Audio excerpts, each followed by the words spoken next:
told as much against her as in her favour.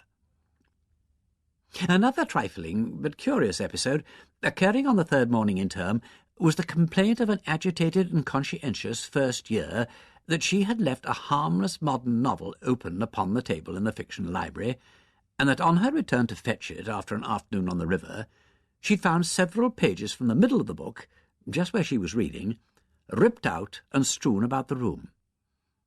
The first year, who was a county council scholar and as poor as a church mouse, was almost in tears. It really wasn't her fault. Should she have to replace the book?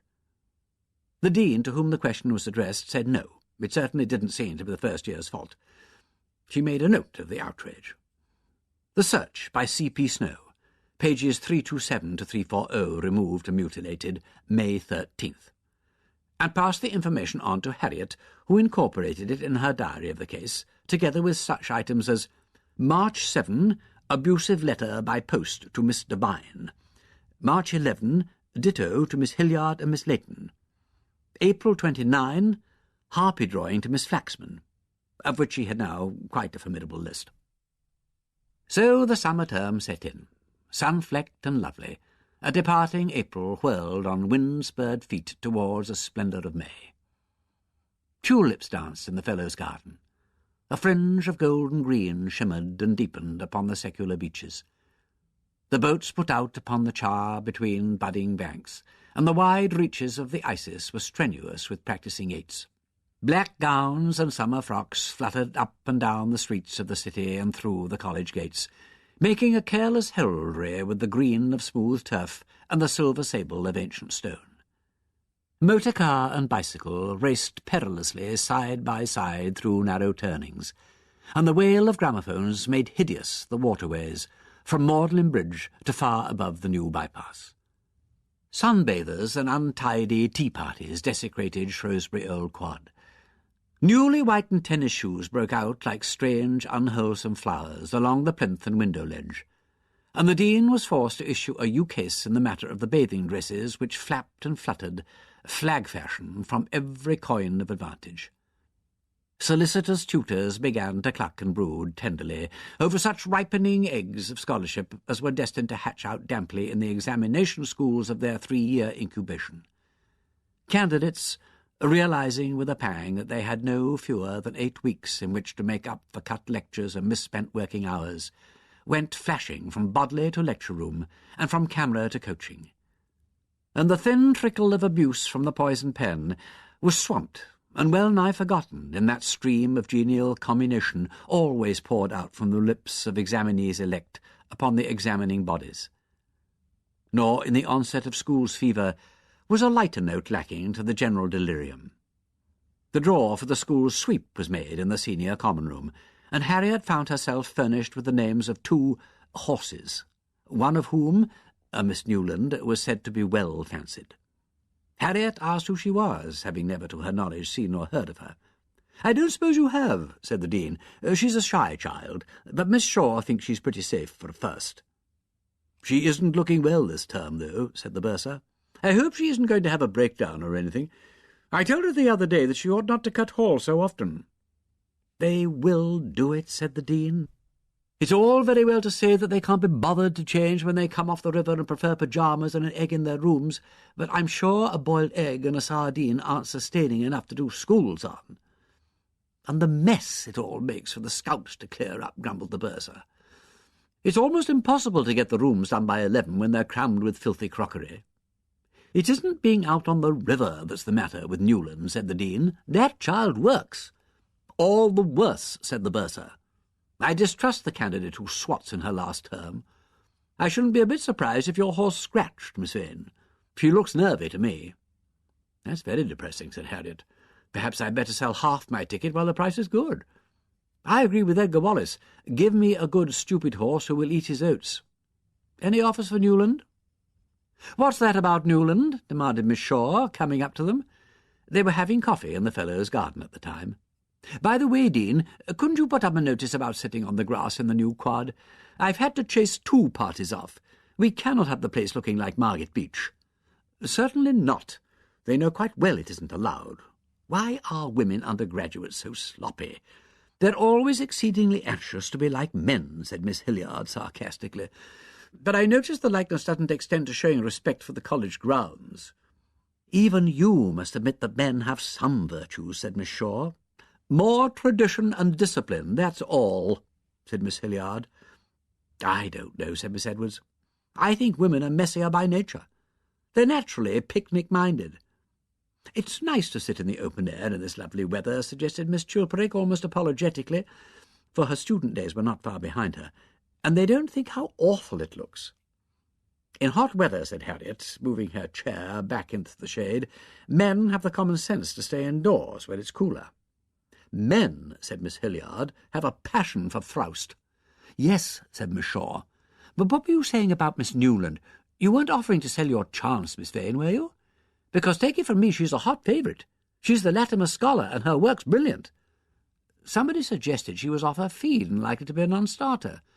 "That's very unkind," said Miss Shaw with indignation. "Nobody's any right to say such things." "I think she looks harassed and on edge," said the bursar. "She's too hard-working and conscientious. She hasn't got the wind up about schools, has she?" "There's nothing wrong with her work," said Miss Shaw. "She does look a little pale, but I expect it's the sudden heat." "Possibly she's worried about things at home," suggested Mrs. Goodwin. She'd returned to college on the 9th May, her boy having taken a fortunate turn for the better, though he was still not out of the wood. She looked anxious and sympathetic. "She'd have told me if she had been," said Miss Shaw. "I encourage my students to confide in me. Of course, she's a very reserved girl, but I've done my best to draw her out, and I feel sure I would have heard if there was anything on her mind." "Well," said Harriet, "I must see this horse of mine before I decide what to do about my sweepstake ticket. Somebody must point her out." "She's up at the library at this moment, I fancy," said the Dean. "I saw her stewing away there just before dinner. Cutting Hall, as usual. I nearly spoke to her. Come and stroll through, Miss Vane. If she's there, we'll chase her out for the good of her soul. I want to look up a reference anyhow." Harriet got up laughing and accompanied the Dean. "I sometimes think," said Miss Martin, "that Miss Shaw would get more real confidence from her pupils if she wasn't always probing into their little insides. She likes people to be fond of her, which I think is rather a mistake. Be kind, but leave 'em alone is my motto. The shy ones shrink into their shells when they're poked, and the egotistical ones talk a lot of rubbish to attract attention. However, we all have our methods." She pushed open the library door, halted in the end bay to consult a book and verify a quotation, and then led the way through the long room. At a table near the centre, a thin, fair girl was working amid a pile of reference books. The Dean stopped. "You still here, Miss Newland? Haven't you had any dinner?" "I'll have some later, Miss Martin. It was so hot, and I wanted to get this language paper done." The girl looked startled and uneasy. She pushed the damp hair back from her forehead. The whites of her eyes showed like those of a fidgety horse. "Don't you be a little juggins," said the Dean.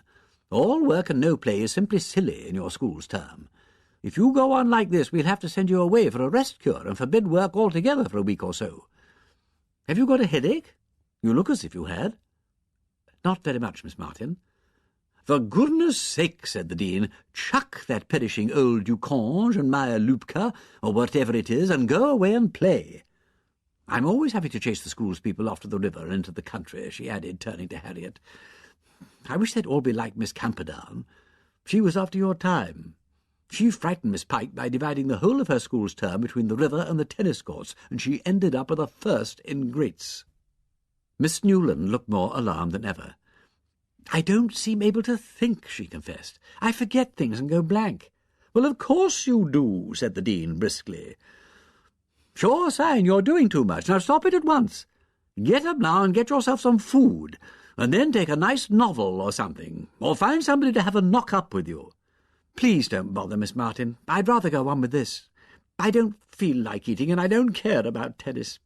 "I wish you wouldn't bother," she finished rather hysterically. "All right," said the Dean. "Bless you, I don't want to fuss, but do be sensible." "I will, really, Miss Martin.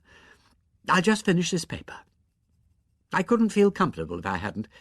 I'll have something to eat then and go to bed. I promise I will." "That's a good girl." The Dean passed on out of the library and said to Harriet, "I don't like to see them getting into that state. What do you think of your horse's chance?" "Not much," said Harriet. "I do know her. That is, I've seen her before. I saw her last on Magdalen Tower." "What?" said the Dean. "Oh, Lord!" Of Lord St. George, Harriet had not seen very much during the first fortnight of term. His arm was out of a sling, but a remaining weakness in it had curbed his sporting activities, and when she did see him, he informed her that he was working. The matter of the telegraph pole and the insurance had been safely adjusted, and the parental wrath avoided. Uncle Peter, to be sure, had had something to say about it, but Uncle Peter, though scathing, was safe as houses. Harriet encouraged the young gentleman to persevere with his work, and refused an invitation to dine and meet his people. She had no particular wish to meet the Denvers, and had hitherto successfully avoided doing so. Mr. Pomfret had been assiduously polite. He and Mr. Rogers had taken her on the river, and had included Miss Catamole in the party. They'd all been on their best behaviour, and a pleasant time had been enjoyed by all, the mention of previous encounters having, by common consent, been avoided. Harriet was pleased with Miss Catamole. She seemed to have made an effort to throw off the blight that had settled upon her, and Miss Hilliard's report had been encouraging. Mr. Pomfret had also asked Harriet to lunch and to play tennis. On the former occasion she had truthfully pleaded a previous engagement, and on the second had said, with rather less truth, that she had not played for years, was out of form, and was not really keen. After all, one had one's work to do. Le Fanu, Twixt Wind and Water, and the history of prosody among them made up a fairly full programme, and one could not spend all one's time idling with undergraduates. On the evening after her formal introduction to Miss Newland, however, Harriet encountered Mr. Pomfret accidentally. She had been to see some old Shrewsburian who was attached to the Somerville Senior Common Room, and was crossing St. Giles on her way back shortly before midnight, when she was aware of a group of young men in evening dress standing about one of the trees which adorn that famous thoroughfare. Being naturally inquisitive, Harriet went to see what was up. The street was practically deserted, except for through traffic of the ordinary kind. The upper branches of the tree were violently agitated, and Harriet, standing on the outskirts of the little group beneath, learned from their remarks that Mr. somebody or other had undertaken, in consequence of an after-dinner bet, to climb every tree in St. Giles without interference from the proctor. As the number of trees was large and the place public, Harriet felt the wager to be rather optimistic. She was just turning away to cross the street in the direction of the Lamb and Flag when another youth, who had evidently been occupying an observation post, arrived breathless to announce that the Proggins was just coming into view round the corner of Broad Street. The climber came down rather hastily, and the group promptly scattered in all directions, some running past her, some making their way down side streets, and a few bold spirits fleeing towards the small enclosure known as the Fender, within which, since it belongs not to the town but to St. John's, they could play at tig with the proctor to their heart's content. One of the young gentlemen, darting in this general direction, passed Harriet close, stopped with an exclamation, and brought up beside her. "Why, it's you!" cried Mr. Pomfret in an excited tone. "Me again," said Harriet. "Are you always out without your gown at this time of night?" "Practically always," said Mr. Pomfret, falling into step beside her. "Funny you should always catch me at it. Amazing luck, isn't it? I say, you've been avoiding me this term. Why?" "Oh, no," said Harriet. "Only I've been rather busy." "But you have been avoiding me," said Mr. Pomfret. "I know you have. I suppose it's ridiculous to expect you to take any particular interest in me. I don't suppose you ever think about me. You probably despise me. Now, don't be absurd, Mr. Pomfret. Of course I don't do anything of the sort. I like you very much, but do you? Then why would you let me see you? Now, look here, I must see you. There's something I have got to tell you. When can I come and talk to you?" "What about?" said Harriet, seized with a sudden and awful qualm. "What about? Well, hang it, don't be so unkind. Look here, Harriet. No, stop, you've got to listen. Darling, wonderful Harriet." "Mr. Pomfret, please." But Mr. Pomfret was not to be checked. His admiration had run away with him, and Harriet, cornered in the shadow of the big horse-chestnut by the Lamb and Flag, found herself listening to as eager an avowal of devotion as any young gentleman in his 20s ever lavished upon a lady considerably his senior in age and experience.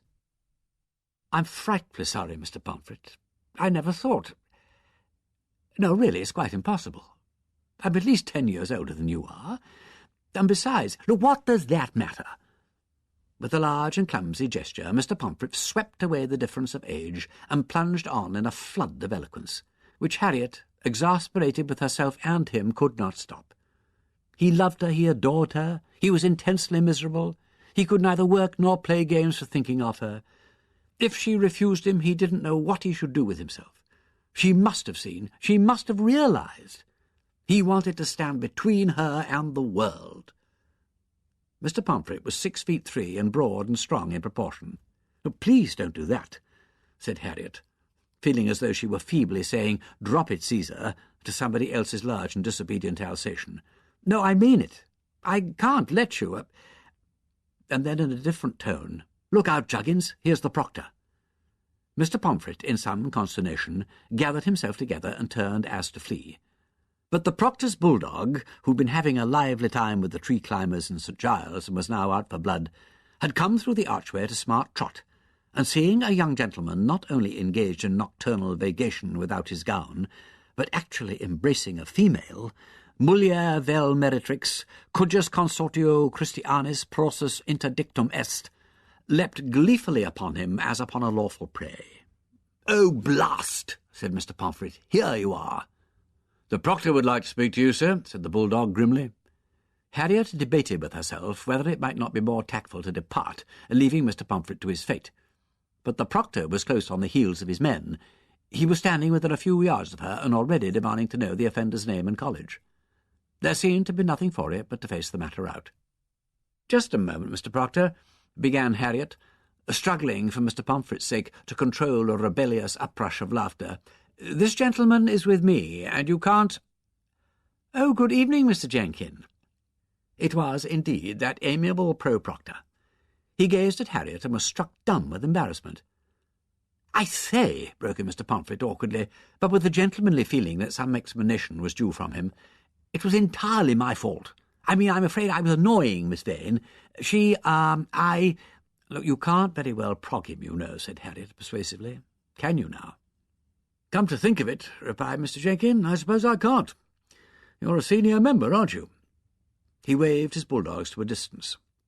"I beg your pardon," he added, a little stiffly. "Not at all," said Harriet. "It's a nice night. Did you have good hunting in St. Giles?"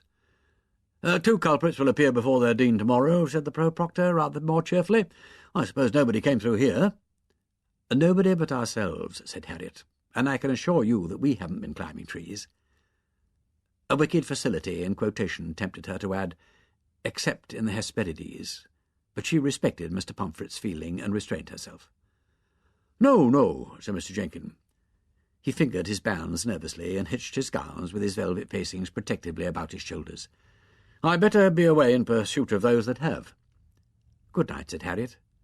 "Good night," said Mr. Jenkin, courteously raising his square cap. He turned sharply upon Mr. Pomfret. "Good night, sir." He stalked away with brisk steps between the posts into Museum Road, his long liripipe sleeves agitated and fluttering. Between Harriet and Mr. Pomfret there occurred one of those silences into which the first word spoken falls like the stroke of a gong. It seemed equally impossible to comment on the interruption or to resume the interrupted conversation.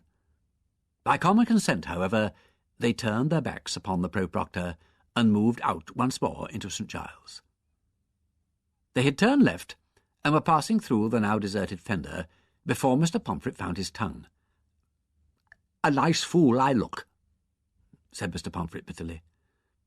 "It was very unfortunate," said Harriet, "but I must have looked much the more foolish. I very nearly ran away altogether. However, all's well that ends well. He's a very decent sort, and I don't suppose he'll think twice about it." She remembered with another disconcerting interior gurgle of mirth an expression in use among the irreverent: to catch a senior girling.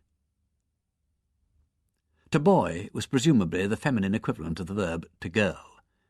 She wondered whether Mr. Jenkin would employ it in common room next day.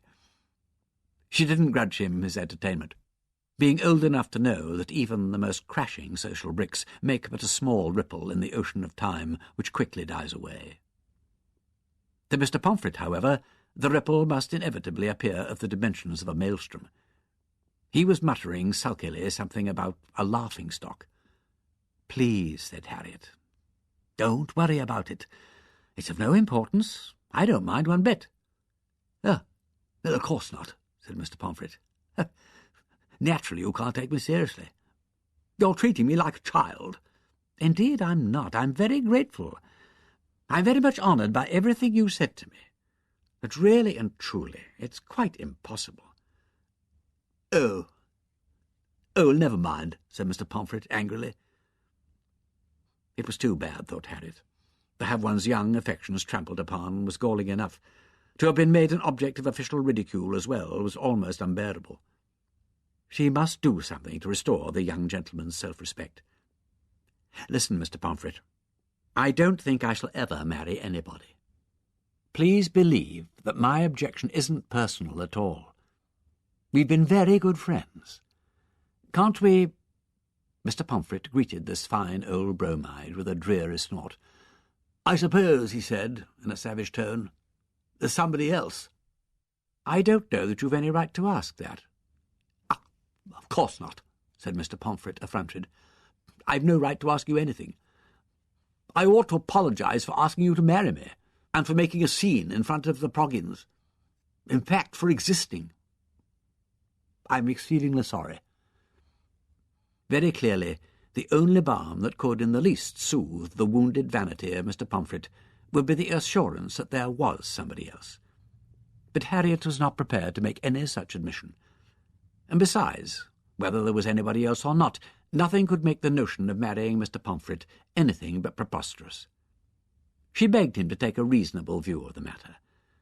But he continued to sulk, and indeed nothing that could possibly be said could mitigate the essential absurdity of the situation. To offer a lady one's chivalrous protection against the world in general, and to be compelled instead to accept her senior standing as a protection for one's self against the just indignation of the proctor is, and remains, farcical. Their ways lay together. In resentful silence they paced the stones, past the ugly front of Balliol and the high iron gates of Trinity, past the 14-fold sneer of the Caesars and the top-heavy arch of the Clarendon building, till they stood at the junction of Cat Street and Holywell. "Well," said Mr. Pomfret, "if you don't mind, I'd better cut along here. It's just going 12. "Yes. Don't bother about me. Good night, and thank you again, very much. Good night." Mr. Pomfret ran hurriedly in the direction of Queen's College, pursued by a yelping chorus of chimes. Harriet went on down Holywell. She could laugh now if she wanted to, and she did laugh. She'd no fear of any permanent damage to Mr. Pomfret's heart. He was far too cross to be suffering in anything but his vanity. The incident had that rich savour of the ludicrous which neither pity nor charity can destroy. Unfortunately, she could not in decency share it with anybody. She could only enjoy it in lonely ecstasies of mirth. What Mr. Jenkin must be thinking of her she could scarcely imagine.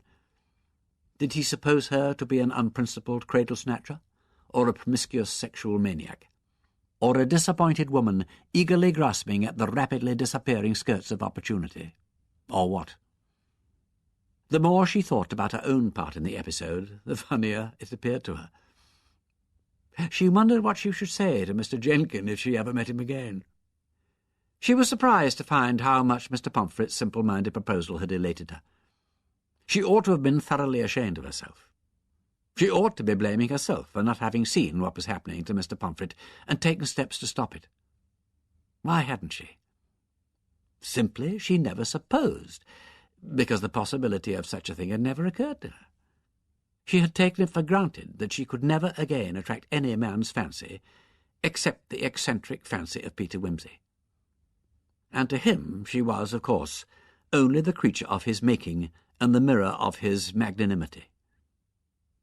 Reggie Pomfret's devotion, though ridiculous, was at least single-minded. He was no King Cophetua. She had not to be humbly obliged to him for kindly taking notice of her, and that reflection, after all, was pleasurable. However loudly we may assert our own unworthiness, few of us are really offended by hearing the assertion contradicted by a disinterested party. In this unregenerate mood, she reached the college and let herself in by the postern. There were lights in the warden's lodgings, and somebody was standing at the gate looking out. At the sound of Harriet's footsteps, this person called out in the dean's voice, "Is that you, Miss Vane? The warden wants to see you." "What's the matter, Dean?" The dean took Harriet by the arm. "Newland hasn't come in. You haven't seen her anywhere?" No, I've been round at Somerville. It's only just after 12. She'll probably turn up. You don't think—" "We don't know what to think. It's not like Newland to be out without leave, and we've found things." She led Harriet into the warden's sitting-room. Dr. Baring was seated at her desk, her handsome face stern and judicial. In front of her stood Miss Haydock, with her hands thrust into her dressing-gown pockets. She looked excited and angry. Miss Shaw, curled dismally in a corner of the big couch, was crying, while Miss Milbanks, the senior student, half frightened and half defiant, hovered uneasily in the background. As Harriet came in with the dean, everybody looked hopefully towards the door and then away again. "Miss Vane," said the warden, "the dean tells me that you saw Miss Newland behaving in a peculiar manner on Magdalen Tower last May Day. Can you give me any more exact details about that?" Harriet told her story again. "I'm sorry," she added in conclusion, "that I didn't get her name at the time, but I didn't recognize her as one of our students. As a matter of fact, I don't remember ever noticing her at all until she was pointed out to me yesterday by Miss Martin." "That's quite right," said the dean. "I'm not at all surprised you shouldn't have known her. She's very quiet and shy, and seldom comes into hall or shows herself anywhere. I think she works nearly all day at the Radcliffe. Of course, when you told me about the May-Day business, I decided that somebody ought to keep an eye on her. I informed Dr. Baring and Miss Shaw, and I asked Miss Milbanks whether any of the third year had noticed that she seemed to be in any trouble." "I can't understand it," cried Miss Shaw. "Why couldn't she have come to me about it? I always encourage my pupils to give me their full confidence. I asked her again and again. I really thought she had a real affection for me." She sniffed hopelessly into a damp handkerchief. "I knew something was up," said Miss Haydock bluntly, "but I didn't know what it was. The more questions you asked, the less she'd tell you, so I didn't ask many." "Has the girl no friends?" asked Harriet. "I thought she looked on me as a friend," complained Miss Shaw. "She didn't make friends," said Miss Haydock. "She's a very reserved child," said the dean. "I don't think anybody could make much out of her. I know I couldn't." "And what has happened exactly?" asked Harriet. "When Miss Martin spoke to Miss Milbanks about her," said Miss Haydock, cutting in without respect of persons upon the warden's reply, "Miss Milbanks mentioned the matter to me, saying she didn't see that we could be expected to do anything." "But I scarcely knew her," began Miss Milbanks. "Nor did I," said Miss Haydock, "but I thought something had better be done about it. I took her out on the river this afternoon. She said she ought to work, but I told her not to be an idiot or she'd crack up. We took a punt up over the rollers and had tea along by the parks. She seemed all right then. I brought her back and persuaded her to come and dine properly in hall. After that she said she wanted to go and work at the Radders. I had an engagement, so I couldn't go with her. Besides, I thought she'd think it funny if I trailed after her all day. So I told Miss Milbanks that somebody else had better carry on." "Well, I carried on myself," said Miss Milbanks rather defiantly. "I took my own work across there. I sat in her desk where I could see her. She was there till 9:30. I came away at 10 and found she'd gone." "Didn't you see her go?" "No.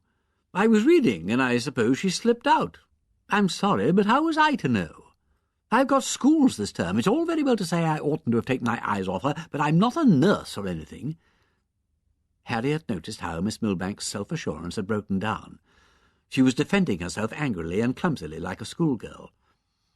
"On returning," pursued the warden, "Miss Milbanks—" "But has anything been done about it?" interrupted Harriet.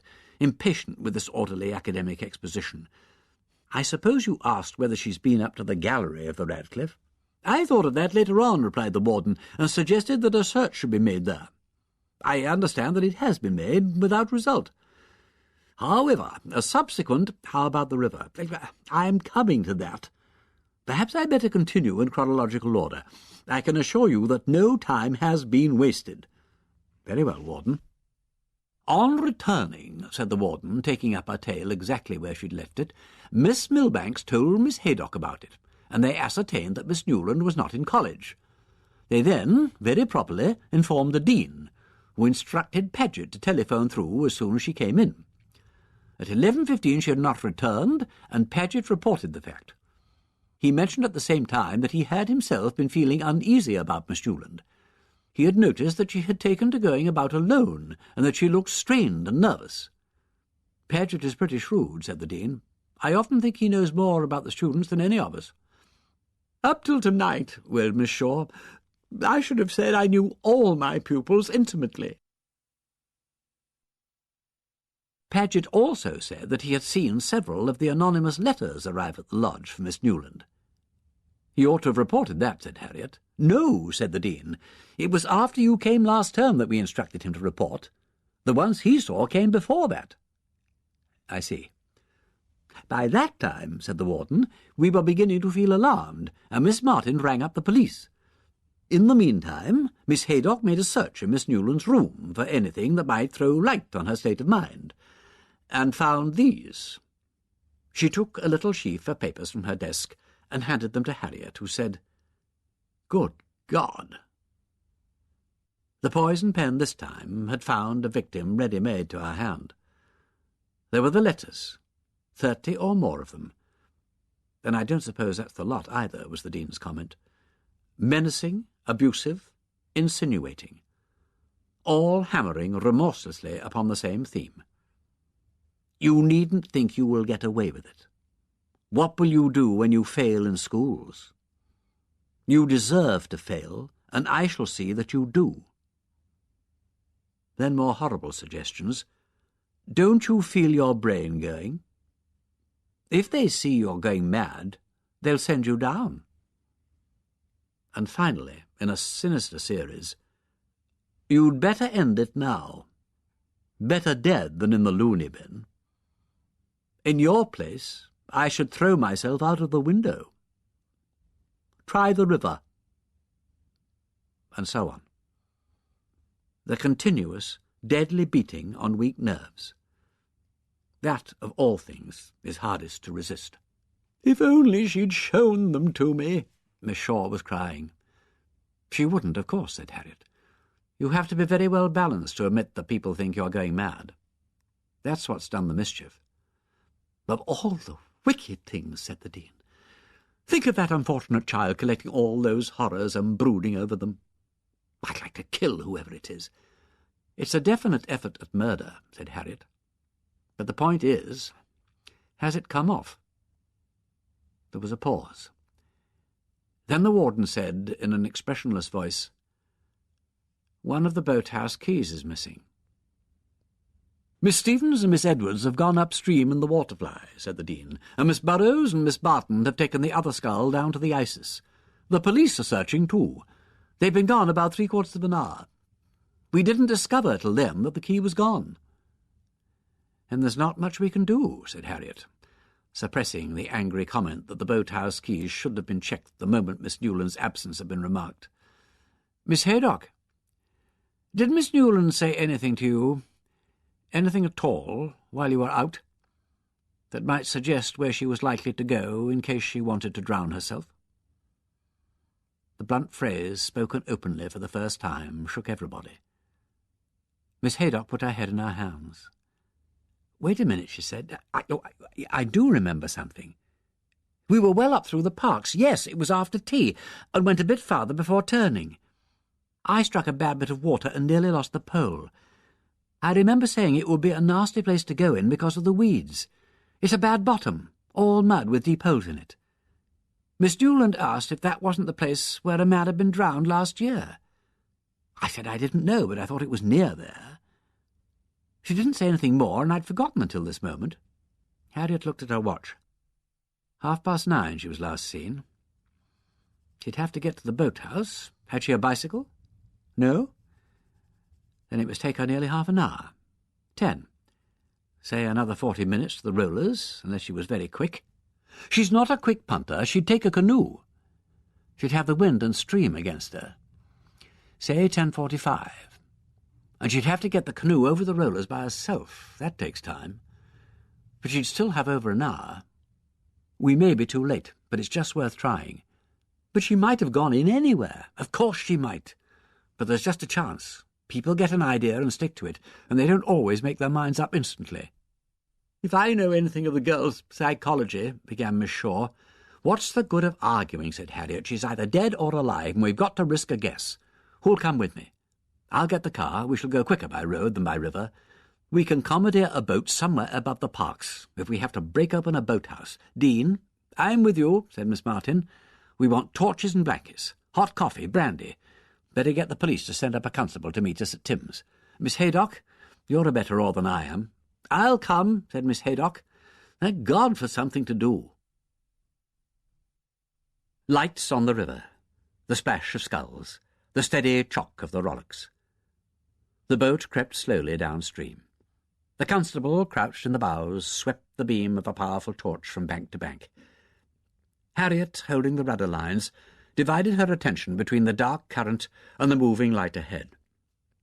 The Dean, setting a slow and steady stroke, kept her eyes before her and her wits on the job. At a word from the policeman, Harriet checked the boat and let her drift down towards the dismal shape, black and slimy on the black water. The boat lurched as the man leaned out. In the silence came the answering groan, splash, chuck of oars on the far side of the next bend. "All right," said the policeman. "Only a bit of second." "Ready?" "Paddle." The sculls struck the water again. "Is that the bursar's boat coming up?" said the Dean. "Very likely," said Harriet. Just as she spoke, someone in the other boat gave a shout. There was a heavy splash and a cry ahead, and an answering shout from the constable. "There she goes!" "Pull like blazes," said Harriet. As she drew on the rudder lines to bring their nose round the bend, she saw across Stroke's shoulder in the beam of the torch the thing they had come to find. The shining keel of a canoe adrift in midstream, with the paddles floating beside it. And all around it the water ran, ringed and rippling with the shock of the plunge. "Look out, ladies! Don't run her down. She can't be far off." "Easy," said Harriet. And then, "Back her! Hold her!" The stream chuckled and eddied over the reversed oar blades. The constable shouted to the upcoming sculler, and then pointed away towards the left bank. "Over by the willow there!" The light caught the silver leaves, dripping like rain towards the river. Something swirled below them, pale and ominous. "Easy. Paddle. One on bow. Another on bow. And another. Easy. Paddle. 1, 2, 3. Easy. Paddle on stroke. Backwater on bow. 1, 2. Easy. Look out for your bow oars." The boat swung across the stream and turned, following the policeman's signal. He was kneeling and peering into the water on the bow side. A white patch glimmered up to the surface and sank again. "Fetch her round a bit more, miss." "Ready? 1 on stroke. Paddle. Another. Now easy. Hold her." The constable was leaning out, groping with both hands amongst the ribbonweed. "Back a little. Now easy. Keep those bow oars out of the water. Trim the boat. Sit over to stroke. Have you got her?" "I've got her, but the weeds are cruel strong. Mind you don't go over, or there'll be 2 of you. Miss Haydock? Ready? Ship. See if you can help the constable. Dean, paddle 1 very gentle stroke and sit well over." The boat rocked perilously as they heaved and tore at the clinging weeds, razor-sharp and strong as grave bands. The waterfly had come up now and was pulling across the stream. Harriet yelled to Miss Stevens to keep her sculls out of mischief. The boats edged together. The girl's head was out of the water, dead white and lifeless, disfigured with black slime and dark stripes of weed. The constable was supporting the body. Miss Haydock had both hands in the stream, slashing with a knife at the ribbon weed that was wrapped viciously about the legs. The other boat, hampered by its own lightness, was heeling over to stroke with gunwales awash as her passengers reached and grappled. "Trim your boat, damn you," said Harriet, not pleased at the idea of having 2 fresh corpses to see to, and forgetting in her wrath to whom she was speaking. Miss Stevens paid no attention. Miss Edwards threw her weight over, and as the boat lifted, the body lifted too. Harriet, keeping her torch steady so that the rescuers could see what they were doing, watched the reluctant weeds lose their last coils and slip back. "Better get her in here," said the constable. Their boat had the less room in it, but the stronger arms and the better balance. There was a strong heave and a violent lurch as the dead weight was hauled over the side and rolled in a dripping heap at Miss Haydock's feet. The constable was a capable and energetic young man. He took the first-aid measures in hand with admirable promptness. The women gathered on the bank watched with anxious faces. Other help had now arrived from the boathouse. Harriet took it upon herself to stem the stream of questions. Yes, one of our students. Not a good waterman. Alarmed to think she'd taken a canoe out alone. Reckless. Yes, we were afraid there might be an accident. Wind, strong current. Yes. No, quite against the rules. If there was going to be an inquest, other explanations might have to be made there, but not here, not now. Very unwise, high spirits. Oh, yes, most unfortunate. Taking risks. "She'll do now," said the constable. He sat up and wiped the sweat from his eyes. Brandy, blankets. A melancholy little procession along the fields to the boathouse, but less melancholy than it might have been. Then an orgy of telephoning. Then the arrival of the doctor. Then Harriet found herself suddenly shaking with nerves, being given whisky by some kindly person. The patient was better. The patient was quite all right. The capable policeman and Miss Haydock and Miss Stevens were having their hands dressed, where the sharp weeds had slashed them to the bone. People were talking. Harriet hoped they were not talking foolishly. "Well," said the Dean in her ear, "we are having a night." "Who's with Miss Newland?" "Miss Edwards. I've warned her not to let the child stay anything if she can help it. And I've muzzled that nice policeman. Accident, my dear, accident. It's quite all right. We've taken your cue. You kept your head wonderfully. Miss Stevens lost hers a bit, though. Started to cry and talk about suicide. I soon shut her up." "Damn," said Harriet. "What does she want to do that for?" "What, indeed? You think she wanted to make a scandal? Well, somebody obviously does. You don't think Miss Stevens... She did her bit with the rescue work, you know." "Yes, I know." "All right, Dean, I don't think. I won't try to think. I thought she and Miss Edwards would have that boat over between them. Well, let's discuss it now. Thank heavens the worst hasn't happened. The girl's safe, and that's all that matters. What we've got to do now is to put the best face on it." It was nearly 5 in the morning when the rescuers, weary and bandaged, sat once again in the warden's house. Everybody was praising everybody else. "It was so clever of Miss Vane," said the Dean, "to realize that the wretched girl would go up to that particular place. What a mercy that we arrived just when we did." "I'm not so sure about that," said Harriet. "We may have done more harm than good. Do you realize that it was only when she saw us coming that she made up her mind to do it?" "Do you mean that she mightn't have done it at all if we hadn't gone after her?" "Difficult to say.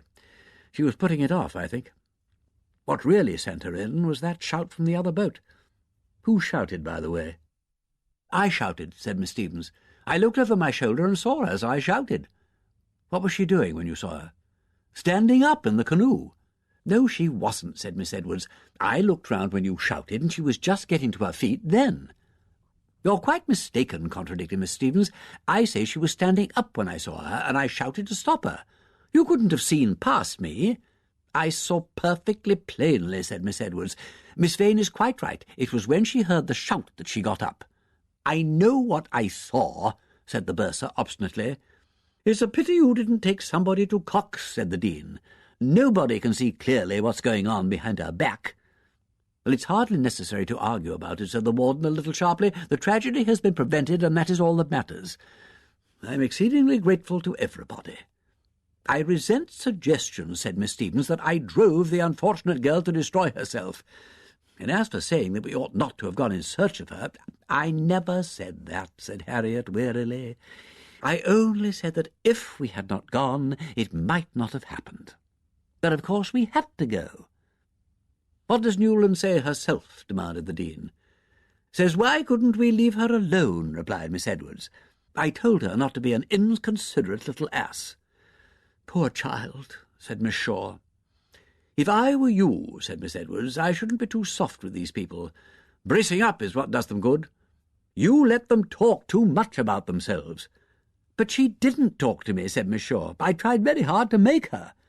"They'd talk much more if you'd only leave them alone." "I think we'd better all go to bed," said Miss Martin. "What a night," said Harriet, as she rolled, dog-weary, between the sheets. "What a gaudy night." Her memory, thrashing round her brain like a cat in a sack, brought up the images of Mr. Pomfret and the Pro-Proctor. They seemed to belong to another existence.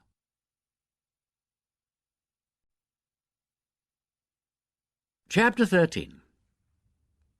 "My sad hurt it shall relieve, when my thoughts I shall disclose, for thou canst not choose but grieve when I shall recount my woes. There is nothing to that friend to whose close and craned breast we our secret thoughts may send, and there safely let it rest. And thy faithful counsel may my distressed case assist.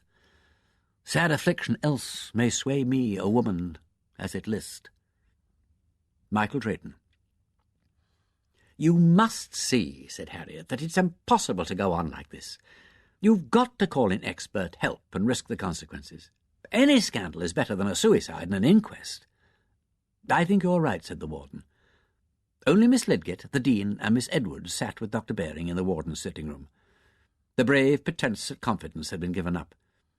In the senior common room, members averted their eyes from one another and set a guard upon their lips. They were no longer angry and suspicious. They were afraid. "The girl's parents are not likely to keep quiet about it," went on Harriet remorselessly. "If she had succeeded in drowning herself, we should have the police and the reporters in at this moment. Next time the attempt may come off." "Next time," began Miss Lydgate. "There will be a next time," said Harriet, "and it may not be suicide. It may be open murder. I told you at the beginning that I did not think the measures adequate. I now say that I refuse to take any further share in the responsibility. I have tried and I have failed, every time." "What could the police do?" asked Miss Edwards. "We did have them in once, about those thefts, you remember, Warden. They made a great deal of fuss and arrested the wrong person. It was a troublesome business." "I don't think the police are the right people at all," said the Dean. "Your idea was a firm of private detectives, wasn't it?" She turned to Harriet. "Yes, but if anybody else has anything better to suggest—" Nobody had any very helpful suggestion. The discussion went on. In the end, "Miss Vane," said the warden, "I think your idea is the best. Will you get into communication with these people?" "Very well, Warden. I'll ring up the head of the firm." "You will use your discretion." "Of course," said Harriet.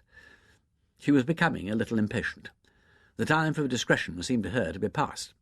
"If we call people in, we shall have to give them a free hand, you know," she added. This was obviously an unpalatable reminder, though its force had to be admitted. Harriet could foresee endless hampering restrictions placed upon the investigators, and felt the difficulties that went with a divided authority. The police were answerable to nobody but themselves, but paid private detectives were compelled to do more or less as they were told. She looked at Dr. Baring, and wondered whether Miss Climpson or any of her underlings was capable of asserting herself against that formidable personality. "And now," said the Dean, as she and Harriet crossed the quad together, "I've got to go and tackle the Newlands. I'm not looking forward to it. They'll be terribly upset, poor things. He's a very minor civil servant, and their daughter's career means everything to them. Quite apart from the personal side of it, it'll be a frightful blow if this ruins her schools. They're very poor and hard-working, and so proud of her." Miss Martin made a little despairing gesture, squared her shoulders, and went to face her task. Miss Hilliard in her gown was making for one of the lecture rooms. She looked hollow-eyed and desperate, Harriet thought. Her glance shot from side to side as though she were pursued. From an open window on the ground floor of Queen Elizabeth came the voice of Miss Shaw giving a coaching. "You might have quoted also from the Essai de la Vanité.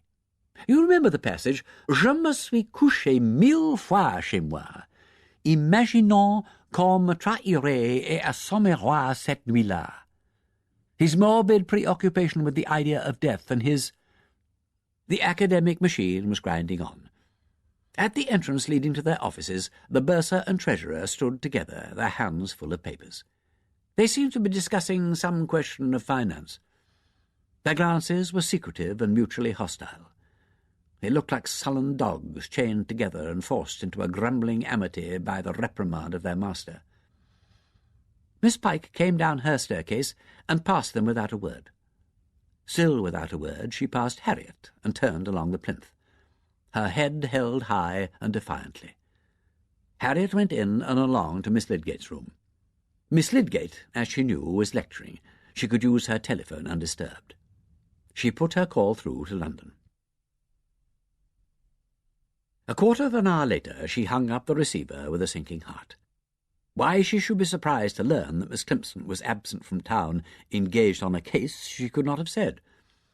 It seemed vaguely monstrous that this should be so, but it was so. Would she like to speak to anyone else? Harriet had asked for Miss Murchison, the only other member of the firm who was personally known to her. Miss Murchison had left a year ago to be married. Harriet felt this as almost a personal affront. She did not like to pour all the details of the Shrewsbury affair into the ears of a complete stranger. She said she would write, rang off, and sat feeling curiously helpless. It's all very well to take a firm line about things and rush to the telephone, determined to do something without delay. Other people do not sit with folded hands waiting upon the convenience even of our highly interesting and influential selves. Harriet laughed at her own annoyance. She had made up her mind to instant action, and now she was furious because a business firm had affairs of its own to attend to. Yet to wait any longer was impossible. The situation was becoming a nightmare. Faces had grown sly and distorted overnight, eyes fearful, the most innocent words charged with suspicion. At any moment some new terror might break bounds and carry all before it. She was suddenly afraid of all these women. Horte conclusi fontes signate. They were walled in, sealed down, by walls and seals that shut her out. Sitting there in the clear light of morning, staring at the prosaic telephone on the desk, she knew the ancient dread of Artemis, moon goddess, virgin huntress, whose arrows are plagues and death. It struck her then as a fantastic idea that she should fly for help to another brood of spinsters. Even if she succeeded in getting hold of Miss Climpson, how was she to explain matters to that desiccated and elderly virgin? The very sight of some of the poison letters would probably make her sick, and the whole trouble would be beyond her comprehension. In this, Harriet did the lady less than justice. Miss Climpson had seen many strange things in 60-odd years of boarding-house life, and was as free from repressions and complexes as any human being could very well be. But in fact, the atmosphere of Shrewsbury was getting on Harriet's nerves. What she wanted was someone with whom she did not need to mince her words. Somebody who would neither show nor feel surprise at any manifestation of human eccentricity. Somebody whom she knew and could trust. There were plenty of people in London, both men and women, to whom the discussion of sexual abnormalities was a commonplace. But most of them were very little to be trusted. They cultivated normality till it stood out of them all over in knobs, like the muscles upon professional strongmen, and scarcely looked normal at all. And they talked interminably and loudly, From their bouncing mental health, ordinary ill-balanced mortals shrank in alarm. She ran over various names in her mind, but found none that would do. "The fact is," said Harriet to the telephone, "I don't know whether I want a doctor or a detective, but I've got to have somebody." She wished, and not for the first time, that she could have got hold of Peter Wimsey.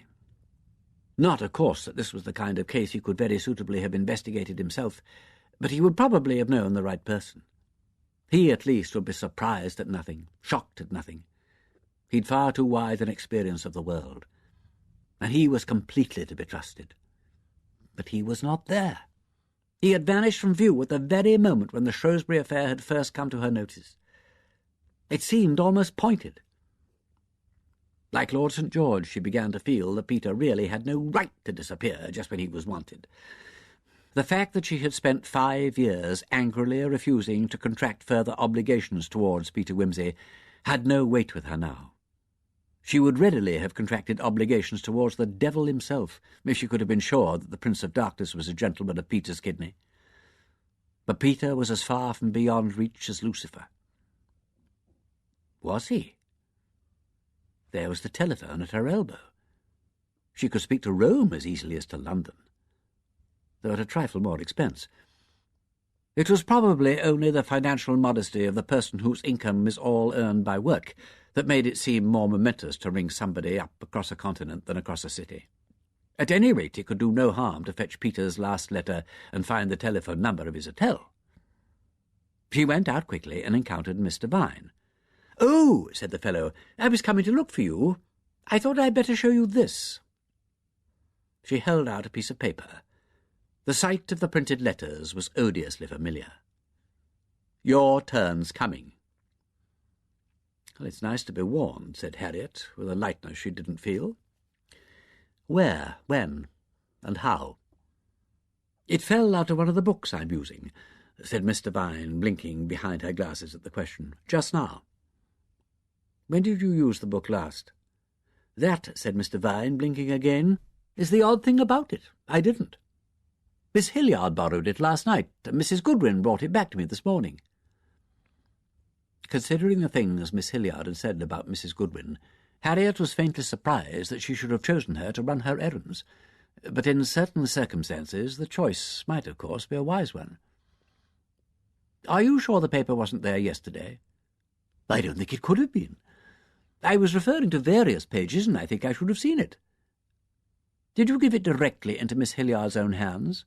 No, I put it in her pigeonhole before Hall." "So that anybody might have got hold of it?"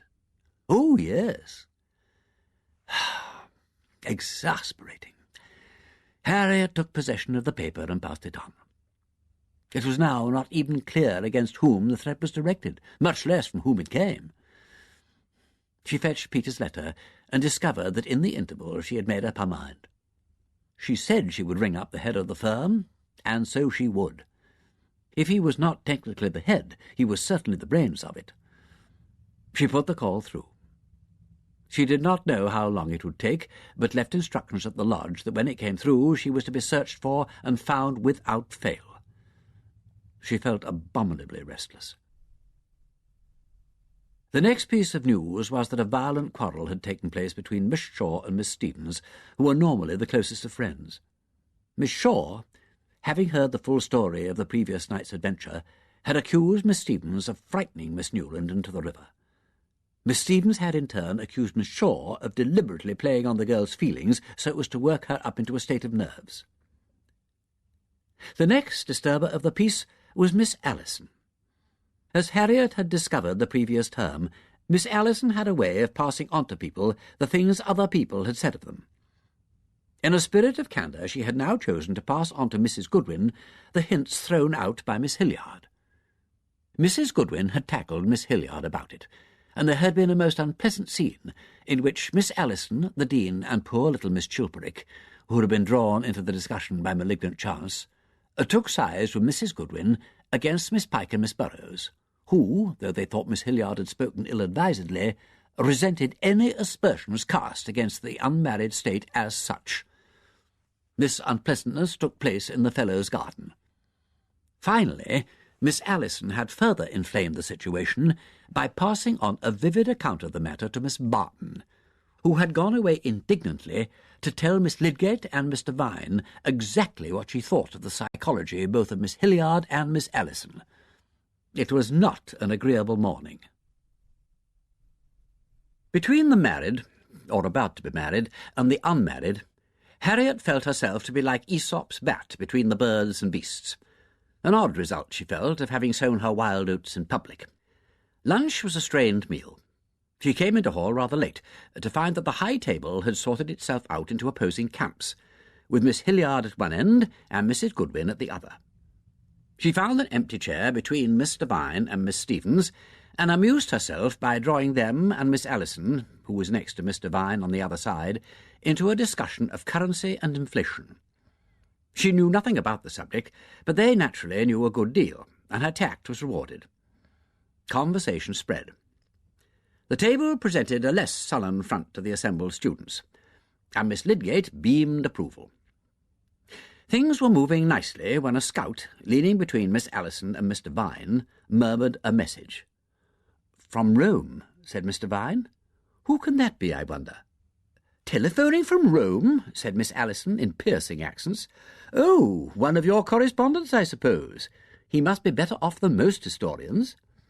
"I think it's for me," said Harriet, and turned to the scout.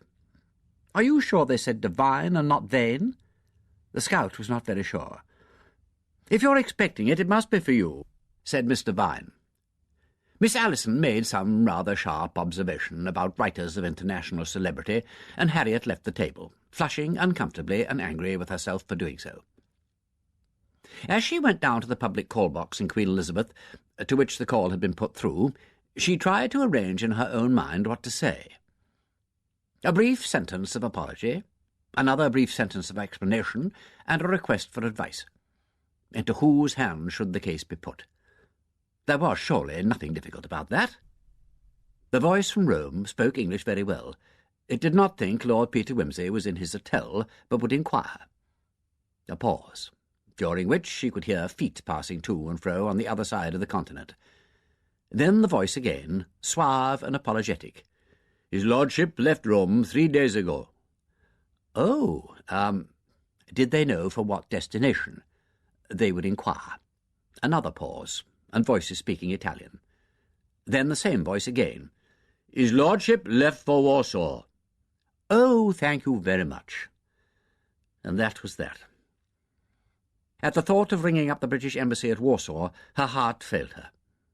She replaced the receiver and went upstairs again. She did not seem to have gained very much by taking a firm line.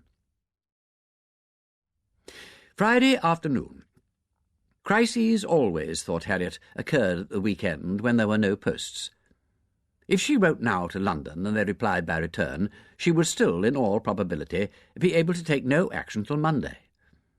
If she wrote to Peter, there might be an airmail, but suppose he wasn't at Warsaw after all? He might by now have gone on to Bucharest or Berlin. Could she possibly ring up the Foreign Office and demand to know his whereabouts? Because if the letter got to him over the weekend and he wired a reply, she would not be losing so very much time. She's not sure if she'd be very good at dealing with the Foreign Office. Was there anybody who could? How about the Honourable Freddie? It took a little time to locate Freddie Arbuthnot, but eventually she ran him down, by phone, at an office in Throgmorton Street. He was definitely helpful. He had no idea where old Peter was, but he would take steps to find out, and if she liked to send a letter care of him, Freddie, he would see that it was forwarded on at the earliest possible moment. No trouble at all, charmed to be of use. So the letter was written and dispatched so as to reach town first post on the Saturday morning. It contained a brief outline of the case, and finished up, "Can you tell me whether you think Miss Climpson's people could handle it, and who, in her absence, is the most competent person there? Or if not, can you suggest anybody else I could ask? Perhaps it should be a psychologist and not a detective. I know that anybody you recommend will be trustworthy. Would you mind wiring as soon as you get this? I shall be immensely grateful. We're all getting rather worked up, and I'm afraid something drastic may happen if we don't cope with it quickly." She hoped that last sentence didn't sound as panicky as she felt. I rang up your hotel in Rome, and they said you'd gone on to Warsaw. As I don't know where you may be by this time, I'm getting Mr. Arbuthnot to forward this through the Foreign Office." That sounded faintly reproachful, but it couldn't be helped. What she really wanted to say was, "I wish to God you were here and could tell me what to do." But she felt that might make him feel uncomfortable, since he obviously couldn't be there. Still, it could do no harm to ask. "How soon do you think you will be back in England?" And with this addition, the letter was finished and posted. "And to put the lid on things," said the Dean, "there's this man coming to dinner." This man was Dr. Noel Threep, a very worthy and important man, a fellow of a distinguished college and a member of the council by which Shrewsbury was governed.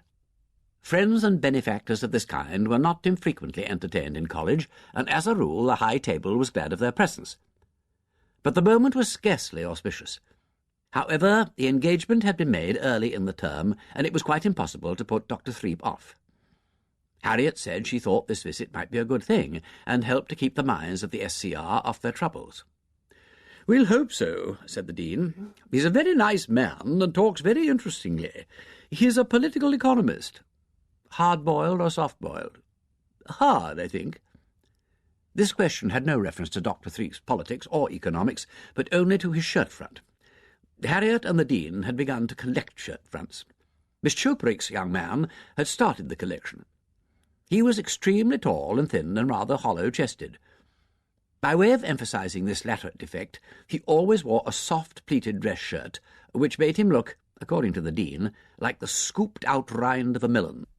By way of contrast, there had been an eminent and ample professor of chemistry, a visitor from another university, who had turned up in a front of intense rigidity, which stood out before him like the chest of a pouter pigeon, bulging out of all control and displaying a large area of the parent shirt at either side. A third variety of shirt, fairly common among the learned, was that which escaped from the centre stud and gaped in the middle. And one never-to-be-forgotten happy day, a popular poet had arrived to give a lecture on his methods of composition and the future of poetry, whereby, at every gesticulation, and he used a great many, his waistcoat had leapt in the air, allowing a line of shirt, adorned with a little tab, to peep out rabbit-like over the waistline of the confining trouser. On this occasion, Harriet and the Dean had disgraced themselves badly. Dr. Threep was a large, agreeable, talkative person who at first sight appeared to present no loophole for sartorial criticism. But he'd not been seated at the table 3 minutes before Harriet realized that he was doomed to form one of the most notable additions to the collection, for he popped. When he bent over his plate, when he turned to pass the mustard, when he courteously inclined himself to catch what his neighbour was saying, his shirt-front exploded with a merry little report like the opening of ginger beer.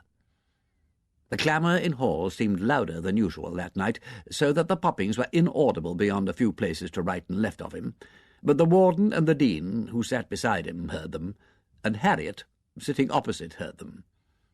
She dared not catch the Dean's eye. Dr. Threep was too well-bred, or perhaps too much embarrassed, to allude to the matter.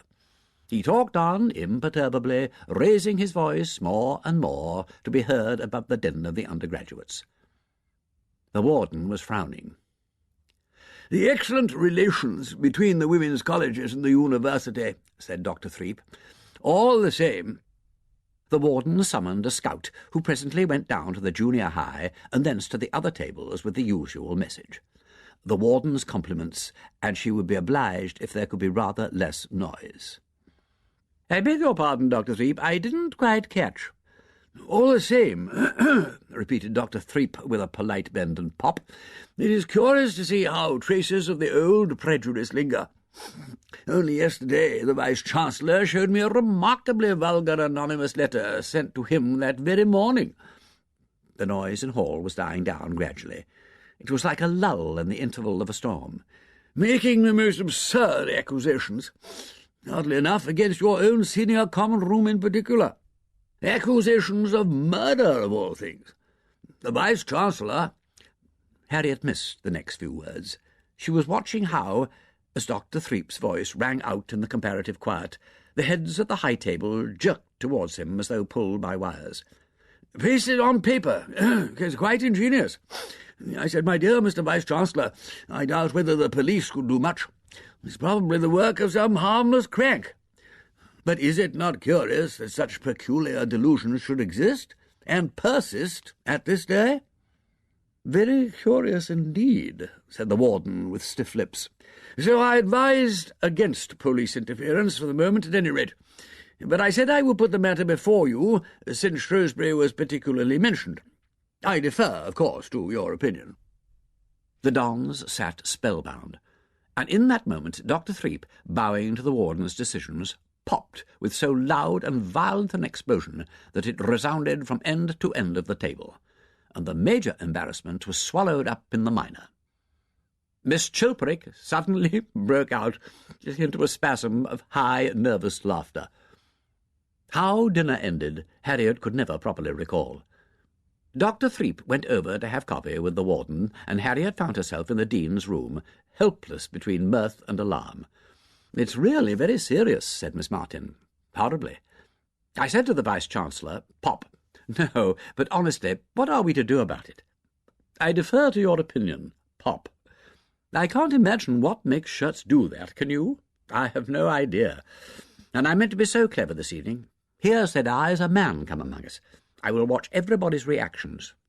And then it all went pop. "It's no good watching reactions to Dr. Threep," said the Dean. "Everyone's too used to him. And anyhow, he has 6 children. But it's going to be very awkward if the Vice-Chancellor... Very." Saturday dawned dull and lowering. "I believe it's going to thunder," said Miss Allison. "Rather early in the year for that," said Miss Hilliard. "Not at all," retorted Mrs. Goodwin. "I've known plenty of thunderstorms in May." "There's certainly something electrical in the atmosphere," said Miss Lydgate. "I agree with you," said Miss Barton. Harriet had slept badly. She had, in fact, been walking about college half the night, a prey to imaginary alarms. When at length she had gone to bed, she had had the tiresome dream about trying to catch a train, hampered all the time by a quantity of luggage which she strove vainly to pack in misty and unmanageable suitcases. In the morning she struggled desperately with the proofs of Miss Lydgate's chapter on Gerald Manley Hopkins, finding it as unmanageable as the suitcases and nearly as misty. In the intervals of disentangling the poet's own system of sprung, counterpoint, and logoedic rhythm, with its rove-over lines and outrides, from Miss Lydgate's rival system of scansion, which required 5 alphabets and a series of pothooks for its expression, she wondered whether Freddie Arbuthnot had succeeded in doing what he'd promised, and whether she ought to leave it at that or do something else. In which case, what? In the afternoon she could bear herself no longer, and set out under a threatening sky to wander about Oxford and walk herself, if possible, into exhaustion. She started up the High, pausing for a few moments to stare into the window of an antique shop. There was a set of carved ivory chessmen there, for which she'd conceived an unreasonable affection. She even played with the idea of going boldly in and buying them, but she knew they would cost too much. They were Chinese, and each piece was a complicated nest of little revolving balls, delicate as fine lace. It would be jolly to handle them, but idiotic to buy them. She was not even a good chess player, and in any case one couldn't play chess comfortably with pieces like that. She put temptation aside and moved on. There was a shop full of wooden objects embellished with the painted shields of colleges, bookends, match-stands, pens shaped like oars and horribly top-heavy, cigarette boxes, ink pots, and even powder compacts. Did it add a zest to facial repairs to have them watched over by the lions of Oriel or the martlets of Worcester? To be reminded during the process that one had a betrothed among the tripping stags of Jesus, or a brother nourished by the pious pelican of Corpus? She crossed the street before she came to Queen's, for Mr. Pomfret might conceivably pop out of the gate, and she was rather avoiding an encounter with Mr. Pomfret, and went on up the other side. Books and prints, fascinating at most times, but insufficiently exciting to hold her attention. Robes and gowns, colourful, but too academic for her mood. A chemist's shop, a stationer's with more college bric-a-brac, this time in glass and pottery. A tobacconist's, with more coats of arms on ashtrays and tobacco jars, a jeweller's with college arms on spoons and brooches and napkin rings. She grew weary of college arms and turned down a side street into Merton Street. In this untouched and cobbled thoroughfare there should be peace, if anywhere. But peace is in the mind and not in streets, however old and beautiful. She passed through the iron gate into Merton Grove, and so, crossing over Dead Man's Walk, into the broad walk of Christ Church, and along this and round to the towing path where the new cut meets the Isis. And there, to her horror, she was hailed by a well-known voice.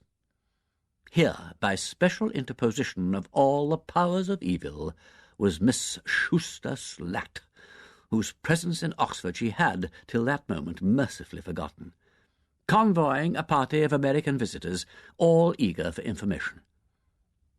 Miss Vane was the very person to tell them everything. Did she know which of these barges belonged to which college? Were those cute little blue and gold heads griffins or phoenixes? And were there 3 of them to symbolize the Trinity, or was that just accident? Were those the Magdalen lilies? If so, why was the initial W painted all round the barge, and what did it stand for? Why did Pembroke have the English rose and the Scottish thistle atop of the shield? Were the roses of New College English roses too? Why was it called New when it was so old? And why mustn't you call it New, but always New College? Oh, look, Sadie, are those geese flying across? Swans? How interesting. Were there many swans on the river? Was it true that all the swans in England belonged to the king? Was that a swan on that barge? Oh, an eagle. Why did some barges have figureheads and some not? Did the boys ever have tea parties on the barges? Could Miss Vane explain about those bumping races, because nobody had been able to understand from Sadie's description? Was that the university barge? Oh, the University College barge. Was the University College the place where all the classes were held?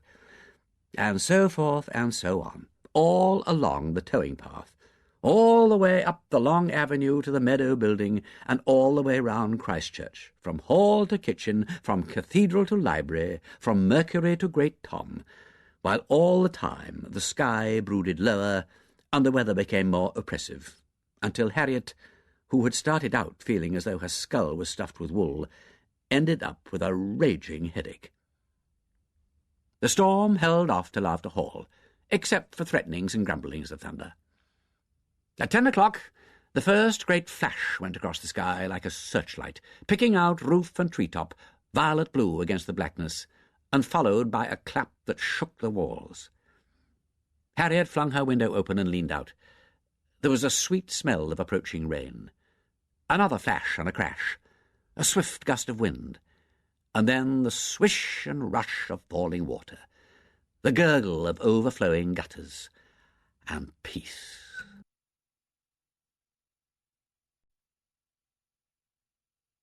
Chapter 14.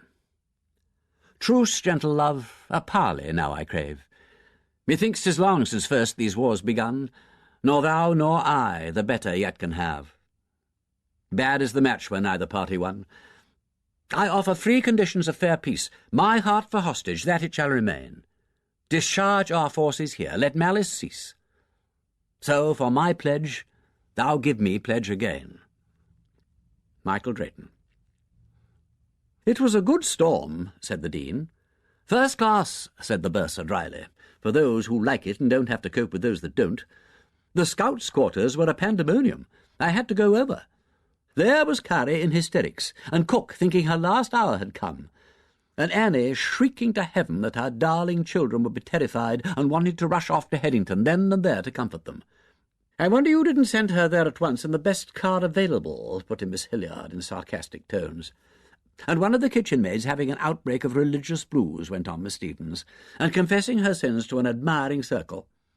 I can't think why people have so little self-control. I'm horribly afraid of thunder, said Miss Chilperick. The wretched Newland was all upset again, said the Dean. The infirmarian was quite frightened about her. Said the infirmary maid was hiding in the linen cupboard, and she didn't like to be left alone with Newland. However, Miss Shaw obligingly coped. "Who were the 4 students who were dancing in the quad in bathing dresses?" inquired Miss Pike. "They had quite a ritual appearance. I was reminded of the ceremonial dances of the—" "I was afraid the beeches were going to be struck," said Miss Burrows. "I sometimes wonder whether it's safe to have them so near the buildings. If they came down—" "There's a bad leak in my ceiling, Bursar," said Mrs. Goodwin. "The rain came in like a waterspout just over my bed. I had to move all the furniture, and the carpet is quite—" "Anyhow," repeated the Dean, "it was a good storm, and it's cleared the air. Look at it. Could anybody want a better and brighter Sunday morning?" Harriet nodded. The sun was brilliant on the wet grass, and the wind blew fresh and cool. "It's taken my headache away, thank goodness. I'd like to do something calm and cheerful and thoroughly Oxonian. Isn't everything a lovely colour? Like the blues and scarlets and greens in an illuminated missal." "I'll tell you what we'll do," said the Dean brightly. "We'll toddle along like 2 good little people and hear the university sermon. I can't think of anything more soothingly normal and academic than that. And Dr. Armstrong's preaching, he's always interesting." "The university sermon," said Harriet, amused. "Well, that's the last thing I should have thought of myself. But it's an idea. Definitely an idea. We'll go." Yes, the Dean was right. Here was the great Anglican compromise at its most soothing and ceremonial. The solemn procession of doctors in hood and habit, the Vice-Chancellor bowing to the preacher, and the beadles tripping before them. The throng of black gowns and the decorous gaiety of the summer-frocked wives of dons. The hymn and the bidding prayer, the gowned and hooded preacher, austere in cassock and bands. The quiet discourse delivered in a thin, clear, scholarly voice, and dealing gently with the relations of the Christian philosophy to atomic physics. Here were the universities and the Church of England kissing one another in righteousness and peace, like the angels in a Botticelli nativity. Very quietly robed, very cheerful in a serious kind of way, a little mannered, a little conscious of their fine mutual courtesy. Here, without heat, they could discuss their common problem, agreeing pleasantly, or pleasantly agreeing to differ. Of the grotesque and ugly devil shapes sprawling at the foot of the picture, these angels had no word to say. What solution could either of them produce if challenged for the Shrewsbury problem? Other bodies would be bolder. The Church of Rome would have its answer, smooth, competent, and experienced. The queer, bitterly jarring sects of the new psychology would have another, ugly, awkward, tentative, and applied with a passionate experimentalism. It was entertaining to imagine a Freudian university indissolubly wedded to a Roman establishment. They certainly would not live so harmoniously together as the Anglican Church and the School of Literae Humaniores. But it was delightful to believe, if only for an hour, that all human difficulties could be dealt with in this detached and amiable spirit. The university is a paradise. True, but then saw I that there was a way to hell even from the gates of heaven. The blessing was given. The voluntary rolled out, something fugal and pre-Bach. The procession reformed and dispersed again, passing out south and north. The congregation rose to their feet and began to stream away in an orderly disorder. The Dean, who was fond of early fugues, remained quietly in her place, and Harriet sat dreamily beside her, with eyes fixed on the softly tinted saints in the rood screen. At length they both rose and made their way to the door. A mild, clear gust of wind met them as they passed between the twisted columns of Dr. Owen's porch, making the Dean clutch at the peak of her rebellious cap and bellying out their gowns into wide arcs and volutes. The sky, between pillow and pillow of rounded cloud, was pale and transparent blue of aquamarine. Standing at the corner of Cat Street was a group of gowns chatting with animation. Among them 2 fellows of All Souls, and a dignified figure which Harriet recognised as that of the Master of Balliol. Beside him was another M.A. who, as Harriet and the Dean went by conversing of counterpoint, turned suddenly and lifted his mortarboard. For a long moment Harriet simply could not believe her eyes. Peter Wimsey. Peter, of all people. Peter, who was supposed to be in Warsaw, planted placidly in the High as though he had grown there from the beginning. Peter, wearing cap and gown like any orthodox Master of Arts, presenting every appearance of having piously attended the university sermon, and now talking mild academic shop with two fellows of All Souls and the Master of Balliol. And why not, thought Harriet, after the first second of shock.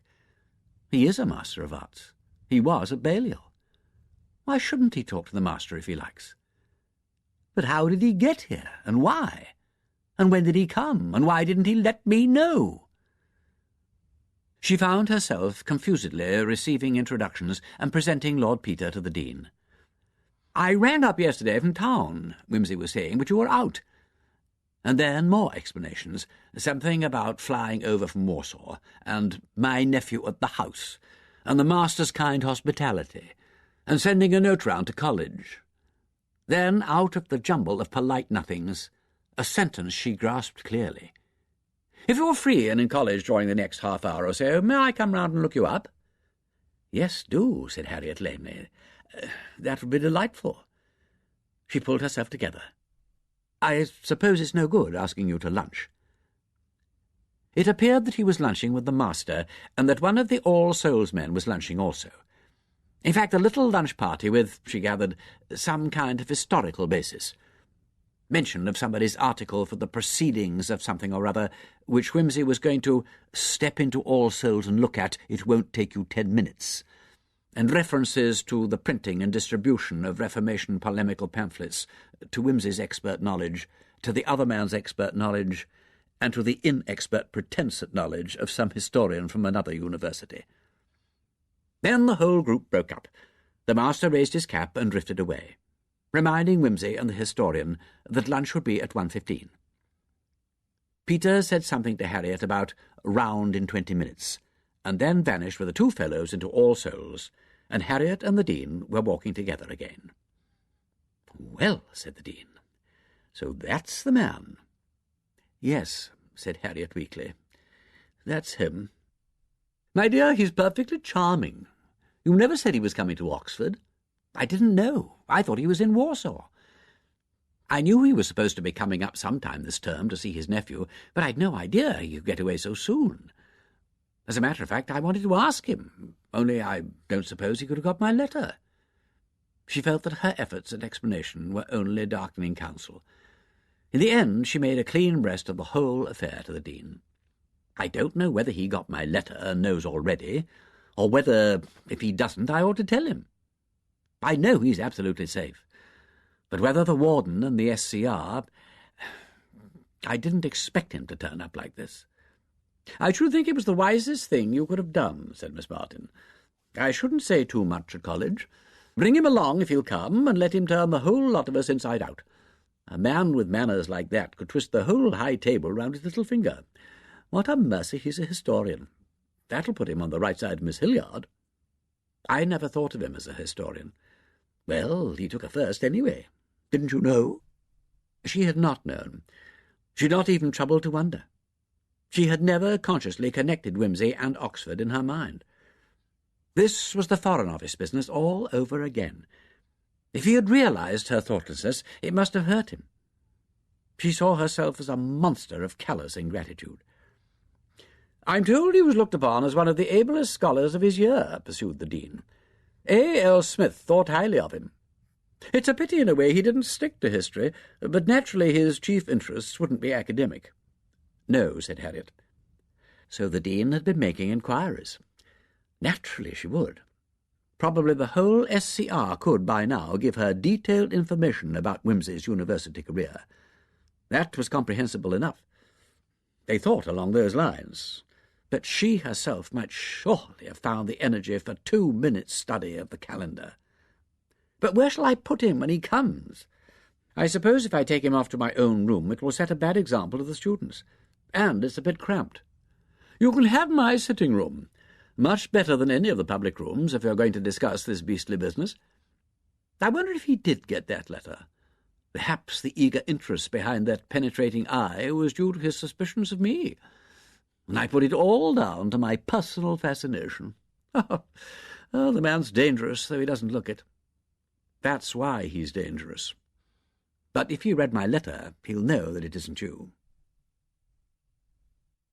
Some minor confusions were cleared up when they reached college and found a note from Peter in Harriet's pigeonhole. It explained that he'd reached London early on Saturday afternoon and found Harriet's letter waiting for him at the Foreign Office. "I tried to ring you, but left no name, as I didn't know whether you wanted me to appear personally in this matter." He'd been engaged in London that afternoon, motored to Oxford for dinner, been captured by some Balliol friends, and kindly invited by the master to stay the night, and would call some time tomorrow in the hope of finding her in. So she waited in the dean's room, idly watching the summer sun play through the branches of the plane tree in the new quad and make a dancing pattern upon the plinth, until she heard his knock. When she said, "Come in," the commonplace formula seemed to take on a startling significance. For good or evil, she'd called in something explosive from the outside world to break up the orderly tranquillity of the place. She had sold the breach to an alien force. She had sided with London against Oxford, and with the world against the cloister. But when he entered, she knew that the image had been a false one. He came into the quiet room as though he belonged there, and had never belonged to any other place. "Hello," he said, with a faint echo of the old flippant manner. Then he stripped off his gown and tossed it on the couch beside her own, laying his mortarboard on the table. "I found your note when I got back. So you did get my letter?" "Yes, I'm sorry you should have had this bother. It seemed to me, as I was coming to Oxford in any case, I'd better push along and see you. I meant to come round yesterday evening, but I got tied up with people, and I thought perhaps I'd better announce myself first." "It was good of you to come. Sit down." She pulled an armchair forward, and he dropped into it rather heavily. She noticed, with a curious little prick of anxiety, how the clear light picked out the angles of the skull on jaw and temple. "Peter, you look tired to death. What have you been doing with yourself?" "Talking," he said discontentedly. "Words, words, words. All these interminable weeks. I'm the professional funny man of the Foreign Office. You didn't know that? Well, I am.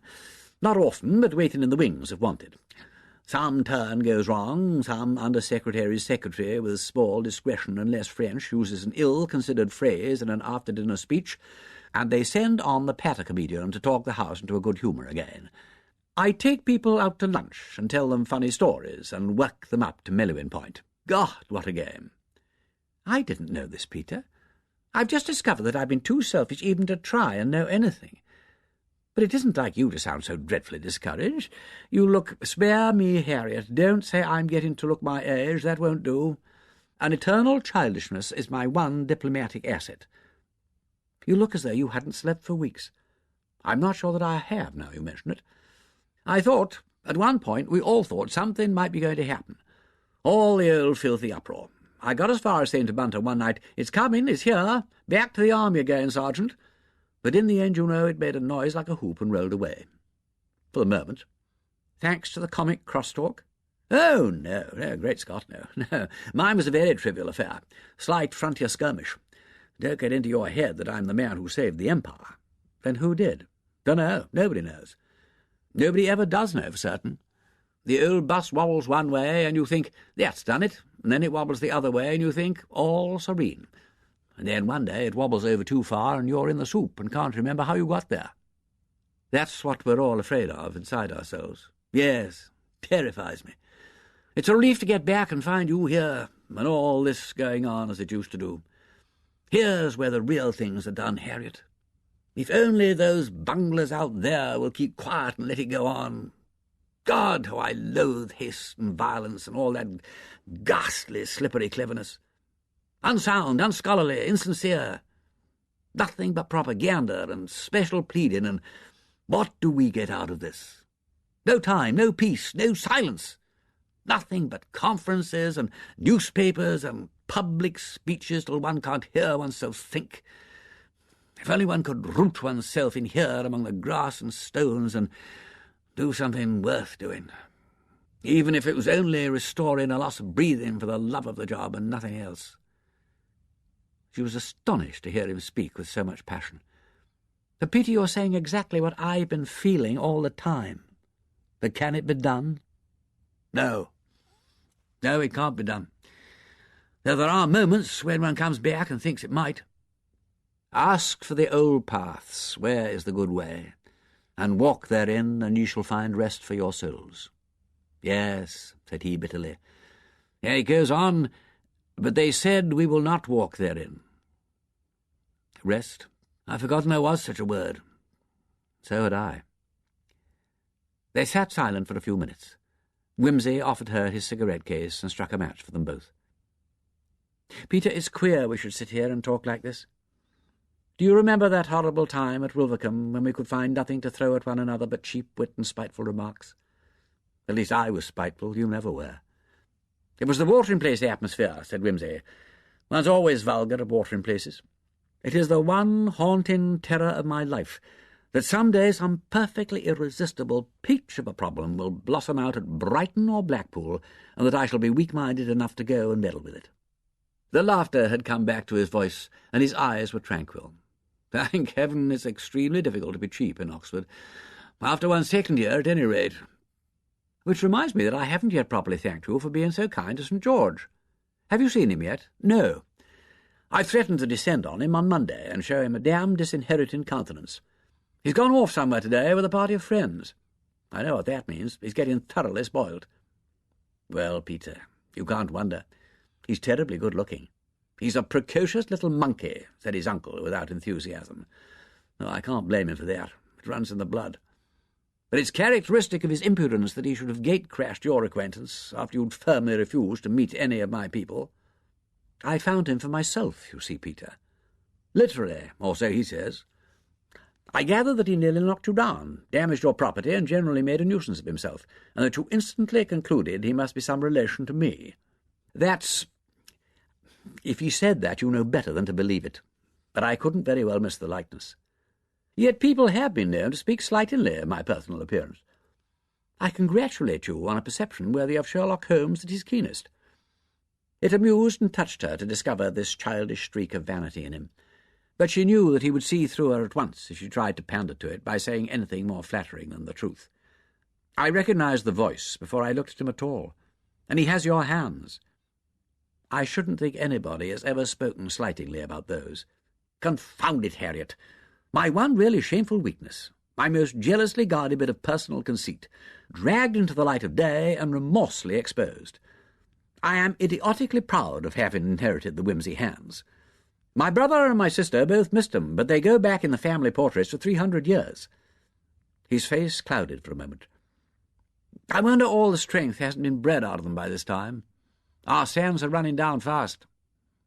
Harriet, will you come with me one day to Denver and see the place before the new civilization grows in on it like the jungle? I don't want to go all Galsworthy about it. They'll tell you I don't care a damn for the whole outfit, and I don't know that I do. But I was born there, and I shall be sorry if I live to see the land sold for ribbon building and the hall turned over to a Hollywood colour talkie king. Lord St. George wouldn't do that, would he? I don't know, Harriet. Why shouldn't he? Our kind of show is dead and done for. What the hell good does it do anybody these days? But he may care more than he thinks he does. You care, don't you, Peter? It's very easy for me to care, because I'm not called upon to do a hand's turn in the matter. I am the usual middle-aged prig with an admirable talent for binding heavy burdens and laying them on other people's shoulders. Don't think I envy my nephew his job. I'd rather live at peace and lay my bones in the earth. Only I have a cursed hankering after certain musty old values, which I'm coward enough to deny, like my namesake of the Gospels. I never go home if I can help it, and I avoid coming here. The cocks crow too long and too loudly.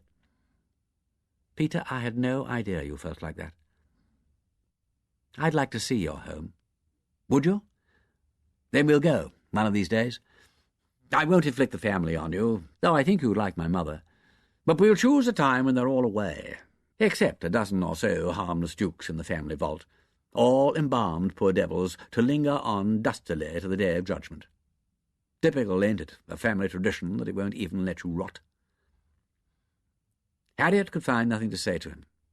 She'd fought him for 5 years and found out nothing but his strength. Now, within half an hour, he had exposed all his weaknesses, one after the other. And she could not, in honesty, say, "Why didn't you tell me before?" Because she knew perfectly well what the answer ought to be. Fortunately, he didn't seem to expect any comment. "Great Scott," was his next remark. "Look at the time. You've let me maunder on, and we've never said a word about your problem." "I've been only too thankful to forget it for a bit." "I dare say you have," he said, looking thoughtfully at her. "Listen, Harriet, couldn't we make today a holiday? You've had enough of this blasted business. Come and be bothered with me for a change. It'll be a relief for you, like getting a nice go of rheumatism in exchange for toothache. Equally damnable, but different. I've got to go to this lunch party, but it needn't take too long. How about a punt at 3 o'clock from Magdalen Bridge? There'll be an awful crowd on the river. The Charwell's not what it was, especially on a Sunday. More like bank holiday at Margate, with gramophones and bathing dresses and everybody barging into everybody else. Well, never mind. Let's go and do our own bit of barging along with the happy populace. Unless you'd rather come in the car and fly with me to the world's end.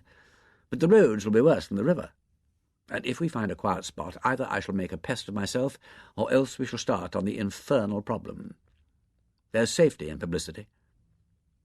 "Very well, Peter. We'll do exactly as you like. Then we'll say Magdalen Bridge at 3. Trust me, I'm not shirking the problem. If we can't see our way through it together, we'll find somebody who can. There are no seas innavigable, nor lands uninhabitable." He got up and held out a hand. "Peter, what a rock you are! The shadow of a great rock in a weary land. My dear, what are you thinking about? One doesn't shake hands at Oxford. The elephant never forgets." He kissed her fingers gently. "I have brought my formal cosmopolitan courtesy with me. My God, talk of courtesy, I'm going to be late for lunch." He snatched up cap and gown and was gone before she'd time even to think of seeing him down to the lodge. But it's just as well, she thought, watching him run across the quad like an undergraduate. He hasn't too much time as it is. Bless the man if he hasn't taken my gown instead of his own. Oh, well, it doesn't matter. We're much of a height, and mine's pretty wide on the shoulders, so it's exactly the same thing.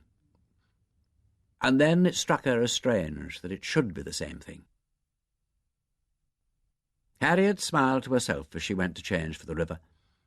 If Peter was keen on keeping up decayed traditions, he would find plenty of opportunity by keeping to a pre-war standard of watermanship, manners, and dress, especially dress. A pair of grubby shorts or a faded regulation suit rolled negligently about the waist was the modern version of Charwell fashion for men. For women, a sunbathing costume with, for the tender-footed, a pair of gaily coloured beach sandals. Harriet shook her head at the sunshine, which was now hot as well as bright. Even for the sake of startling Peter, she was not prepared to offer a display of grilled back and mosquito-bitten legs.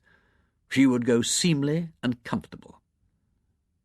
The Dean, meeting her under the beeches, gazed with exaggerated surprise at her dazzling display of white linen and pipe clay.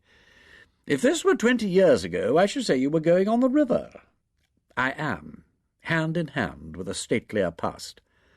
The Dean groaned gently. "I'm afraid you're making yourself conspicuous. That kind of thing is not done. You are clothed, clean, and cool. On a Sunday afternoon, too. I'm ashamed of you. I hope at least the parcel under your arm contains the records of crooners."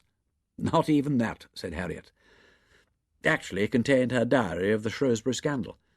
She thought that the best thing would be to let Peter take it away and study it for himself. Then he could decide what was best to be done about it. She was punctual at the bridge, but found Peter there before her. His obsolete politeness in this respect was emphasized by the presence of Miss Flaxman and another Shrewsburian who was sitting on the raft, apparently waiting for their escort, and looking rather hot and irritable. It amused Harriet to let Wimsey take charge of her parcel, hand her ceremoniously into the punt, and arrange the cushions for her, and to know by his ironical eyes that he perfectly well understood the reason of her unusual meekness. "Is it your pleasure to go up or down?" "Well, going up there's more riot, but a better bottom.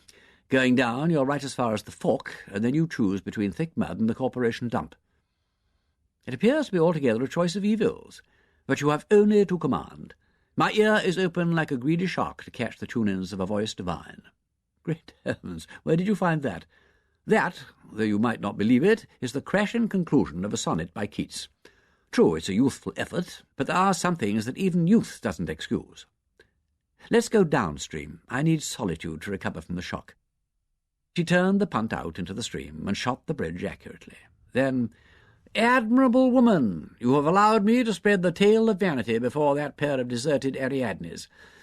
Would you now prefer to be independent and take the pole? I admit it's better fun to punt than to be punted, and that a desire to have all the fun is 9/10 of the law of chivalry. Is it possible that you have a just and generous mind?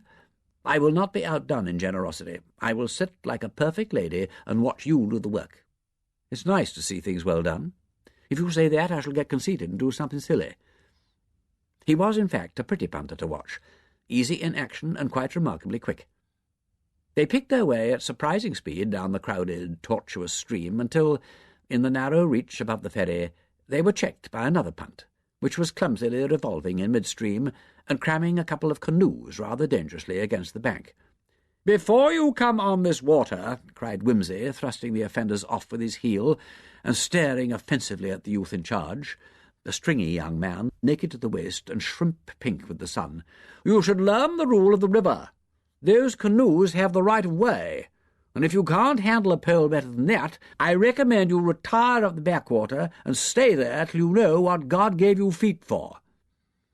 Whereat a middle-aged man, whose punt was moored a little way further on, turned his head sharply and cried in ringing tones, "Good Lord! Wimsey of Balliol!" Well, said his lordship, abandoning the pink youth and ranging up alongside the punt. "Peak of Brasenose, by all that's holy. Oh, yeah, what brings you here?" "Dash it," said Mr. Peake, "I live here. What brings you here is more to the point. You haven't met my wife, Lord Peter Wimsey, my dear. The cricket blue, you know. The rest is my family." He waved his hand vaguely over a collection of assorted offspring. "Oh, I thought I'd look the old place up," said Peter, when the introductions were completed all round. "I've got a nephew here and all that. What are you doing? Tutor? Fellow? Lecturer?" "Oh, I coach people. A dog's life, a dog's life. Dear me, a lot of water has flowed under Folly Bridge since we last met. But I'd have known your voice anywhere. The moment I heard those arrogant, off-hand, go-to-blazes tones, I said, 'Wimsey of Balliol,' wasn't I right?" Wimsey shipped the pole and sat down. "Have pity, old son, have pity. Let the dead bury their dead. You know," said Peake to the world at large, "when we were up together, shocking long time ago, that is, never mind, if anyone got landed with a country cousin or an American visitor who asked, as these people will, 'What is this thing called the Oxford Manor?' we used to take him round and show him Wimsey of Balliol. He fitted it very handily between St. John's Gardens and the Martyrs' Memorial. But suppose he wasn't there or wouldn't perform? That catastrophe never occurred. One never failed to find Wimsey of Balliol planted in the centre of the quad and laying down the law with exquisite insolence to somebody." Wimsey put his head between his hands. "We were accustomed to lay bets," went on Mr. Peake, who seemed to have preserved an undergraduate taste of humour, owing, no doubt, to continuous contact with first-year mentality, "upon what they would say about him afterwards. The Americans mostly said, 'But my, ain't he just the perfect English aristocrat?' But some of them said, 'Does he need that glass in his eye, or is it just part of the costume?'" Harriet laughed, thinking of Miss Schuster's flat. "My dear," said Mrs. Peake, who seemed to have a kindly nature. "The country cousins," said Mr. Peake remorselessly, "invariably became speechless and had to be revived with coffee and ices at Bull's." "Don't mind me," said Peter, whose face was invisible except for the tip of a crimson ear. "But you're wearing very well, Wimsey," pursued Mr. Peake benevolently. "Kept your waistline? Still good for a sprint between the wickets? Can't say I'm much use now except for the parents' match, eh, Jim? That's what marriage does for a man. Makes him fat and lazy. But you haven't changed. Not an atom, not a hair. Absolutely unmistakable. And you're quite right about those louts on the river. I'm sick and tired of being barged into and getting their beastly punts over my bows. They don't even know enough to apologise. Think it's dashed funny. Stupid oafs. And gramophones bawling in your ears. And look at 'em. Just look at 'em. Enough to make you sick, like the monkey house at the zoo." "Noble and nude and antique," suggested Harriet. "Oh, I don't mean that. I mean the pole climbing. Watch that girl. Look. hand over hand. Up she goes, and turning round to shove as if she was trying to clear a drain. She'll be in it if she isn't careful. She's dressed for it, said Wimsey. Look, I'll tell you what, said Mr. Peake confidentially. That's the real reason for the costume. They expect to fall in. It's all right to come out with these beautiful creases down your flannels, but if you do go in, it makes it all the funnier. How true that is. Well, we're blocking the river. We better be getting on. I'll look you up one day, if Mrs. Peake will allow me. So long. The punts parted. Dear me, said Peter, when they were out of earshot. It's pleasant to meet old friends, and very salutary.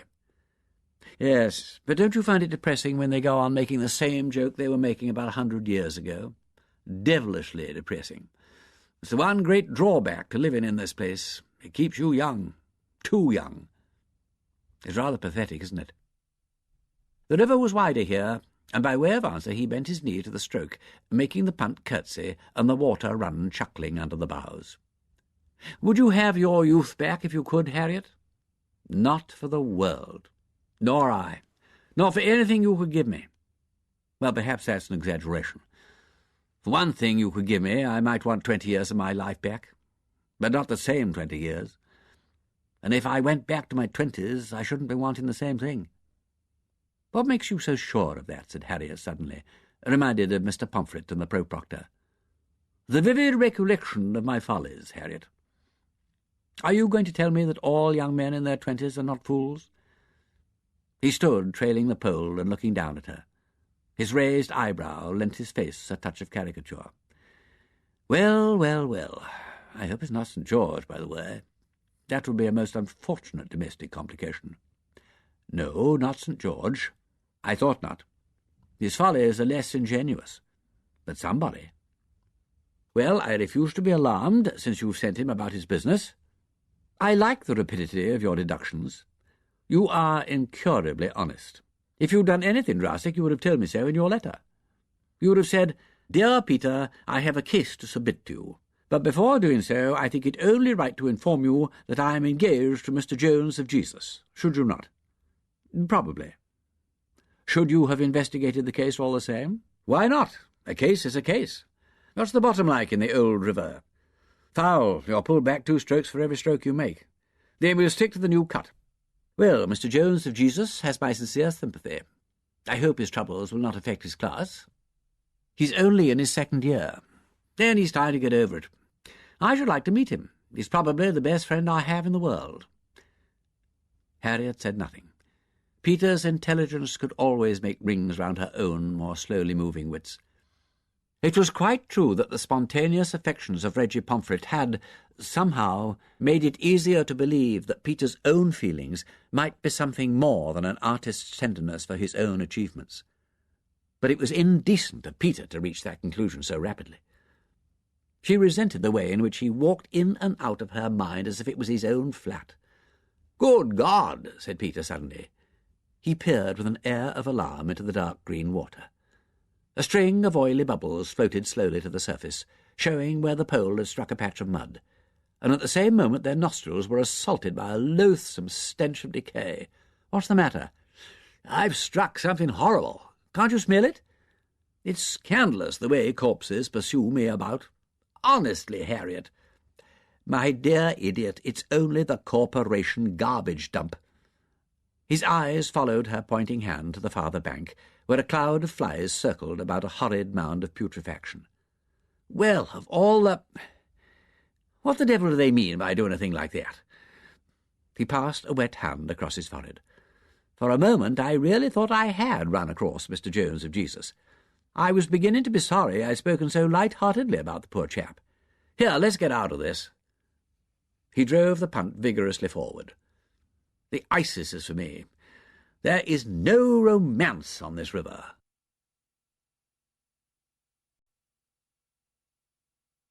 Chapter 15. Do but consider what an excellent thing sleep is. It is so inestimable a jewel that if a tyrant would give his crown for an hour's slumber, it cannot be bought. Of so beautiful a shape is it, that though a man lie with an empress, His heart cannot beat quite till he leaves her embracements to be at rest with the other. Yea, so greatly indebted are we to this kinsman of death, that we owe the better tributary half of our life to him, and there is good cause why we should do so. For sleep is that golden chain that ties health and our bodies together. Who complains of want, of wounds, of cares, of great men's oppressions, of captivity, while he sleepeth? Beggars in their beds take as much pleasure as kings. Can we therefore surfeit on this delicate ambrosia?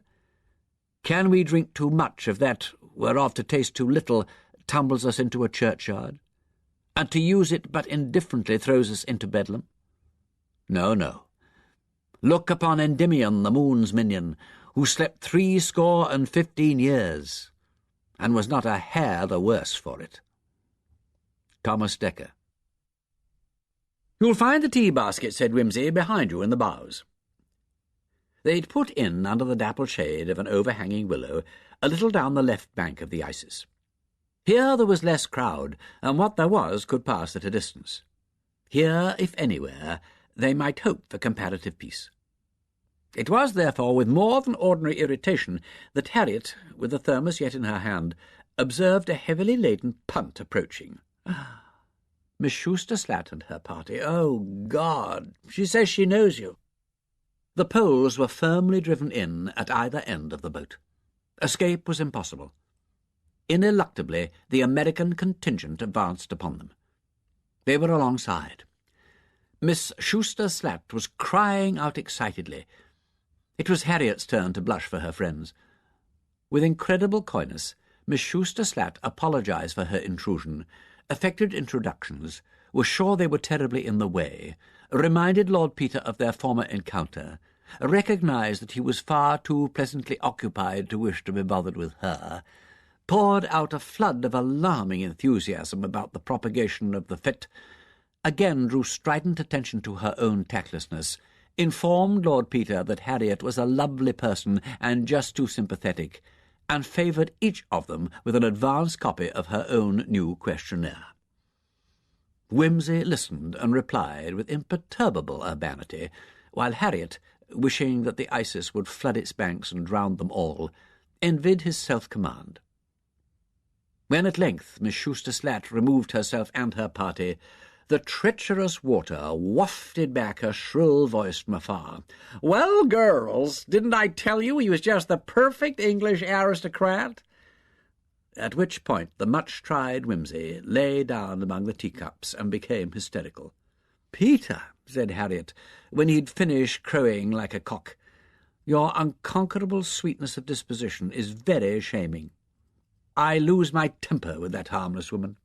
Have some more tea." "I think," said his lordship mournfully, "I had better stop being the perfect English aristocrat and become the great detective after all. Fate seems to be turning my one-day romance into a roaring farce. If that's the dossier, let me have it. We'll see," he added with a faint chuckle, "what kind of a detective you make when you're left to yourself." Harriet handed him the loose-leaf book and an envelope containing the various anonymous documents, all endorsed, where possible, with the date and manner of publication. He examined the documents first, separately and carefully, without manifesting surprise, disgust, or indeed any emotion beyond meditative interest. He then put them all back into the envelope, filled and lit a pipe, curled himself up among the cushions, and devoted his attention to her manuscript. He read slowly, turning back every now and again to verify a date or detail. At the end of the first few pages, he looked up to remark, "I'll say one thing for the writing of detective fiction. You know how to put your story together, how to arrange the evidence." "Thank you," said Harriet dryly. "Praise from Sir Hubert is praise indeed." He read on. His next observation was, "I see you've eliminated all the servants in the Scouts' wing on the strength of one locked door." "I'm not so simple-minded as that. When you come to the chapel episode, you'll find that it eliminates them all for another reason. I beg your pardon. I was committing the fatal error of theorizing ahead of my data." Accepting rebuke, he relapsed into silence while she studied his half-averted face. "Considered generally, As a facade, it was by this time tolerably familiar to her, but now she saw details, magnified as it were by some glass in her own mind. The flat setting and fine scroll-work of the ear, and the height of the skull above it. The glitter of close-cropped hair where the neck muscles lifted to meet the head. A minute sickle-shaped scar on the left temple. The faint laughter lines at the corner of the eye and the droop of the lid at its outer end. The gleam of golden down on the cheekbone. The wide spring of the nostril. An almost imperceptible beading of sweat on the upper lip, and a tiny muscle that twitched the sensitive corner of the mouth. The slight sun-reddening of the fair skin, and its sudden whiteness below the base of the throat. The little hollow above the points of the collarbone. He looked up, and she was instantly scarlet, as though she'd been dipped into boiling water. Through the confusion of her darkened eyes and drumming ears, some enormous bulk seemed to stoop over her. Then the mist cleared. His eyes were riveted upon the manuscript again, but he breathed as though he'd been running.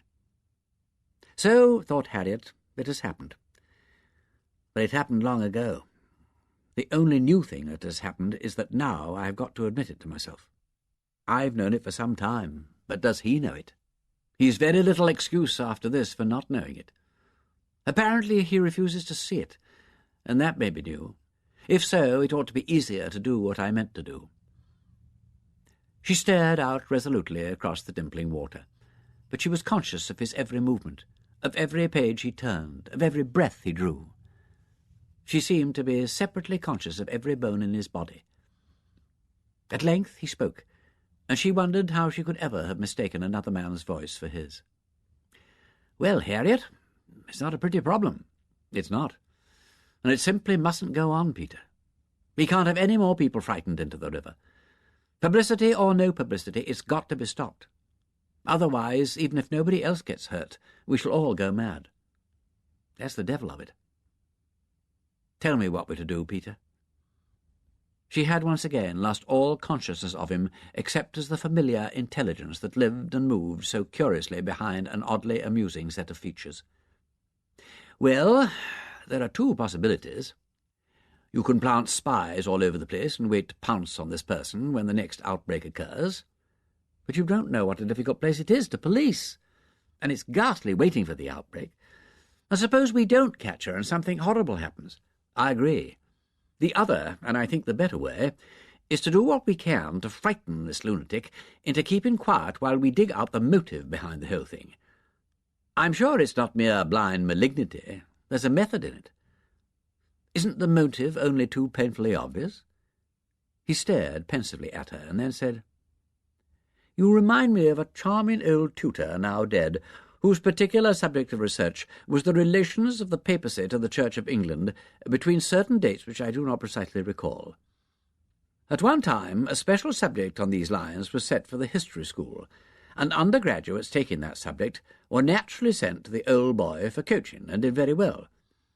But it was noticed that no man from his own college ever entered for that particular special, the reason being that the tutor's honesty was such that he would earnestly dissuade his pupils from taking his own subject for fear lest his encouragement might influence their decision. What a charming old gentleman. I'm flattered by the comparison, but I don't see the point. Don't you? Isn't it a fact that, having more or less made up your mind to a spot of celibacy, you are eagerly peopling the cloisters with bogies? If you want to do without personal relationships, then do without them. Don't stampede yourself into them by imagining that you've got to have them or qualify for a Freudian casebook. We are not talking about me and my feelings. We're talking about this beastly case in college. But you can't keep your feelings out of the case. It's no use saying vaguely that sex is at the bottom of all these phenomena. That's about as helpful as saying that human nature is at the bottom of them. Sex isn't a separate thing functioning away all by itself. It's usually found attached to a person of some sort. Well, that's rather obvious. Well, let's have a look at the obvious. The biggest crime of these blasted psychologists is to have obscured the obvious. They're like a man packing for the weekend and turning everything out of his drawers and cupboards till he can't find his pyjamas and toothbrush. Take a few obvious points to start with. You and Mr. Vane met at Shrewsbury for the first time at the Gaudy. and the first letter was put into your sleeve at that time. The people attacked are nearly all dons or scholars. A few days after your tea party with young Pomfret, Jukes goes to prison. All the letters received by post come either on a Monday or a Thursday. All the communications are in English, except the Harpy quotation. The dress found on the dummy was never seen in college. Do all those facts taken together suggest nothing to you beyond the general notion of sex repression?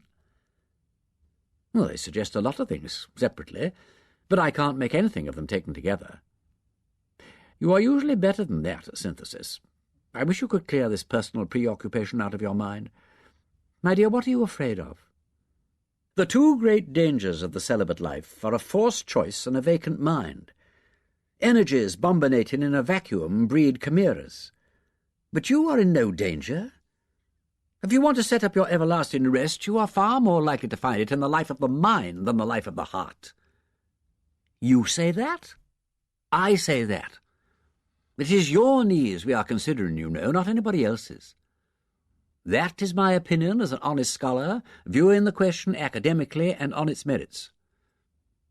She had the old sensation of being outwitted. She grasped again at the main theme of the discussion.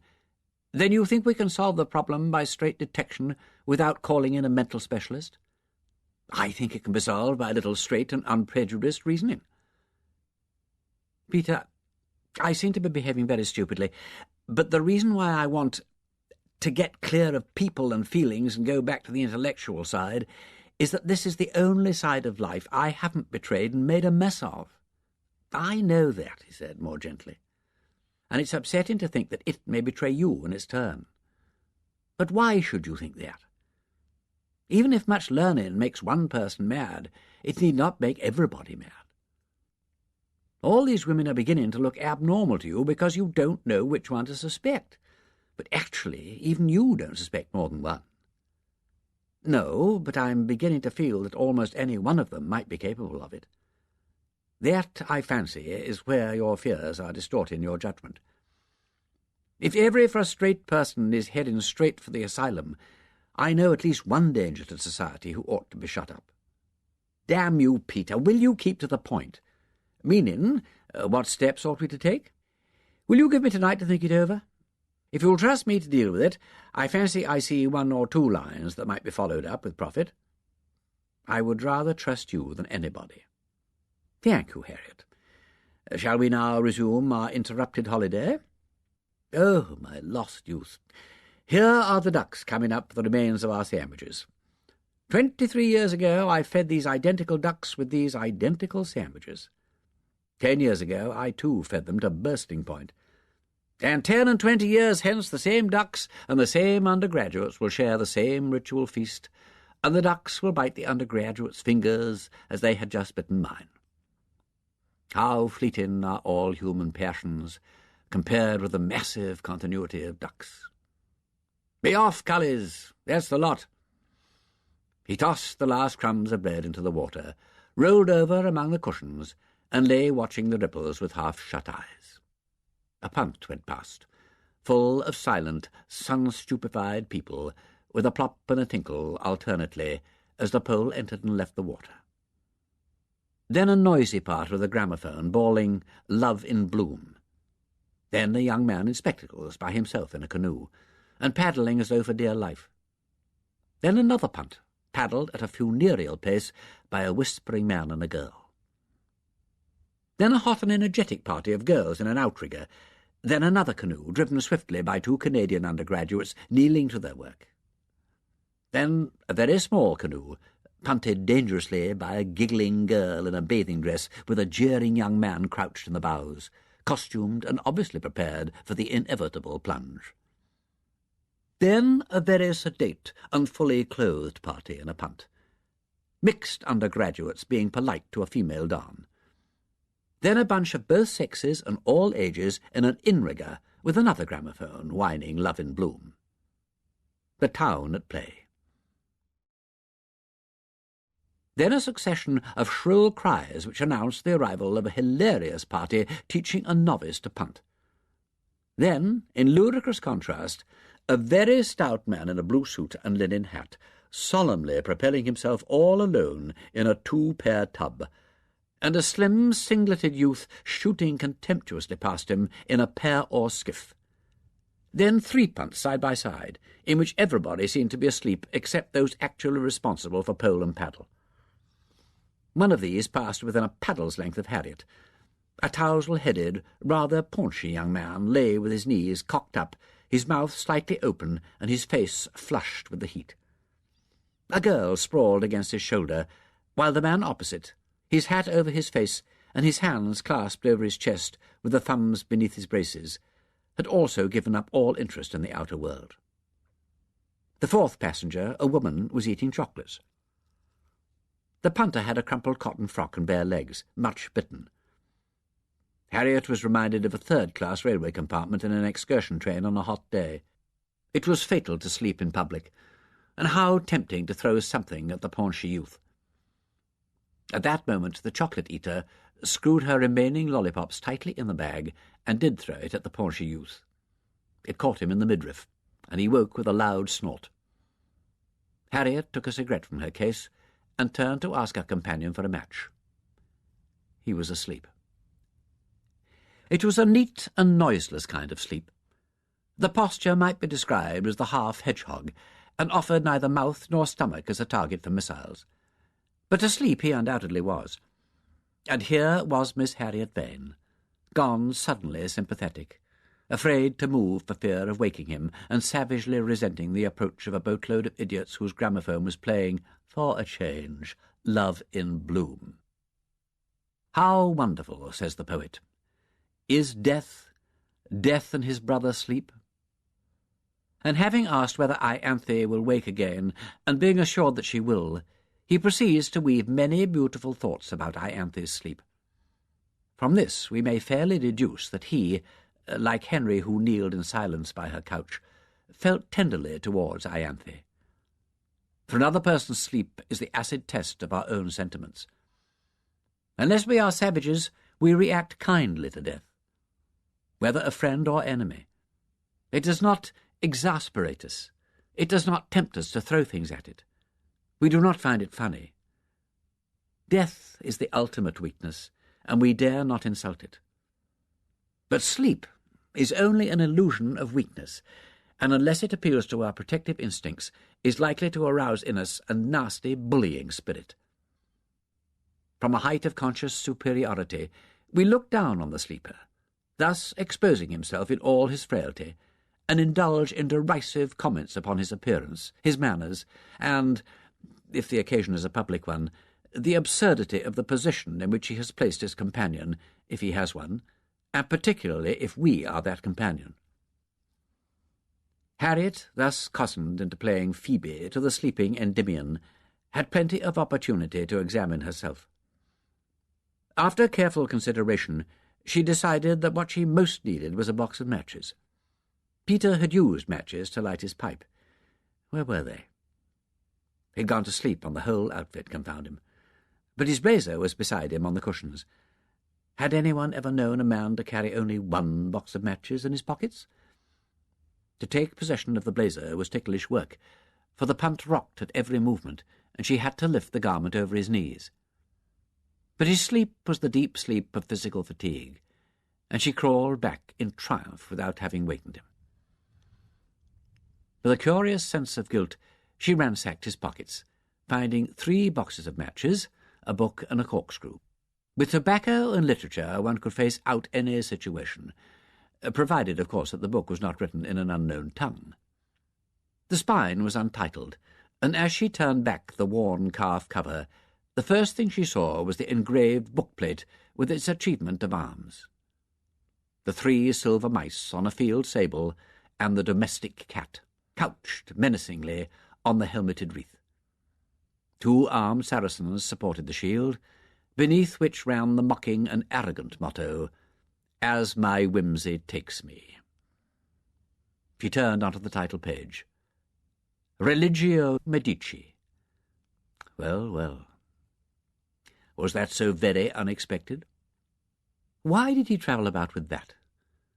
Did he fill in the spare moments of detection and diplomacy with musing upon the strange and mystical transmigrations of silkworms and the legerdemain of changelings? Or with considering how we vainly accuse the fury of guns and the new invention of death? Certainly there is no happiness within this circle of flesh, nor is it in the optics of these eyes to behold felicity. The first day of our jubilee is death. She had no wish to suppose that he could find any personal application for that. She would rather have him secure and happy in order that she might resent his happy security. She flicked the pages over hurriedly. When I am from him, I am dead till I be with him. United souls are not satisfied with embraces, but desire to be truly each other, which, being impossible, these desires are infinite, and must proceed without a possibility of satisfaction. That was a most uncomfortable passage, whichever way you looked at it. She turned back to the first page and began to read steadily, with critical attention to grammar and style, so as to occupy the upper current of her mind without prying too closely into what might be going on beneath the surface. The sun moved down the sky, and the shadows lengthened upon the water. There were fewer craft on the river now. The tea parties were hurrying home to dinner, and the supper parties had not yet put out. Endymion had the air of being settled for the night. It was really time to harden her heart and pull upon the poles. She put off the decision from moment to moment, till a loud shriek and a bump at her end of the boat came to spare her the trouble. The incompetent novice had returned with her crew, and having left her pole in the middle of the river, had let her craft adrift across the stern. Harriet pushed the intruders off with more vigour than sympathy, and turned to find her host sitting up and grinning rather sheepishly. "Oh, have I been asleep?" "Getting on for 2 hours," said Harriet, with a pleased chuckle. "Oh, good Lord! Oh, what disgusting behaviour! I'm frightfully sorry. Why didn't you give me a shout? What time is it? Oh, my poor girl, you will get no dinner tonight if we don't hurry up. Oh, look here, I do apologise most abjectly. It doesn't matter a bit. You are awfully tired. That is no excuse." He was on his feet now, extricating the punt poles from the mud. "We might make it by double punting, if you will forgive the infernal cheek of asking you to work to make up for my soul-destroying sloth. I'd love to punt, but Peter—" She suddenly liked him enormously. "What's the hurry? I mean, is the master expecting you or anything?" "No, I've removed myself to the Mitre. I can't use the master's lodgings as a hotel. Besides, they've got people coming in. Then couldn't we get something to eat somewhere along the river and make a day of it? I mean, if you feel like it. Or must you have a proper dinner? My dear, I would gladly eat husks for having behaved like a hog, or thistles, preferably thistles. You are a most forgiving woman. Well, give me the pole. I'll stay up in the bows, and you can do the steering. And watch you bring the pole up in 3? I promise to do that." She was conscious, nevertheless, of Wimsey of Balliol's critical eye upon her handling of the heavy pole. For either you look gracefully or you look ghastly. There's no middle way in punting. They set their course towards Iffley. "On the whole," said Harriet, as they took boat again some little time later, "thistles would have been preferable. That kind of food is provided for very young people whose minds are elsewhere, men of passion but not parts. I am glad to have dined on apricot flan and synthetic lemonade. It enlarges one's experience. Shall I, you, or we pole? Or shall we abandon aloofness and superiority and paddle in beauty side by side?" His eyes mocked her. "I am tame. Pronounce." "Whichever you prefer." He handed her gravely to the stern seat and coiled himself down beside her. "What the devil am I sitting on?" "Sir Thomas Browne, I expect. I'm afraid I rifled your pockets. Since I was such a bad companion, I'm glad I provided you with a good substitute. Is he a constant companion of yours?" "My tastes are fairly Catholic. I might easily have a Kai Lung or Alice in Wonderland, or Machiavelli, or Boccaccio or the Bible, just as likely or not, or Apuleius." Or John Donne? He was silent for a moment, and then said in a changed voice, "Was that a bow drawn at a venture?" "A good shot?" "Wang in the gold, between the joints of the harness. If you would paddle a little on your side, it would make it handier to steer." "Sorry." "Do you find it easy to get drunk on words?" "So easy that, to tell you the truth, I am seldom perfectly sober, which accounts for my talking so much. And yet if anybody had asked me, I should have said you had a passion for balance and order, not beauty without measure. One may have a passion for the unattainable, but you do attain it. At least you appear to attain it. The perfect Augustine? No, I'm afraid it's at most a balance of opposing forces." The river's filling up again. "Lots of people come out after supper?" "Yes, well, bless their hearts, why shouldn't they?" "You're not feeling cold?" "Not the least bit." That was the second time within 5 minutes that he'd warned her off his private ground. His mood had changed since the early hours of the afternoon, and all his defences were up once more. She could not again disregard the no thoroughfare sign. She left it to him to start a fresh subject. He did so, courteously enough, by asking how the new novel was getting on. "It's gone sticky. What's happened to it?" This involved a full rehearsal of the plot of Death 'Twixt Wind and Water. It was a complicated story, and the punt had covered a good deal of water before she reached the solution. "Well, there's nothing fundamentally wrong with that," said he, and proceeded to offer a new suggestion about detail. "How intelligent you are, Peter. You're quite right. Of course, that would be much the best way to get over the clock difficulty. But why does the whole story sound so dead and alive?" "If you ask me," said Wimsey, "it's Wilfred. I know he marries the girl, but must he be such a mutt? Why does he go and pocket the evidence and tell all those unnecessary lies? Because he thinks the girl's done it. Yes, but why should he? He's dotingly in love with her. He thinks she's absolutely the cat's pyjamas. And yet merely because he finds her handkerchief in the bedroom, he is instantly convinced, on evidence that wouldn't hang a dog, that she not only is Winchester's mistress, but has also murdered him in a peculiarly diabolical way. That may be one way of love, but you would like to point out that it isn't yours, and in fact it wasn't yours." There it was again, the old resentment and the impulse to hit back savagely for the pleasure of seeing him wince. "No," he said, "I was considering the question impersonally. Academically, in fact. Yes. Please. From a purely constructional point of view, I don't feel that Wilfred's behaviour is sufficiently accounted for." "Well," said Harriet, recovering her poise, "academically speaking, I admit that Wilfred is the world's worst goop. But if he doesn't conceal the handkerchief, where's my plot? Couldn't you make Wilfred one of those morbidly conscientious people who've been brought up to think that anything pleasant must be wrong, so that if he wants to believe the girl an angel of light, she is, for that very reason, all the more likely to be guilty? Give him a puritanical father and a hell-fire religion." "Peter, that's an idea." "He has, you see, a gloomy conviction that love is sinful in itself, and that he can only purge himself by taking the young woman's sins upon him and wallowing in vicarious suffering. He'd still be a goop, and a pathological goop, but he would be a bit more consistent. Yes, he'd be interesting. But if I give Wilfred all those violent and lifelike feelings, he'll throw the whole book out of balance. Oh, you'd have to abandon the jigsaw kind of story and write a book about human beings for a change." "I'm afraid to try that, Peter. It might go too near the bone. Might be the wisest thing you could do. Write it out and get rid of it? Yes. I'll think about that. It would hurt like hell. What would that matter if it made a good book?" She was taken aback. Not by what he said, but by his saying it. She'd never imagined that he could regard her work very seriously, and she'd certainly not expected him to take this ruthless attitude about it. The protective male? He was being about as protective as a can-opener. "You haven't yet," he went on, "written the book you could write if you tried.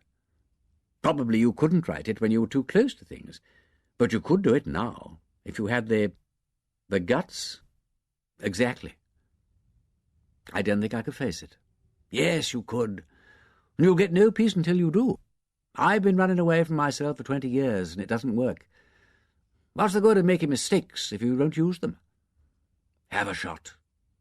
Start on Wilfred. Damn Wilfred. All right, I'll try. I'll knock the sawdust out of Wilfred anyhow. He took his right hand from the paddle and held it out to her deprecatingly. Always laying down the law with exquisite insolence to somebody. I'm sorry. She accepted the hand and the apology, and they paddled on in amity. But it was true, she thought, that she had had to accept a good deal more than that. She was quite surprised by her own lack of resentment. They parted at the postern. Good night, Harriet. I'll bring back your manuscript tomorrow. Would sometime in the afternoon suit you? I must lunch with young Gerald, I suppose, and play the heavy uncle. Come round about 6, then. Good night. And thank you very much. I am in your debt.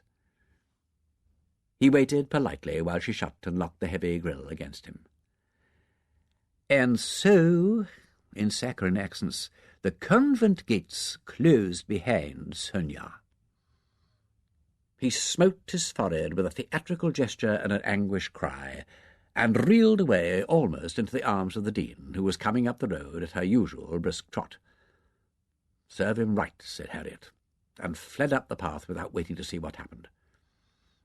As she got into bed, she recalled the extempore prayer of a well-meaning but incoherent curate, heard once and never forgotten.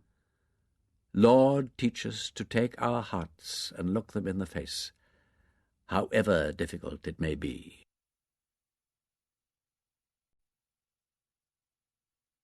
Chapter 16. From noise of scare fires rest ye free, from murders benedicite. From all mischances they may fright your pleasing slumbers in the night. Mercy secure ye all, and keep the goblin from ye while ye sleep. Robert Herrick. Oh, miss! We're so sorry to disturb you, madam. Good gracious, Carrie, what is it? When you've been lying awake for an hour or so, wondering how to reconstruct a Wilfred without inflicting savage mayhem upon your plot, and having just tumbled into an uneasy slumber, haunted by the embalmed bodies of dukes, it's annoying to be jerked into consciousness again by 2 excited and partly hysterical maidservants in dressing-gowns. Oh, miss, the Dean said to come and tell you. Annie and me have been so frightened, we nearly caught it. Caught what? Well, whatever it is, miss. In the science lecture room, miss. We saw it there. It was awful. Harriet sat up, dazed. And it's gone off, miss. Rampaging, something horrible. And nobody knows what it might be up to, so we thought we ought to tell somebody. Look, for goodness sake, Carrie, do tell me. Look, sit down, both of you, and begin from the beginning. But, miss, didn't we ought to see what's gone with it? Out through the dark room window, that's where it went, and it may be murdering people at this very minute. And the room locked and the key inside. There might be a dead body lying there, all blood. Don't be ridiculous, said Harriet, but she got out of bed nonetheless and began to hunt for her slippers. If somebody's playing another practical joke, we must try and stop it, but don't let's have any nonsense about blood and bodies. Where did it go to? We don't know, miss. Harriet looked at the stout and agitated Carrie, whose face was puckered and twitching, and her eyes bolting with imminent hysteria. She never thought the present head scout any too dependable, and was inclined to put down her abundant energy to an excess of thyroid. Where is the Dean, then? Waiting in the lecture-room door, miss. She said to fetch you. All right. Harriet put her torch into her dressing-gown pocket and hustled her visitors out. Now, tell me quickly what's the matter, and don't make a noise. Well, miss, Annie comes to me and says, when was this? About a quarter of an hour ago, miss, or it might be more or less. About that, madam. I was in bed and asleep, never dreaming of nothing, and Annie says, have you got the keys, Carrie? There's something funny going on in the lecture-room. So I says to Annie, look, just a minute. Let Annie tell her part first. Well, madam, you know the science lecture-room at the back of the quad, and how you can see it from our wing. I woke up about 1:30 and happened to look out of my window, and I saw a light in the lecture-room. So I thought, That's funny, as late as this. And I saw a shadow on the curtain, like somebody moving about. The curtains were drawn, then? Yes, madam. But they're only buff casement cloth, you know, so I could see the shadow as plain as plain. So I watched a bit, and the shadow went away, but the light stayed on. And I thought it was funny. So I went and woke Carrie, and said to her, give me the keys, so as I could go and look, in case it was something that wasn't quite right. And she saw the light too. And I said, oh, Carrie, come with me. I don't like to go alone. So Carrie came down with me. Did you go through the hall or across the yard? Across the yard, madam. We thought it would be quicker. Through the yard and the iron gate. And we tried to look through the window, but it was tight shut and the curtains pulled close. They were out of Tudor Building now. Its corridors, as they passed through, would seem quiet enough. Nor did there seem to be any disturbance in the old quad. The library wing was dark, except for a lamp burning in Mr. Vine's window and the dim illumination of the passage lights. When we came to the lecture-room door, it was locked and the key in it, because I stooped down to look through the hole, but I couldn't see anything. And then I saw that curtain wasn't quite drawn across the door. It has glass panels, you know, madam. So I looked through the crack, and I saw something all in black, madam. And I said, oh, there it is. And Carrie said, let me see. And she gave me a bit of a push, and my elbow bumped against the door, and that must have frightened it, because the light went out. Yes, miss, said Carrie eagerly, and I said, there now. And then there was a most awful crash inside. Dreadful it was, and something bumping, and I calls out, oh, he's coming after us. And I said to Carrie, run and fetch the Dean. We've got it in here. So Carrie went for the Dean, and I heard whoever it was moving about a bit, and then I didn't hear anything more. And the Dean came along, and we waited a bit, and I said, ooh, do you think it's lying in there with its throat cut? And the Dean said, there now, how silly you've been. It'll have gone out through the window. And I says, but all them windows are barred, I says. And the Dean says, the darkroom window, that's where it's gone. The darkroom door was locked too, so we run round outside, and sure enough, there's the window wide open. So the Dean says, fetch Miss Vane. So he comes for you, miss. By this time they'd reached the east angle of the new quad, where Miss Martin stood waiting. Our friend's vanished, I'm afraid, said the Dean. We ought to have been quick enough to think of that window. I've been round this quad, but I can't find anything there. Let's hope the creature's gone back to bed. Harriet examined the door. It was certainly locked from the inside, and the curtain over the glass panel did not fit quite closely, but everything within was dark and silent. What does Sherlock Holmes do now? Inquired the Dean. Well, I think we'll go in, said Harriet. I suppose you haven't such a thing as a pair of long-nosed pliers? No. Well, it's probably just as good to break the glass. Don't cut yourself. How many times, thought Harriet, had her detective, Robert Templeton, broken through doors to discover the dead body of the murdered financier? With a ludicrous feeling that she was acting a part, she laid a fold of her dressing-gown across the panel and delivered a sharp blow upon it with her closed fist. Rather to her astonishment, the panel broke inwards exactly as it should have done, to the accompaniment of a modest tinkle of glass. Now a scarf or a handkerchief wrapped round to protect the hand and wrist, and prevent leaving extra fingerprints on the key and handle. The Dean obligingly fetched this needful accessory, and the door was opened. Harriet's first glance, by torchlight, was for the switch.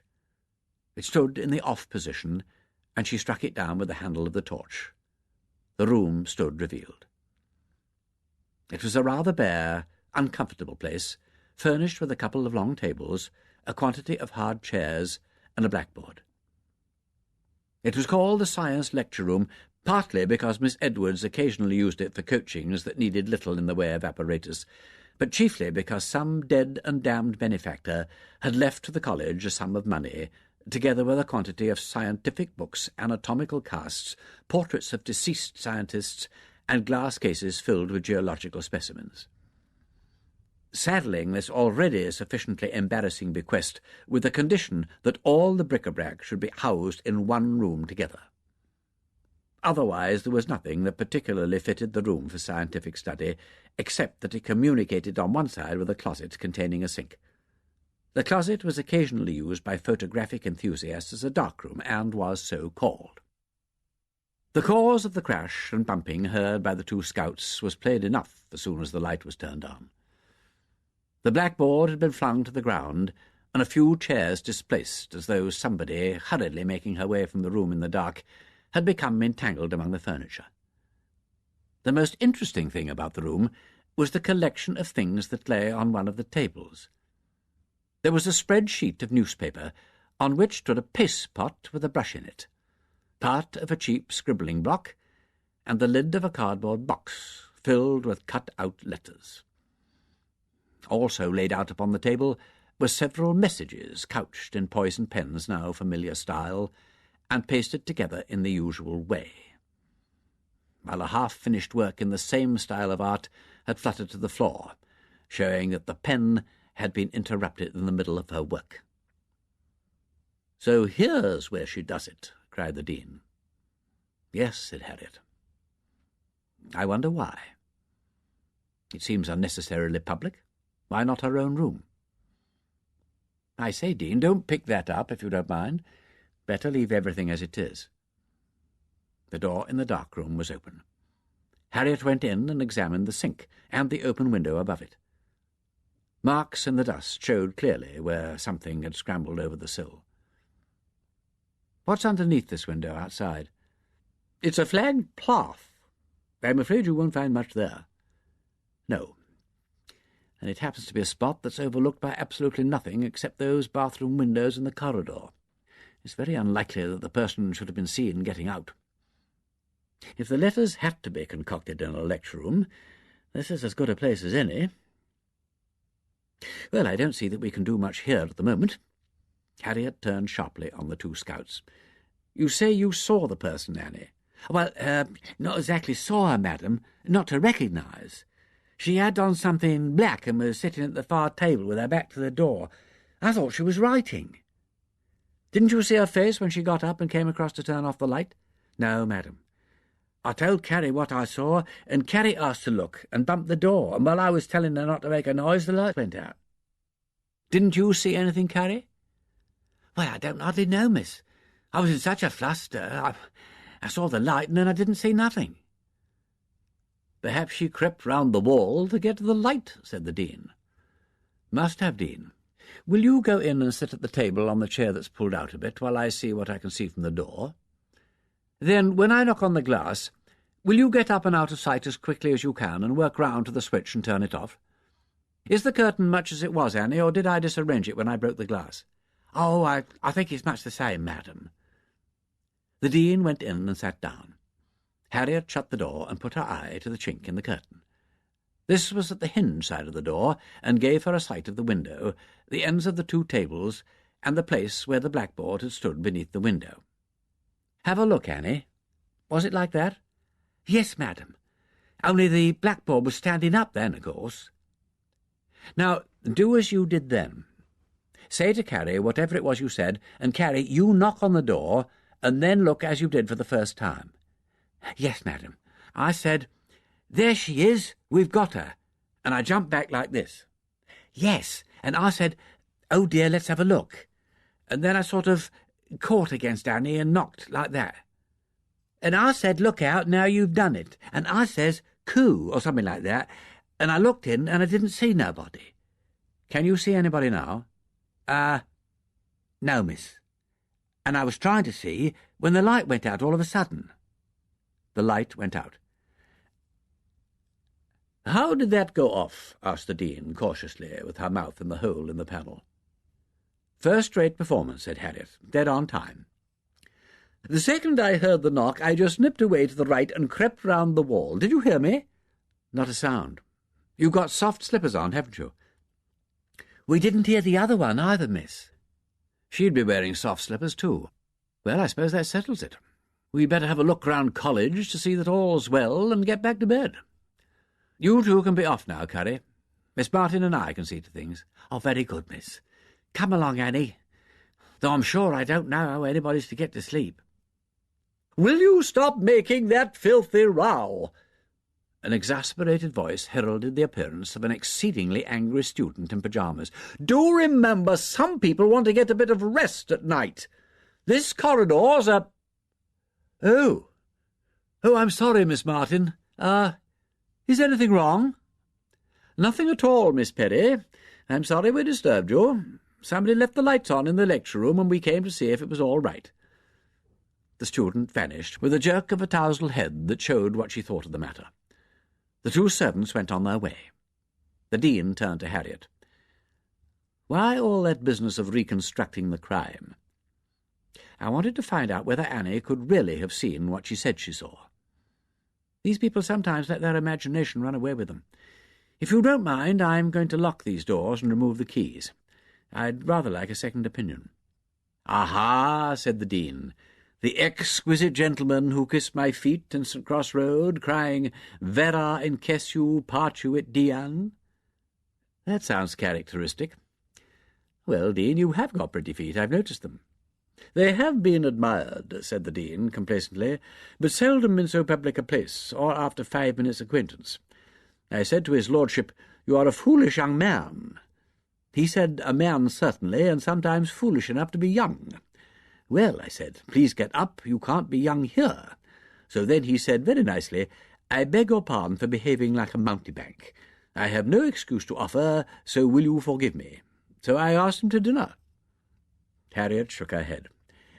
"I'm afraid you're susceptible to fair hair and a slim figure. That in the slender's but a humorous word, which in the stout is a flat impertinence. It might have been extremely impertinent, but actually was not. I shall be interested to know what he makes of tonight's affair. We'd better go and see if there's any more funny business."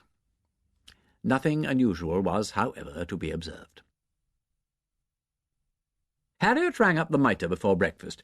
"Peter, could you possibly come round this morning instead of at 6 o'clock? "Within 5 minutes. When and where will you be?"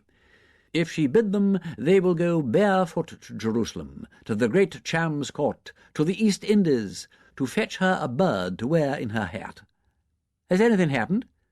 "Nothing alarming. A little evidence in situ. But you may finish the bacon and eggs. I'll be at Jowett's Walk Lodge in half an hour." He came accompanied by Bunter and a camera. Harriet took them into the Dean's room and told them the story, with some assistance from Miss Martin, who asked whether he would like to interview the two scouts. "Not for the moment. You seem to have asked all the necessary questions. We'll go and look at the room. There's no way to it, I take it, except along the passage. 2 doors on the left, students' rooms, I suppose, and 1 on the right, and the rest bathrooms and things. Which is the door of the dark room? This?" "In full view of the other door, so there was no escape except by the window. I see. The key of the lecture room was inside, and the curtain left exactly like that? You're sure? All right. May I have the key?" He threw the door open and glanced in. "Get a photograph of this, Bunter. You have very nice, well-fitting doors in this building. Oak. No paint, no polish." He took a lens from his pocket and ran it rather perfunctorily over the light switch and the door handle. "Am I really going to see fingerprints discovered?" asked the Dean. "Why, of course," said Wimsey. "It won't tell us anything, but it impresses the spectator and inspires confidence. Bunter, the insufflator. You will now see," he pumped the white powder rapidly over the frame and handle of the door, "how inveterate is the habit of catching hold of doors when you open them." An astonishing number of superimposed prints sprang into view above the lock as he blew the superfluous powder away. Hence the excellent old-fashioned institution of the finger-plate. "May I borrow a chair from the bathroom?" "Thank you, Miss Vane. I didn't mean you to fetch it." He extended the blowing operations right up to the top of the door and the upper edge of the frame. "You surely don't expect to find fingerprints up there," said the Dean. "Nothing will surprise me more. This is merely a shop window display of thoroughness and efficiency, all a matter of routine, as the policeman says. Your college is kept very well dusted. I congratulate you. Well, that's that. We will now direct our straining eyes to the dark-room door and do the same thing there. The key? Thank you. Fewer prints here, you see. I deduce the room is usually approached by way of the lecture room. That probably also accounts for the presence of dust along the top of the door. Something always gets overlooked, doesn't it? The linoleum, however, has been honourably swept and polished. Must I go down on my knees and do the floor walk for footprints? It's shockingly bad for one's trousers and seldom useful. Let us rather examine the window. Yes, somebody certainly seems to have got out here, but we knew that already. She climbed over the sink and knocked that beaker off the draining board. She trod in the sink, said Harriet, and left a damp smear on the sill. It's dried up now, of course. Yes, but that proves she really did get out this way, and at that time. There scarcely needed proving. There is no other way out. This isn't the old problem of a hermetically sealed chamber and a body. Have you finished in there, Bunter? Yes, my lord. I have made 3 exposures. Oh, that ought to do it. You might clean those doors, would you? He turned, smiling, on the Dean. You see, even if we did identify all those fingerprints, they would all belong to people who had a perfect right to be there. And in any case, our culprit, like everybody else these days, probably knows enough to wear gloves. He surveyed the lecture room critically. Miss Vane? Yes? Something worried you about this room. What was it? You don't need to be told. No, I'm convinced that our 2 hearts beat as one, but tell Miss Martin. When the poison pen turned off the light, she must have been close to the door. Then she went out by way of the dark room. Why did she knock over the blackboard, which is right out of the line between the 2 doors? Exactly. Oh, cried the Dean, but that's nothing. One often loses one's way in a dark room. My reading lamp fused one night, and I got up to try and find the wall switch, and brought up with my nose against the wardrobe. There, said Wimsey. The chill voice of common sense falls on our conjectures like cold water on hot glass, and shatters them to bits. But I don't believe it. She had only to feel her way along the wall. She must have had some reason for going back into the middle of the room. She'd left something on one of the tables. Well, that's more likely, but what?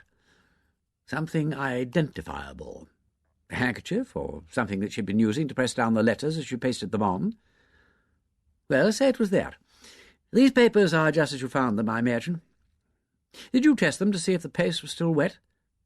I just felt this unfinished one on the floor. You see how it's done? She drew a line of paste right across the paper and then dabbed the letters on.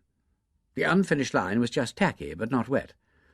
But then, you see, we didn't get in till after she'd gone for 5 or 10 minutes. You didn't test any of the others? I'm afraid not. I wondered how long she'd been working here. She's managed to get through a good bit. But we may be able to find out another way. He took up the box lid containing the odd letters. Rough brown cardboard. I don't think we bothered to look for fingerprints on this, or to trace it. It might have come from anywhere. She'd nearly finished her job. There are only a couple of dozen letters left. A lot of them are Q's and K's and Z's and such like. Unhandy consonants. I wonder how this last message was meant to end. He picked the paper from the floor and turned it over. Addressed to you, Miss Vane. Is this the first time you've been honoured? The first time since the first time. Ah, you needn't think you'll get me. You make me laugh. You... Well, the epithet remains to be supplied from the letters in the box. If your vocabulary is large enough, you may discover what it was going to be. But Lord Peter... It was so long since she'd addressed him by his title that she felt self-conscious about it, but she appreciated his formality. What I want to know is why she came to this room at all. Yes, that is the mystery, ain't it? There was a shaded reading lamp on the table, and he stood idly clicking the light on and off. Yes, why couldn't she do it in her own room? Why invite discovery? Excuse me, my lord. Yes, Bunter? Would this be any contribution to the inquiry? Bunter dived beneath the table and came up holding a long black hairpin. Good heavens, Bunter! This is like a leaf out of a forgotten story. How many people use these things?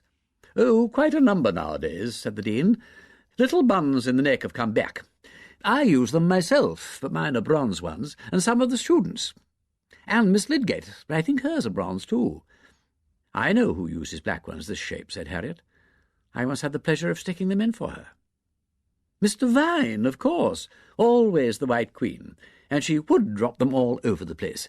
But I should think she was about the only person in college who would never, by any chance, come into this room. She gives no lectures or classes and never uses the dark room or consults scientific works. She was working in her room when I came across last night, said Harriet. Did you see her? Said Wimsey quickly. I'm sorry, I'm an idiot. I only meant that her reading lamp was on, close to her window. Well, one can't establish an alibi on the strength of a reading lamp, said Wimsey. Well, I'm afraid I shall have to do the floor walk after all.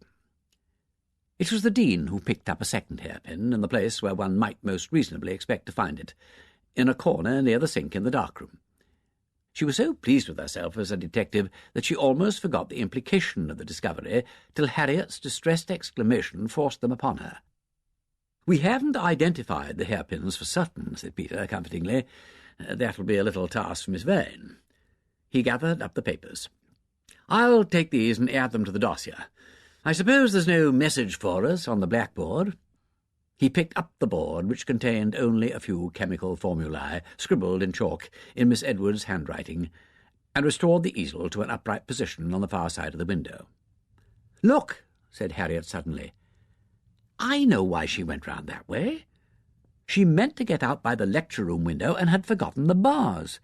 It was only when she pulled the curtain aside and saw them that she remembered the dark room and plunged away in a hurry, knocking over the blackboard and tumbling into the chairs on the way. She must have been between the window and the easel, because the board and the easel fell forward into the room and not backwards towards the wall." Peter looked at her thoughtfully. Then he went back into the dark-room and lowered and raised the window sash.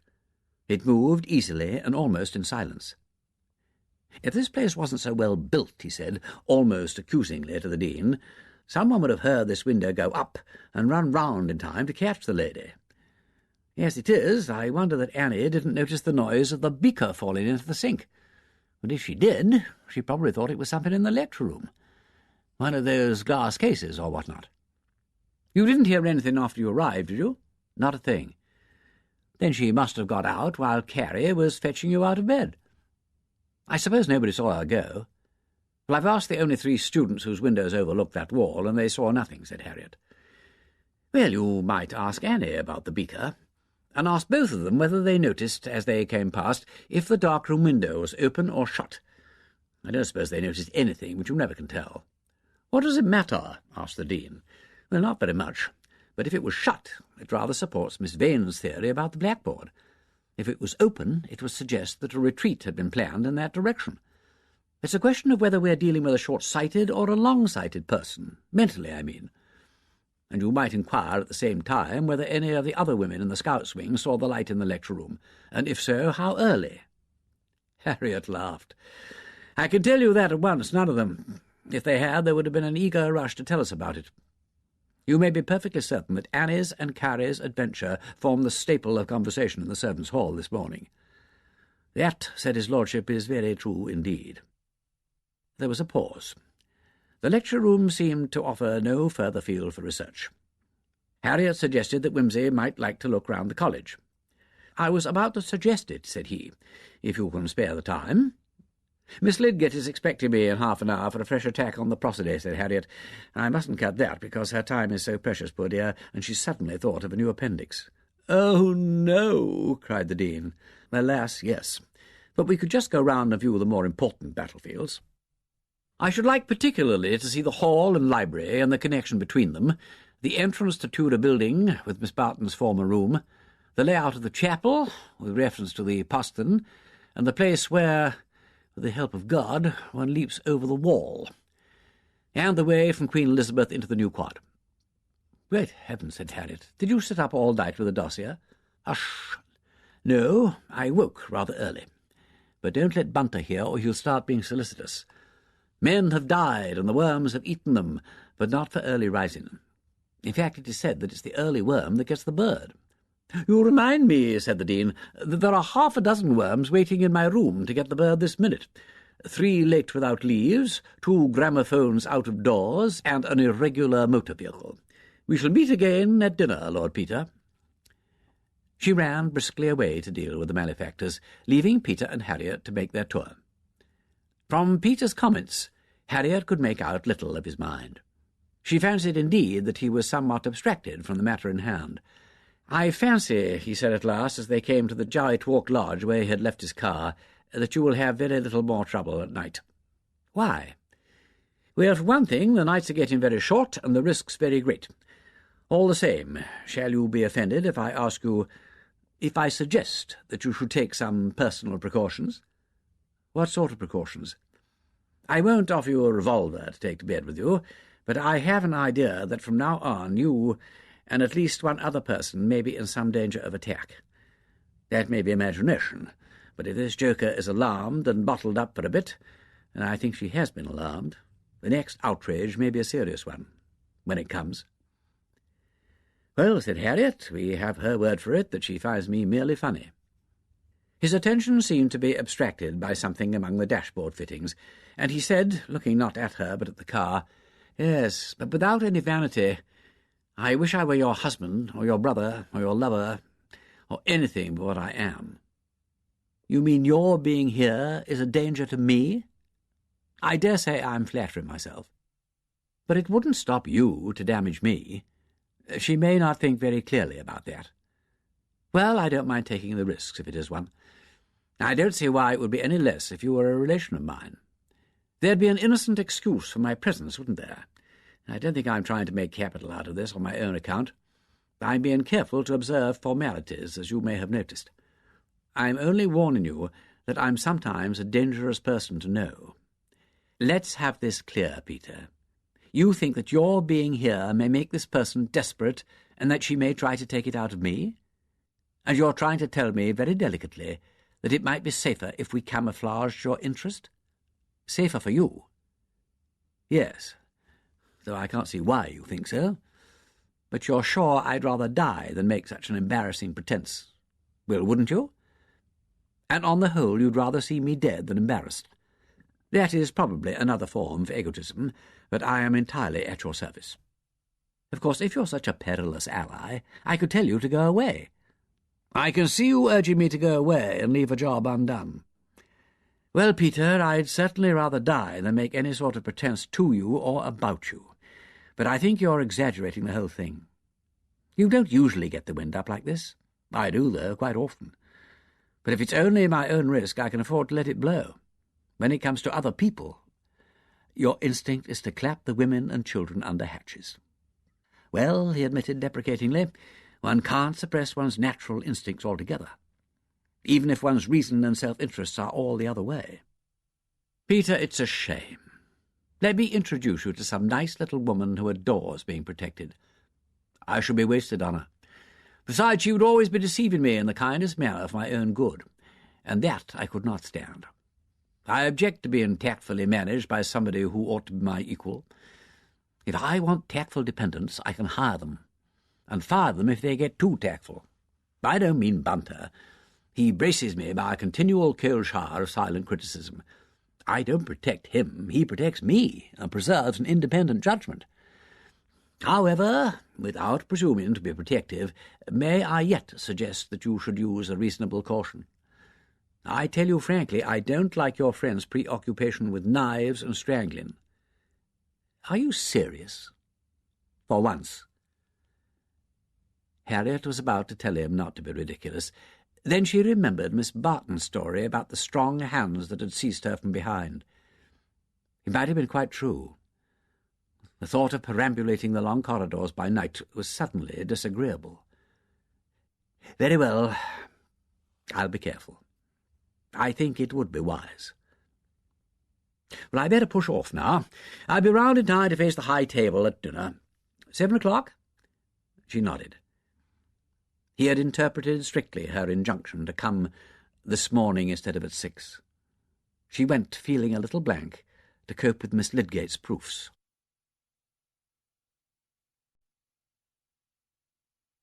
Chapter 17. He that questioneth much shall learn much, and content much, but especially if he apply his questions to the skill of the persons whom he asketh. For he shall give them occasion to please themselves in speaking, and himself shall continually gather knowledge. But let his questions not be troublesome, for that is fit for a poser, and let him be sure to leave other men their turns to speak. Francis Bacon. "You look," said the Dean, "like a nervous parent whose only boy is about to recite the Wreck of the Hesperus at a school concert." "I feel," said Harriet, "more like the mother of Daniel. King Darius said to the lions, 'Bite Daniel, bite Daniel, bite him, bite him, bite him.'" "Grrrr," said the Dean. They were standing at the door of the senior common room, which conveniently overlooked the Jowett Walk Lodge. The old quad was animated. Late comers were hurrying over to change for dinner. Others, having changed, were strolling about in groups, waiting for the bell. Some were still playing tennis. Mr. Vine emerged from the library building, still vaguely pushing in hairpins. Harriet had checked up on those hairpins and identified them. An elegant figure paraded towards them from the direction of the new quadrangle. "Miss Shaw's got a new frock," said Harriet. "So she has. How posh of her." "And she was as fine as a melon in the cornfield, gliding and lovely as a ship upon the sea." "That, my dear, is meant for Daniel." "Dean, darling, you're being a cat. Well, aren't we all? This early arrival of everybody is exceedingly sinister. Even Miss Hilliard is arrayed in her best black gown with a train to it. We all feel there's safety in numbers." It was not out of the way for the senior common room to collect outside their own door before dinner for a fine summer's day, but Harriet, glancing round, had to admit that there were more of them there that evening than was usual before 7 o'clock. She thought they all seemed apprehensive, and some even hostile. They tended to avoid one another's eyes, yet they gathered together as though for protection against a common menace. She suddenly found it absurd that anybody should be alarmed by Peter Wimsey. She saw them as a harmless collection of nervous patients in a dentist's waiting-room. "We seem," said Miss Pike's harsh voice in her ear, "to be preparing a somewhat formidable reception for our guest. Is he of timid disposition?" "I should say he was completely hard-boiled," said Harriet. "That reminds me," said the Dean, "in the matter of shirt-fronts—" "Hard, of course," said Harriet indignantly. "And if he pops or bulges, I will pay you £5. "I have been meaning to ask you," said Miss Pike, "how is the popping sound occasioned? I didn't like to ask Dr. Threep so personal a question, but my curiosity was very much aroused." "You'd better ask Lord Peter," said Harriet. "If you think he'll not be offended," replied Miss Pike, with perfect seriousness, "I will do so." The chimes of New College, rather out of tune, played the 4 quarters and struck the hour. "Punctuality," said the Dean, her eyes turned towards the lodge, "seemed to be one of the gentleman's virtues. You'd better go and meet him and settle his nerves before the ordeal." "Do you think so?" Harriet shook her head. "You'll know fickle Thomas Yowney." It may perhaps be embarrassing for a solitary man to walk across a wide quadrangle under a fire of glances from a collection of collegiate females, but it is child's play compared, for example, with the long trek from the pavilion at Lawes to the far end of the pitch, with 5 wickets down and 90 needed to save the follow-on. Thousands of people then alive might have recognized that easy and unhurried stride and confident carriage of the head. Harriet let him do 3/4 of the journey alone, and then advanced to meet him. "Have you cleaned your teeth and said your prayers?" "Yes, mamma, and cut my nails, and washed behind the ears, and got a clean handkerchief." Looking at a bunch of students who happened to pass at the moment, Harriet wished she could have said the same of them. They were grubby and dishevelled, and she felt unexpectedly obliged to Miss Shaw for having made an effort in the matter of dress. As for her convoy, from his sleek yellow head to his pumps she distrusted him. His mood of the morning was gone, and he was ready for mischief as a wilderness of monkeys. "Come along now, and behave prettily. Have you seen your nephew?" "I have seen him. My bankruptcy will probably be announced tomorrow. He asked me to give you his love, no doubt thinking I can still be lavish in that commodity. It all returned from him to you, though it was mine before. That colour's very becoming to you." His tone was pleasantly detached, and she hoped he was referring to her address, but she was not sure. She was glad to relinquish him to the Dean, who came forward to claim him, and to relieve her of the introductions. Harriet watched in some amusement. Miss Lydgate, far too unself-conscious to have any attitude at all, greeted him exactly as she would have greeted anybody else, and asked eagerly about the situation in Central Europe. Miss Shaw smiled with a graciousness that emphasized Miss Stevens' brusque "how d'ye do," and immediate retreat into animated discussion of college affairs with Miss Allison. Miss Pike pounced on him with an intelligent question about the latest murder. Miss Barton, advancing with an evident determination to put him right about capital punishment, was disarmed by the blank amiability of the countenance offered for her inspection, and observed instead that it had been a remarkably fine day. Comedian, thought Harriet, as Miss Barton, finding she could make nothing of him, passed him on to Miss Hilliard. "Ah," said Wimsey instantly, smiling into the history tutor's sulky eyes, "this is delightful. Your paper in the Historical Review on the diplomatic aspect of the divorce." Heavens, thought Harriet, I hope he knows his stuff. "Really masterly. Indeed, I felt that, if anything, you had slightly underestimated the pressure brought to bear upon Clement by consulted the unedited dispatches in the possession of. You might have carried the argument a trifle farther. You very rightly pointed out that the Emperor—" Yes, he had read the article all right. "Disfigured by prejudice, but a considerable authority on the canon law, needing to be thoroughly overhauled and re-edited. Innumerable mistranscriptions, and at least one unscrupulous omission. If at any time you require access, I could probably put you in touch with official channels, personal introductions, raise no difficulties." "Miss Hilliard," said the Dean to Harriet, "looks as though she's been given a birthday present. I think he's offering her access to some out-of-the-way source of information. After all," she thought, "he is somebody, though one never seems able to remember it. Not so much political as economic." "Ah," said Miss Hilliard, "when it comes to a question of national finance, Mr. Vane is the real authority." She effected the introduction herself, and the discussion continued. "Well," said the Dean, "he's made a complete conquest of Miss Hilliard." "And Mr. Vine is making a complete conquest of him. It's mutual, I fancy. At any rate, her back hair's coming down, which is a sure sign of pleasure and excitement." "Yes," said Harriet. Wimsey was arguing with intelligence about the appropriation of monastic funds, but she had little doubt that the back of his mind was full of hairpins. "Here comes the warden. We shall have to separate them forcibly. He's got to face Dr. Baring and take her in to dinner. All's well, she's collared him. That firm assertion of the royal prerogative. Do you want to sit next to him and hold his hand? I don't think he needs any assistance from me. You're the person for him. Not a suspect, but full of lively information. All right, I'll go and prattle to him. You better sit opposite to us and kick me if I say anything indiscreet." By this arrangement Harriet found herself placed a little uncomfortably between Miss Hilliard, in whom she always felt an antagonism to herself, and Miss Barton, who was obviously still worried about Wimsey's detective hobbies, and face to face with the two people whose glances were most likely to disturb her gravity. On the other side of the Dean sat Miss Pike. On the other side of Miss Hilliard was Mr. Vine, well under Wimsey's eye. Miss Lydgate, that secure fortress, was situated at the far end of the table, offering no kind of refuge.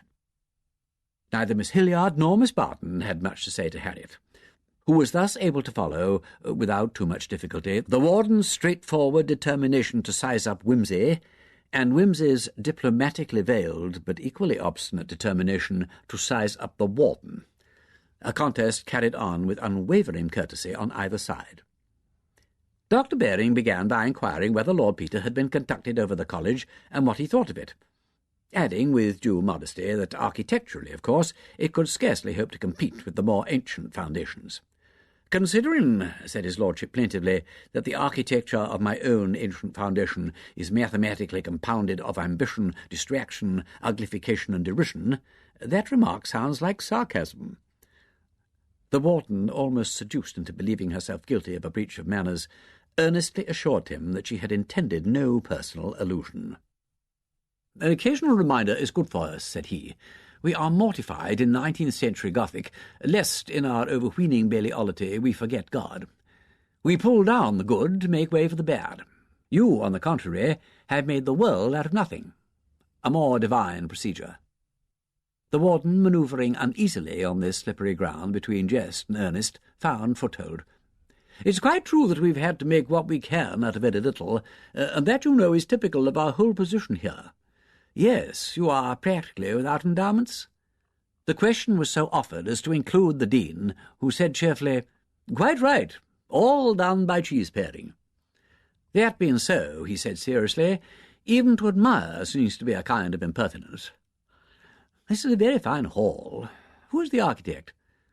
The warden supplied him with a little local history, breaking off to say, "But probably you're not specially interested in all this question of women's education. Is it still a question? It ought not to be. I hope you're not going to ask me whether I approve of women's doing this and that." "Why not?" "Well, you should not imply that I have any right either to approve or disapprove." "I assure you," said the warden, "that even in Oxford we still encounter a certain number of people who maintain their right to disapprove. And I had hoped I was returning to civilization." The removal of the fish plates caused a slight diversion, and the warden took the opportunity to turn her inquiries upon the situation in Europe. Here the guest was on his own ground. Harriet caught the Dean's eye and smiled. But the more formidable challenge was coming. International politics led to history, and history, in Dr. Baring's mind, to philosophy. The ominous name of Plato suddenly emerged from a tangle of words, and Dr. Baring moved out a philosophical speculation like a pawn and planted it temptingly en prise. Many persons had plunged to irretrievable disaster over the warden's philosophic pawn.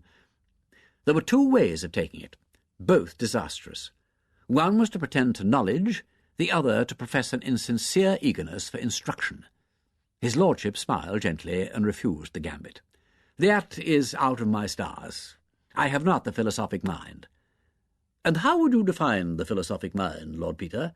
"I wouldn't. Definitions are dangerous. But I know that philosophy is a closed book to me, as music is to the tone-deaf." The warden looked at him quickly.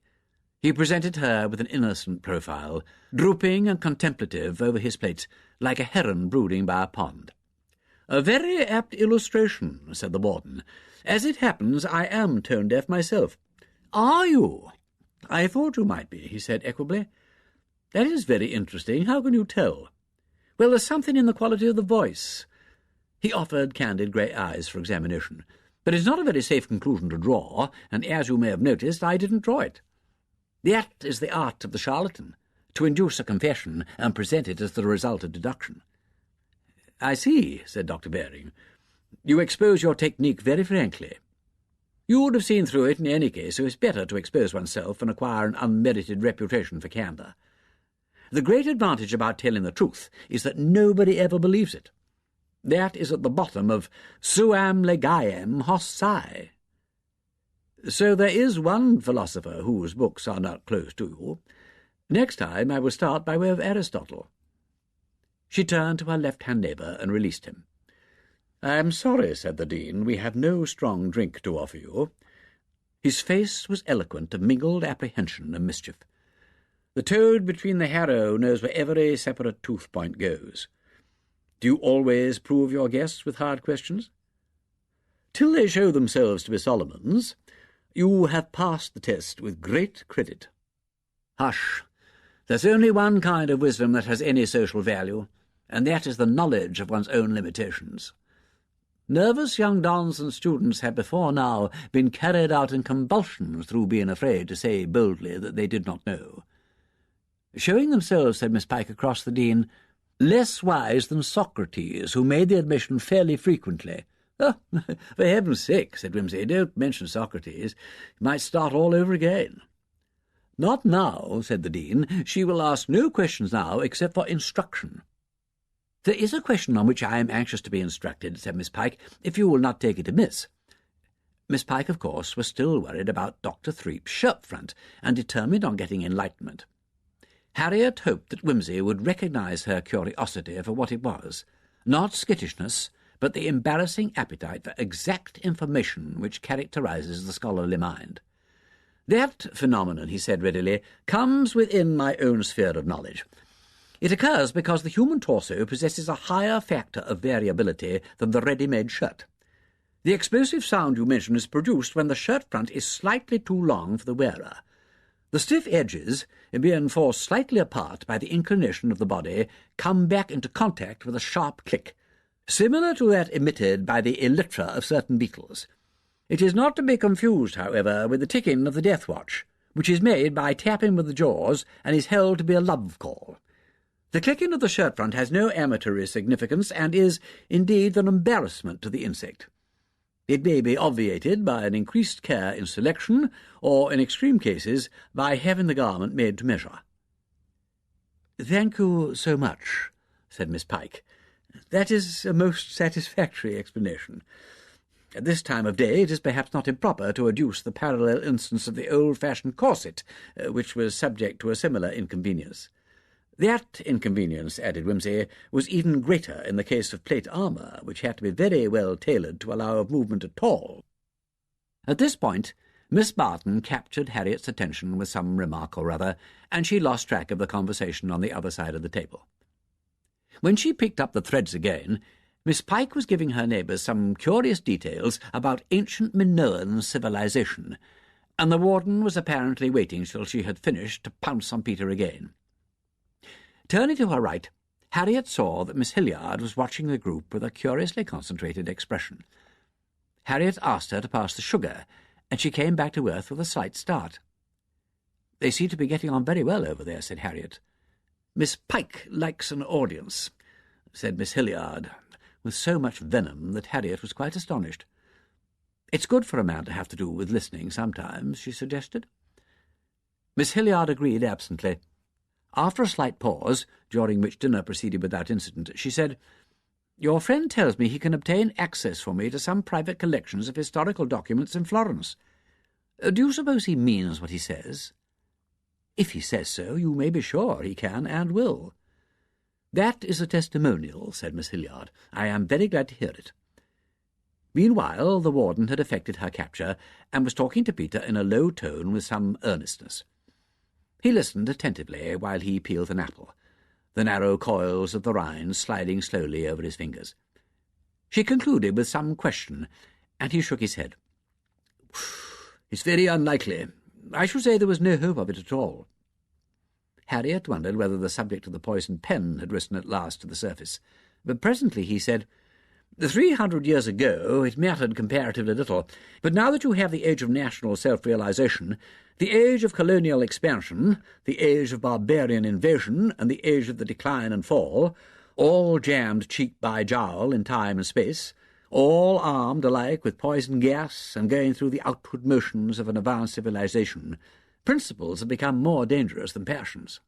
It's getting uncommonly easy to kill people in large numbers, and the first thing a principle does, if it really is a principle, is to kill somebody.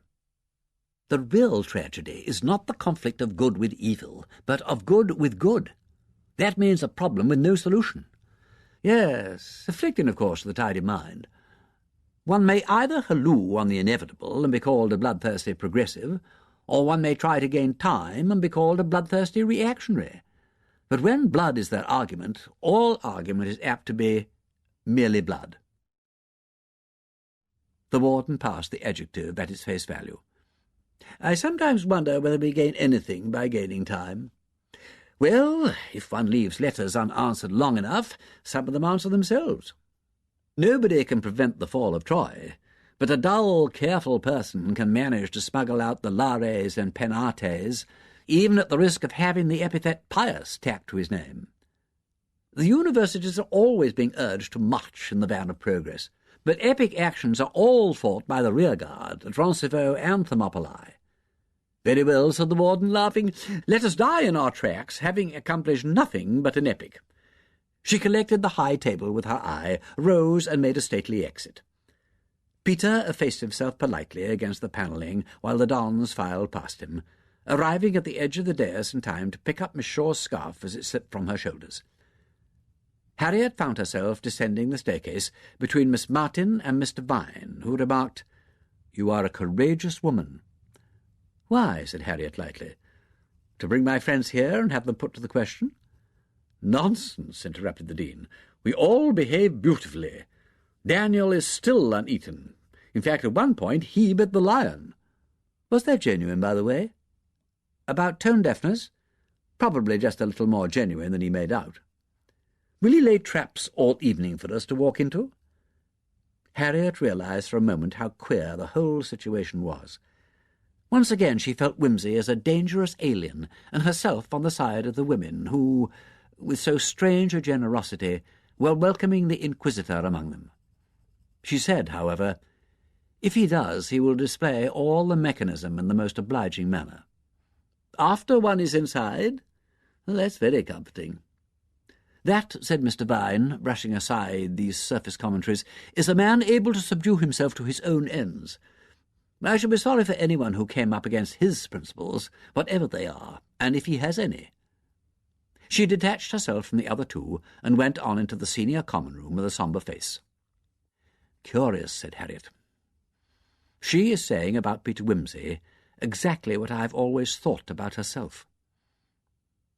"Perhaps she recognises a kindred spirit, or a foe worthy of— Well, no, I ought not to say that."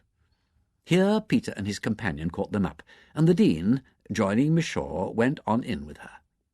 Wimsey smiled at Harriet, an odd, interrogative smile. "What's worrying you?" "Peter, I feel exactly like Judas." "Feeling like Judas is part of the job. No job for a gentleman, I'm afraid. Shall we wash our hands like Pilate and be thoroughly respectable?" She slid her hand under his arm. "No, we're in for it now. We'll be degraded together. Oh, that will be nice. Like the lovers in the Stroheim film, we'll go and sit on the sewer." She could feel his bone and muscle reassuringly human, under the fine broadcloth. She thought, he and I belong to the same world, and all these others are the aliens. And then, damn it all, this is our private fight. Why should they have to join in? But that was absurd. "What do you want me to do, Peter?" "Chuck the ball back to me if it runs out of the circle. Not obviously. Just exercise your devastating talent for keeping to the point and speaking the truth." "Well, that sounds easy." "It is, for you. That's what I love you for. Didn't you know?" "Well, we can't stop to argue about it now. They'll think we're conspiring about something." She released his arm and went into the room ahead of him, feeling suddenly embarrassed and looking in consequence defiant. The coffee was already on the table, and the SCR were gathered about it, helping themselves. She saw Miss Barton advance upon Peter, with a courteous offer of refreshment on her lips, but the light of determination in her eye. Harriet didn't, for the moment, care what happened to Peter. He'd given her a new bone to worry. She provided herself with coffee and a cigarette, and retired with them and the bone into a corner. She'd often wondered, in a detached kind of way, what it was that Peter valued in her, and apparently valued from that first day when she'd stood in the dock and spoken for her own life. Now that she knew, she thought that a more unattractive pair of qualities could seldom have been put forward as an excuse for devotion. "But do you really feel comfortable about it, Lord Peter?" No, I shouldn't recommend it as a comfortable occupation. But is your or my or anybody's comfort of very great importance?" Miss Barton probably took that for flippancy. Harriet recognised the ruthless voice that had said, "What does it matter if it hurts?" Let them fight it out. Unattractive, but if he meant what he said, it explained a great many things. Those were qualities that could be recognised under the most sordid conditions. Detachment, if you ever find a person who likes you because of it, that liking is sincere. That was Mr. Vine, and Mr. Vine was sitting not very far away, her eyes behind their thick glasses fixed on Peter with a curious, calculating look. Conversations carried on in groups were beginning to falter and fall into silence. People were sitting down. The voices of Miss Allison and Miss Stevens rose into prominence. They were discussing some collegiate question, and they were doing it intently and desperately. They called upon Miss Burrows to give an opinion. Miss Shaw turned to Miss Chilperic and made a remark about the bathing at Spinster's Splash. Miss Chilperic replied elaborately, too elaborately. Her answer took too long and attracted attention. She hesitated, became confused, and stopped speaking. Miss Lydgate, with a troubled face, was listening to an anecdote that Mrs. Goodwin was telling about her little boy. In the middle of it, Miss Hilliard, who was within earshot, rose pointedly, stabbed out her cigarette on a distant ashtray, and moved slowly, and as though despite herself, to a window-seat close to where Miss Barton was still standing. Harriet could see her angry, smouldering glance fix itself on Peter's bent head, and then jerk away across the quad, only to return again. Miss Edwards, close to Harriet, and a little in front of her on a low chair, had her hands set squarely and rather mannishly on her knees, and was leaning forward. She had the air of waiting for something. Miss Pike, on her feet, lighting a cigarette, was apparently looking for an opportunity to engage Peter's attention. She appeared eager and interested, and more at her ease than most of the others. The Dean, curled on a humpty, was frankly listening to what Peter and Miss Barton were saying. They were all listening, really, and at the same time most of them were trying to pretend that he was there as an ordinary guest, and that he was not an enemy, not a spy. They were trying to prevent him from becoming openly the centre of attention, as he was already the centre of consciousness. The warden, seated in a deep chair near the fireplace, gave nobody any help.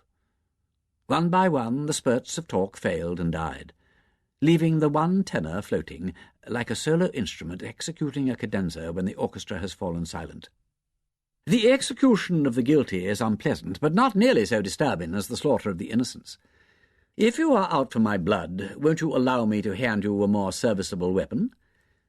He glanced round, and finding that everybody but Miss Pike and themselves was sitting down silent, made a brief interrogative pause, which looked like politeness, but which Harriet mentally classed as good theatre.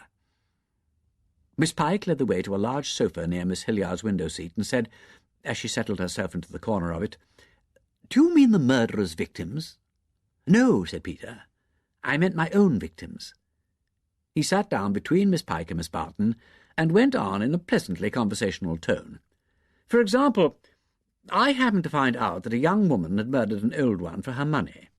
It didn't matter much. The old woman was dying in any case, and the girl, though she didn't know that, would have inherited the money in any case. As soon as I started to meddle, the girl set to work again, killed 2 innocent people to cover her tracks, and murderously attacked 3 others. Finally, she killed herself. If I'd left her alone, there might have been only 1 death instead of 4. "Good gracious," said Miss Pike. "But the woman would have been at large." "Oh, yes. She wasn't a nice woman, and she had a nasty influence on certain people. But who killed those other 2 innocents? She or society?" "They were killed," said Miss Barton, "by her fear of the death penalty. If the unfortunate woman had been medically treated, they and she would still be alive today. I told you it was a good weapon, but it isn't as simple as all that. If she hadn't killed those others, we should probably never have caught her. And so far, being medically treated, she would be living in prosperity, and incidentally corrupting 1 or 2 people's minds, if you think that of any importance." "You are suggesting, I think," said the warden, while Miss Barton rebelliously grappled with this problem, "that those innocent victims died for the people, sacrificed to a social principle." "At any rate to your social principle," said Miss Barton. "Thank you. I thought you were going to say to my inquisitiveness." "I might have done," said Miss Barton frankly, "but you lay claim to a principle, so we'll stick to that." "Who were the other 3 people attacked?" asked Harriet. She had no fancy to let Miss Barton get away with it too easily. "A lawyer, a colleague of mine, and myself. But that doesn't prove that I have any principles. I'm quite capable of getting killed for the fun of the thing. Who isn't?" "I know," said the Dean. "It's funny that we get so solemn about murderers and executions, and mind so little about taking risks in motoring and swimming and climbing mountains and so on. I suppose we do prefer to die for the fun of the thing." "The social principle seems to be," suggested Miss Pike, "that we should die for our fun and not other people's." "Oh, of course, I admit," said Miss Barton rather angrily, "that murder must be prevented and murderers kept from doing further harm, but they ought not to be punished, and they certainly ought not to be killed. I suppose they ought to be kept in hospitals at vast expense along with other unfit specimens," said Miss Edwards. Speaking as a biologist, I must say I think public money might be better employed. What with the number of imbeciles and physical wrecks we allow to go about and propagate their species, we shall end by devitalizing whole nations." "Miss Schuster-Slatt would advocate sterilization," said the Dean. "They're trying it in Germany, I believe," said Miss Edwards. "Together," said Miss Hilliard, "with the relegation of woman to her proper place in the home." "But they execute people there quite a lot," said Wimsey. "So Miss Barton can't take over their organisation lock, stock and barrel." Miss Barton uttered a loud protest against any such suggestion, and returned to her contention that her social principles were opposed to violence of every description. "Bosh!" said Miss Edwards. "You can't carry through any principle without doing violence to somebody, either directly or indirectly. Every time you disturb the balance of nature, you let in violence, and if you leave nature alone, you get violence in any case. I quite agree that murderers shouldn't be hanged. It's wasteful and unkind. But I don't agree that they should be comfortably fed and housed while decent people go short.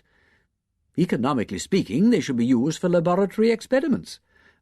"To assist the further preservation of the unfit?" asked Wimsey dryly. "To assist in establishing scientific facts," replied Miss Edwards, more dryly still. "Shake hands," said Wimsey. "Now we've found common ground to stand on. Establish the facts, no matter what comes of it." "On that ground, Lord Peter," said the warden, "your inquisitiveness becomes a principle, and a very dangerous one." "But the fact that A killed B isn't necessarily the whole of the truth," persisted Miss Barton. "A's provocation and state of health are facts too." "Nobody surely disputes that," said Miss Pike. "But one can scarcely ask the investigator to go beyond his job. If we mayn't establish any conclusion for fear somebody should make an injudicious use of it, we are back in the days of Galileo. There would be an end of discovery."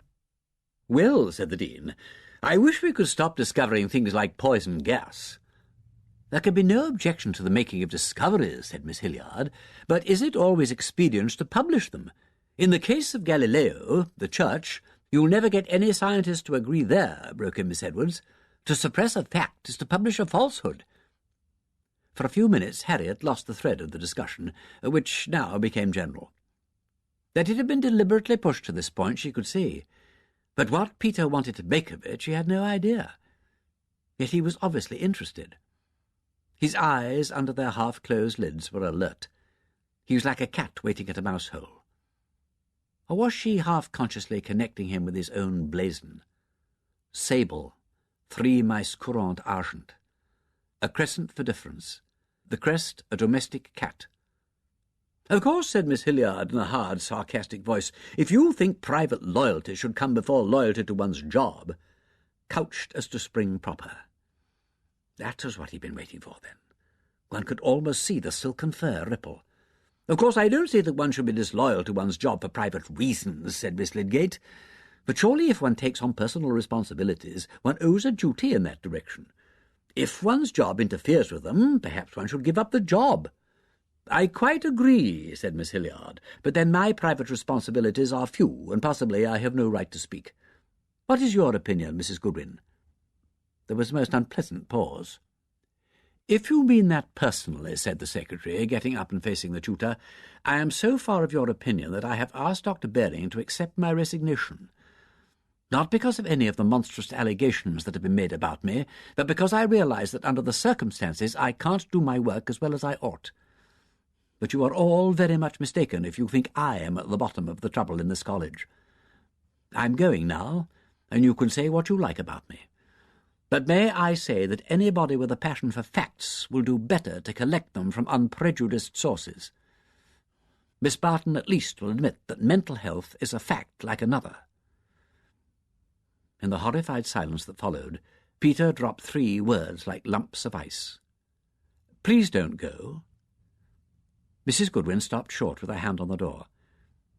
"It would be a great pity," said the warden, "to take anything personally that is said in a general discussion. I feel sure Miss Hilliard meant nothing of that kind. Naturally, some people have better opportunities than others for seeing both sides of a question. In your own line of work, Lord Peter, such conflicts of loyalty must frequently occur." "Oh, yes, yes. I once thought I had the agreeable choice between hanging my brother or my sister. Fortunately, it came to nothing." But supposing it had come to something, demanded Miss Barton, pinning the argumentum ad hominem with a kind of relish. Oh, well, what does the ideal detective do then, Miss Vane? Professional etiquette, said Harriet, would suggest an extorted confession, followed by poison for two in the library. You see how easy it is when you stick to the rules, said Wimsey. Miss Vane feels no compunction. She wipes me out with a firm hand rather than damage my reputation. But the question isn't always so simple. How about the artist of genius who has to choose between letting his family starve and painting pot-boilers to keep them? He's no business to have a wife and family, said Miss Hilliard. Poor devil! Then he has the further interesting choice between repressions and immorality. Mrs. Goodwin, I gather, would object to the repressions, and some people might object to the immorality. That doesn't matter, said Miss Pike. You have hypothesized a wife and family. Well, he could stop painting. That, if he really is a genius, would be a loss to the world, but he mustn't paint bad pictures. That would be really immoral. Why? Asked Miss Edwards. What do a few bad pictures matter, more or less? Well, of course they matter, said Miss Shaw. She knew a good deal about painting. A bad picture by a good painter is a betrayal of truth, his own truth. That's only a relative kind of truth, objected Miss Edwards. The Dean and Miss Burrows fell headlong upon this remark, and Harriet, seeing the argument in danger of getting out of hand, thought it time to retrieve the ball and send it back. She knew now what was wanted, though not why it was wanted. If you can't agree about painters, make it someone else. Make it a scientist. I've no objection to scientific pot-boilers, said Miss Edwards.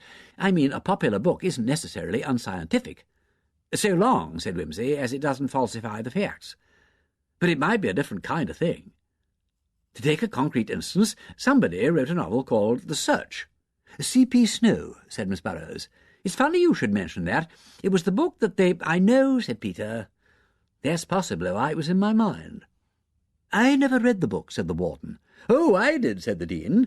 It's about a man who starts out to be a scientist and gets on very well till, just as he's going to be appointed to an important executive post, he finds he's made a careless error in a scientific paper. He didn't check his assistant's results or something. Somebody finds out, and he doesn't get the job. So he decides he doesn't really care about science after all. Obviously not, said Miss Edwards. He only cared about the post. But, said Miss Chilperic, if it was only a mistake— Look, the point is, said Wimsey, is what an elderly scientist says to him. He tells him, the only ethical principle which has made science possible is that the truth shall be told all the time. If we do not penalize false statements made in error, we open up the way for false statements by intention. And a false statement of fact, made deliberately, is the most serious crime a scientist could commit. Words to that effect. I may not be quoting quite correctly. Well, that's true, of course. Nothing could possibly excuse deliberate falsification. There's no sense in deliberate falsification anyhow, said the bursar. What could anybody gain by it? Well, it has been done, said Miss Hilliard, frequently, to get the better of an argument, or out of ambition. Ambition to be what? Cried Miss Lydgate. What possible satisfaction could one possibly get out of a reputation one knew one didn't deserve? It would be horrible. Her innocent indignation upset everybody's gravity. How about the forged decretals, Chatterton, Ossian, Henry Ireland, those 19th century pamphlets the other day? I know, said Miss Lydgate, perplexed. I know people do it, but why? They must be mad. In the same novel, said the Dean, somebody deliberately falsifies the result, later on I mean, in order to get a job. And the man who made the original mistake finds it out. But he says nothing, because the other man is very badly off and has a wife and family to keep. These wives and families, said Peter. Does the author approve? Inquired the warden. Well, said the Dean, the book ends there, so I suppose he does. But does anybody here approve? A false statement is published, and the man who could correct it lets it go out of charitable considerations. Would anybody here do that?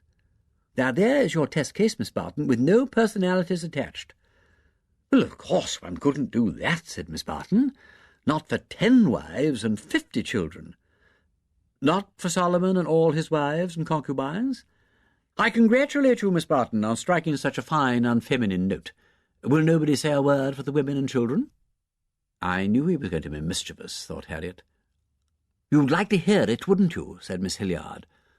"You've got us in a cleft sick," said the Dean. "If we say it, you can point out that womanliness unfits us for learning, and if we don't, you can point out that learning makes us unwomanly." "Since I can make myself offensive either way," said Wimsey, "you have nothing to gain by not telling the truth." "The truth is," said Mrs. Goodwin, "that nobody could possibly defend the indefensible." "It sounds anyway like a manufactured case," said Miss Allison briskly. "It could seldom happen, and if it did—" "Oh, it happens," said Miss Devine. "It has happened. It happened to me. I don't mind telling you, without names, of course. When I was at Flamborough College examining for the professorial thesis in York University, there was a man who sent in a very interesting paper on a historical subject. It was a most persuasive piece of argument, only I happen to know that the whole contention was quite untrue, because a letter that absolutely contradicted it was actually in existence in a certain very obscure library in a foreign town. I'd come across it when I was reading up something else. That wouldn't have mattered, of course, but the internal evidence showed that the man must have had access to that library, so I had to make an inquiry, and I found that he really had been there and must have seen the letter and deliberately suppressed it." "But how could you be so sure he'd seen the letter?" asked Miss Lydgate anxiously. "He might carelessly have overlooked it. That would be a very different matter." "He not only had seen it," replied Miss Devine, "he stole it. We made him admit as much. He had come upon that letter when his thesis was nearly complete, and he had no time to rewrite it. And it was a great blow to him, apart from that, because he had grown enamoured of his own theory and couldn't bear to give it up." "Well, that's the mark of an unsound scholar, I'm afraid," said Miss Lydgate in a mournful tone, as one speaks of an incurable cancer. "But here is the curious thing," went on Mr. Devine. "He was unscrupulous enough to let the false conclusion stand, but he was too good a historian to destroy the letter. He kept it." "You'd think," said Miss Pike, "it would be as painful as biting on a sore tooth." "Perhaps he had some idea of rediscovering it some day," said Mr. Devine, "and setting himself right with his conscience. I don't know, and I don't think he knew very well himself." "What happened to him?" asked Harriet. "Well, that was the end of him, of course. He lost the professorship, naturally, and they took away his M.A. degree as well. A pity, because he was brilliant in his own way, and very good-looking, if that has anything to do with it." "Poor man," said Miss Lydgate. "He must have needed the post very badly. It meant a good deal to him financially. He was married and not well off. I don't know what became of him. That was about 6 years ago. He dropped out completely. One was sorry about it, but there it was." "You couldn't possibly have done anything else," said Miss Edwards. "Well, of course not. A man as dependable as that is not only useless but dangerous. He might do anything." "You'd think it would be a lesson to him," said Miss Hilliard. "It didn't pay, did it? He sacrificed his professional honour for the women and children we hear so much about. But in the end it left him worse off." "But that," said Lord Peter, "was only because he committed the extra sin of being found out." "It seems to me," began Miss Chilperic timidly, and then stopped. "Yes," said Peter. "Well," said Miss Chilperic, "oughtn't the women and children to have a point of view? I mean, suppose the wife knew that her husband had done a thing like that for her. What would she feel about it?" "That's a very important point," said Harriet. "You'd think she'd feel too ghastly for words." "It depends," said the Dean. "I don't believe 9 women out of 10 would care a dash." "That's a monstrous thing to say," cried Miss Hilliard.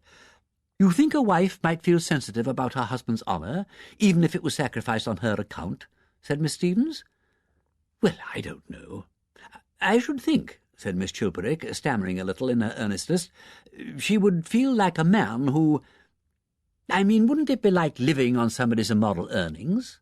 "There," said Peter, "if I may say so, I think you're exaggerating. The man who does that, if he isn't too far gone to have any feelings at all, is hit by other considerations, some of which have nothing whatever to do with ethics. But it's extremely interesting that you should make the comparison."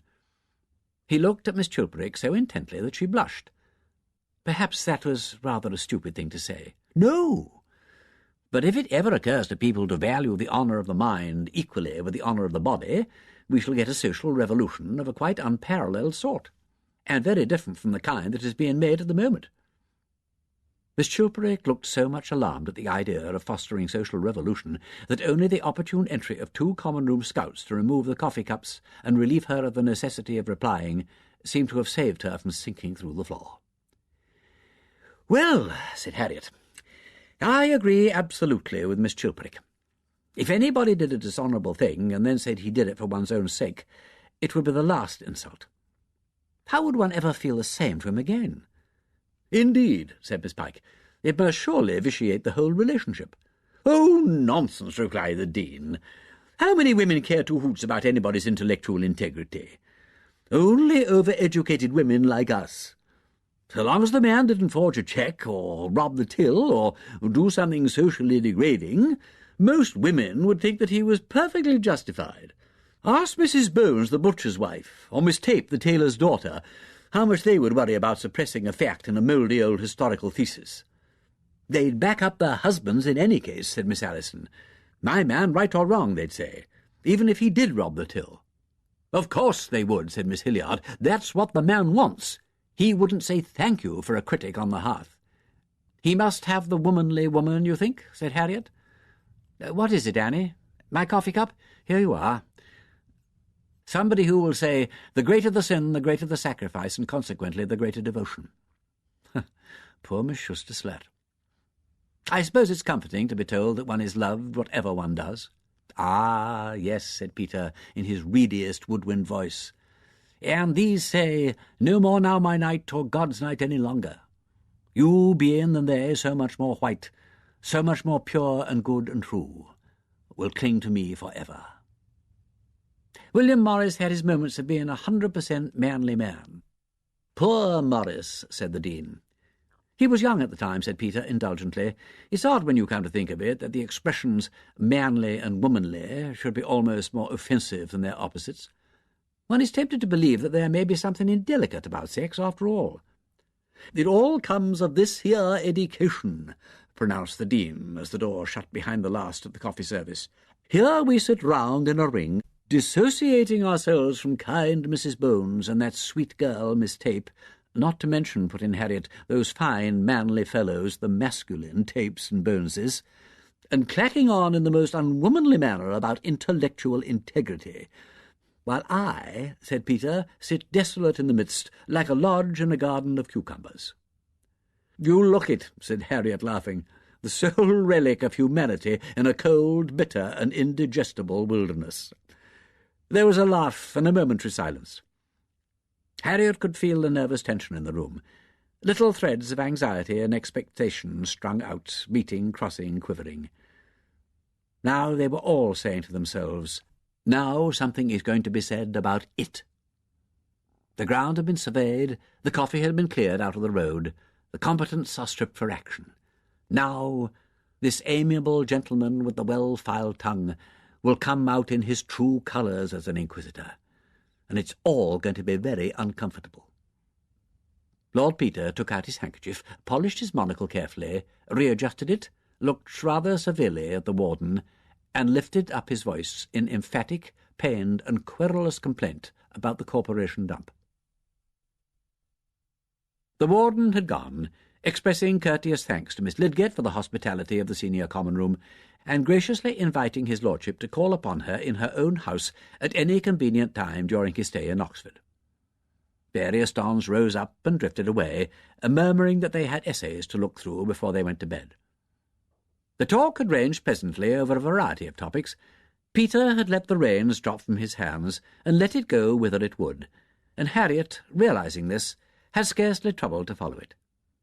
In the end, there remained only herself and Peter, the Dean, Miss Edwards, who seemed to have taken a strong fancy to Peter's conversation, Miss Chilperic, silent and half-hidden in an obscure position, and, rather to Harriet's surprise, Miss Hilliard. The clocks struck 11. Wimsey roused himself and said he thought he had better be getting along. Everybody rose. The old quad was dark, except for the gleam of lighted windows. The sky had clouded, and a rising wind stirred the boughs of the beech trees. "Well, good night," said Miss Edwards. "I'll see that you get a copy of that paper about blood groups. I think you'll find it interesting. "I shall, indeed," said Wimsey. "Thank you very much." Miss Edwards strode briskly away. "Good night, Lord Peter." "Good night, Miss Chilperic. Let me know when the social revolution is about to begin, and I'll come to die upon the barricades." "I think you would," said Miss Chilperic astonishingly, and in defiance of tradition gave him her hand. "Good night," said Miss Hilliard to the world in general, and whisked quickly past them with her head high. Miss Chilperic flitted off into the darkness like a pale moth, and the Dean said, "Well," and then interrogatively, "Well?" "Pass, and all's well," said Peter placidly. "There were one or two moments, weren't there?" said the Dean. "But on the whole, as well as could be expected." "I enjoyed myself very much," said Peter, with a mischievous note back in his voice. "I bet you did," said the Dean. "I wouldn't trust you a yard. Not a yard." "Oh, yes, you would," said he. "Don't worry." The Dean, too, was gone. "You left your gown in my room yesterday," said Harriet. "You better come and fetch it."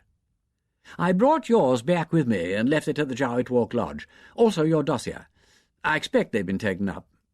You didn't leave the dossier lying about. What do you take me for? It's wrapped and sealed." They crossed the quad slowly. "There are a lot of questions I want to ask, Peter." "Oh, yes. And there's one I want to ask you." "What is your second name? The one that begins with a D." "Deborah." "I'm sorry to say." "Why?" "Deborah." "Well, I'm damned." "All right, I won't call you by it. There's Mr. Vine, I see, still working." The curtains of the fellow's window were drawn back this time, and they could see her dark, untidy head bent over a book. "She interests me very much," said Peter. "I like her, you know." "So do I. But I'm afraid those are her kind of hairpins." "I know they are," said he. He took his hand from his pocket and held it out. They were close under Tudor, and the light from an adjacent window showed a melancholy, spraddled-legged hairpin lying across his palm. "She shed this on the dais after dinner. You saw me pick it up." "I saw you pick up Miss Shaw's scarf." "Always the gentleman. May I come up with you, or is that against the regulations?" "You can come up." There were a number of students scurrying about the corridors in undress who looked at Peter with more curiosity than annoyance. In Harriet's room they found her gown lying on the table, together with the dossier. Peter picked up the book, examined the paper and string and the seals which secured them, each one stamped with the crouching cat, an arrogant Wimsey motto. "Well, if that's been opened, I'll make a meal of hot sealing wax." He went to the window and looked out into the quad. Not a bad observation post in his way. "Thanks. That's all I wanted to look at." He showed no further curiosity, but took the gown she handed to him and followed her downstairs again. They were halfway across the quad when he said suddenly, "Harriet, do you really prize honesty above every other thing?" "I think I do. I hope so. Why?" "If you don't, I'm the most blazing fool in Christendom. I'm busily engaged in sawing off my own branch. If I am honest, I shall probably lose you altogether. If I am not—" His voice was curiously rough, as though he were trying to control something. Not, she thought, bodily pain or passion, but something more fundamental. "If you are not," said Harriet, "then I shall lose you, because you wouldn't be the same person, would you?" "I don't know. I have a reputation for flippant insincerity. You think I'm honest?" "I know you are. I couldn't imagine you being anything else. And yet at this moment I'm trying to insure myself against the effects of my own honesty. I have tried, if I could reach that great resolution, to be honest without a thought of heaven or hell. It looks as though I should get hell either way, though. So I need scarcely bother about the resolution. I believe you mean what you say, and I hope I should do the same thing if I didn't believe a word of it." "Peter, I haven't an idea what you are talking about." "All the better. Don't worry. I won't behave like this another time. The Duke drained a dipper of brandy and water and became again the perfect English gentleman. Give me your hand." She gave it to him, and he held it for a moment in a firm clasp, and then drew her arm through his. They moved on into the new quad, arm in arm, in silence. As they passed the archway at the foot of the hall stairs, Harriet fancied she heard somebody stir in the darkness, and saw the faint glimmer of a watching face. But it was gone before she could draw Peter's attention to it. Paget unlocked the gate for them. Wimsey, stepping preoccupied over the threshold, tossed him a heedless good night. "Good night, Major Wimsey, sir." "Hello." Peter brought back the foot that was already in St. Cross Road and looked closely into the porter's smiling face. "My God, yes. Now, stop a minute. Don't tell me. Caudry, 1918. I've got it. Paget's the name. Corporal Paget. Quite right, sir. Well, well, well. I'm damn glad to see you. Looking dash fit, too. How are you keeping?" "Fine, thank you, sir." Paget's large and hairy paw closed warmly over Peter's long fingers. "I says to my wife when I heard you was here, I'll lay you anything you like, I says, the Major won't have forgotten." "By Jove, no. Well, fancy finding you here. Last time I saw you, I was being carried away on a stretcher." "That's right, sir. I had the pleasure of helping to dig you out." "Yes, I know you did." "I'm glad to see you now, but I was a dash sight gladder to see you then." "Yes, sir. God blimey, sir. Well, there. We thought you was gone that time. I said to Hackett, remember little Hackett, sir? The little red-headed blighter? Yes, of course. What's become of him?" "Driving a lorry over at Reading, sir. Married and 3 kids. I says to Hackett, 'Lord lummy,' I says, 'there's old Window-pane gone.' Oh, excuse me, sir. And he says, 'Hell, what ruddy luck.' So I says, 'Look, don't stand there grizzling. Maybe he ain't gone after all.' So we—" "No," said Wimsey. "No, I fancy I was more frightened than hurt. Unpleasant sensation being buried alive. Well, sir, when we found you at the bottom of that old Bosch dugout with a big beam across you, I says to Hackett, well, I says, 'He's all here anyhow.' And he says, 'Thank God for Jerry,' he says. Meaning, if it hadn't been for that there dugout—" "Yes," said Wimsey. "I had a bit of luck there. We lost poor Danbury, though." "Yes, sir. Bad thing that was. Nice young gentleman. Ever see anything of Captain Sidgwick nowadays, sir?" "Oh, yes, yes. I saw him only the other day at the Bologna Club. He's not very fit these days, I'm sorry to say. Got a dose of gas, you know. Lungs groggy." "Oh, I'm sorry to hear that, sir. Remember how put out he was over that there pig?" "Oh, hush, Paget. The less said about that pig, the better." "Yes, sir. Nice bit of crackling that pig had on him. Coo." Paget smacked reminiscent lips. "You heard what happened to Sergeant Major Troop?" "Troop? No, I've quite lost sight of him. Nothing unpleasant, I hope. Best Sergeant Major I ever had." "Ah, he was a one." Paget's grin widened. "Well, sir, he found his match all right. Little bit of a thing, no higher than that. But lummy." "Well, go on, Paget, you don't say so." "Yes, sir. When I was working in the camel house at the zoo—" "Good God, Paget." "Yes, sir, yes, I see them there. We passed the time of the day. Went round to look 'em up afterwards. Well, there, she give him Sergeant Major all right. Put him through the hoop proper. You know the old song, 'Nagging at a feller as is 6'3", and her only 4'2". Well, well, how are the mighty fallen? By the by, I'll tell you who I ran into the other day. Now, this will surprise you." The stream of reminiscences ran remorselessly on, till Wimsey, suddenly reminded of his manners, apologised to Harriet and plunged hastily out, with a promise to return for another chat over old times.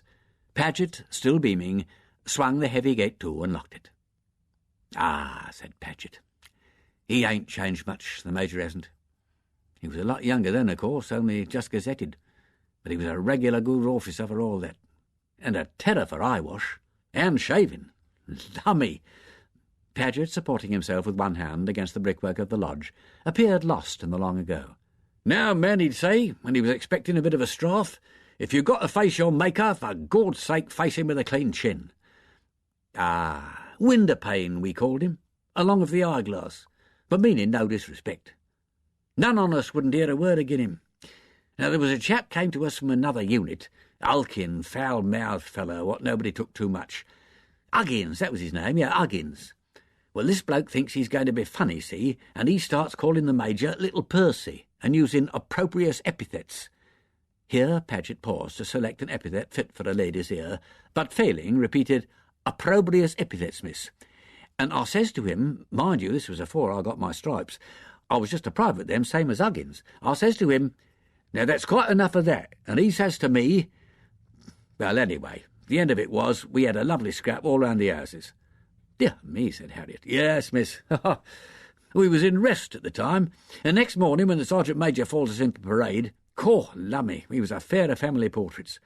The Sergeant Major Toop, that was, him what got married, like I was saying, he didn't say nothing. He knew. And the adjutant, he knew too, and he didn't say nothing neither. And blessed if in the middle of it all we don't see the Major come strolling out. So the adjutant forms us up into line, and I stands there at attention, hoping as Huggins's face looked worse nor what mine did. "Morning," said the Major, and the adjutant and Sergeant Major Toop says, "Morning, sir." So he starts to chat casual-like to the Sergeant Major, and I see his eye going up and down the line. "Sergeant Major," says he, all of a sudden. "Sir," says the Sergeant Major. "What's that man there been doing to himself?" says he. "Meaning me." "Sir," says the Sergeant Major, staring at me like he was surprised to see me.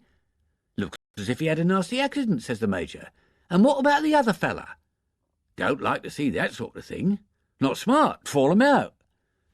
So the Sergeant Major falls us both out. Says the Major. "I see. What's this man's name?" "Paget, sir," says the Sergeant Major. "Oh," says he. "Well, Paget, what have you been doing to get yourself in a mess like that?" "Fell over a bucket, sir," says I, staring hard over his shoulder with the only eye I could see out of. "Bucket," says he. "Very awkward things, buckets. And this other man, I suppose he trod on the mop, eh, Sergeant Major?" "Major wants to know if you trod on the mop," says Sergeant Major Toop. "Yes, sir," said Huggins, talking like his mouth hurt him. "Well," says the Major, "when you got this lot dismissed, give these two men a bucket and a mop apiece and put 'em on fatigue. That'll learn 'em to handle these dangerous implements." "Yes, sir," says Sergeant Major Toop. "Carry on," says the Major. So we carries on. Huggins says to me afterwards, "Do you think he knew?" "Knew?" says I. "Course he knew. Ain't much he don't know." After that, Huggins kept his epithets to himself. Harriet expressed due appreciation of this anecdote, which was delivered with a great deal of gusto, and took leave of Paget. For some reason, this affair of a mop and a bucket seemed to have made Paget Peter's slave for life. Men were very odd. There was nobody under the hall arches as she returned, but as she passed the west end of the chapel, she thought she saw something dark, like a shadow, in the fellow's garden. She followed it. Her eyes were growing accustomed to the dimness of the summer night, and she could see the figure walking swiftly up and down, and hear the rustle of its long skirt upon the grass. There was only one person in college who had worn a trailing frock that evening, and that was Miss Hilliard. She walked in the fellow's garden for an hour and a half.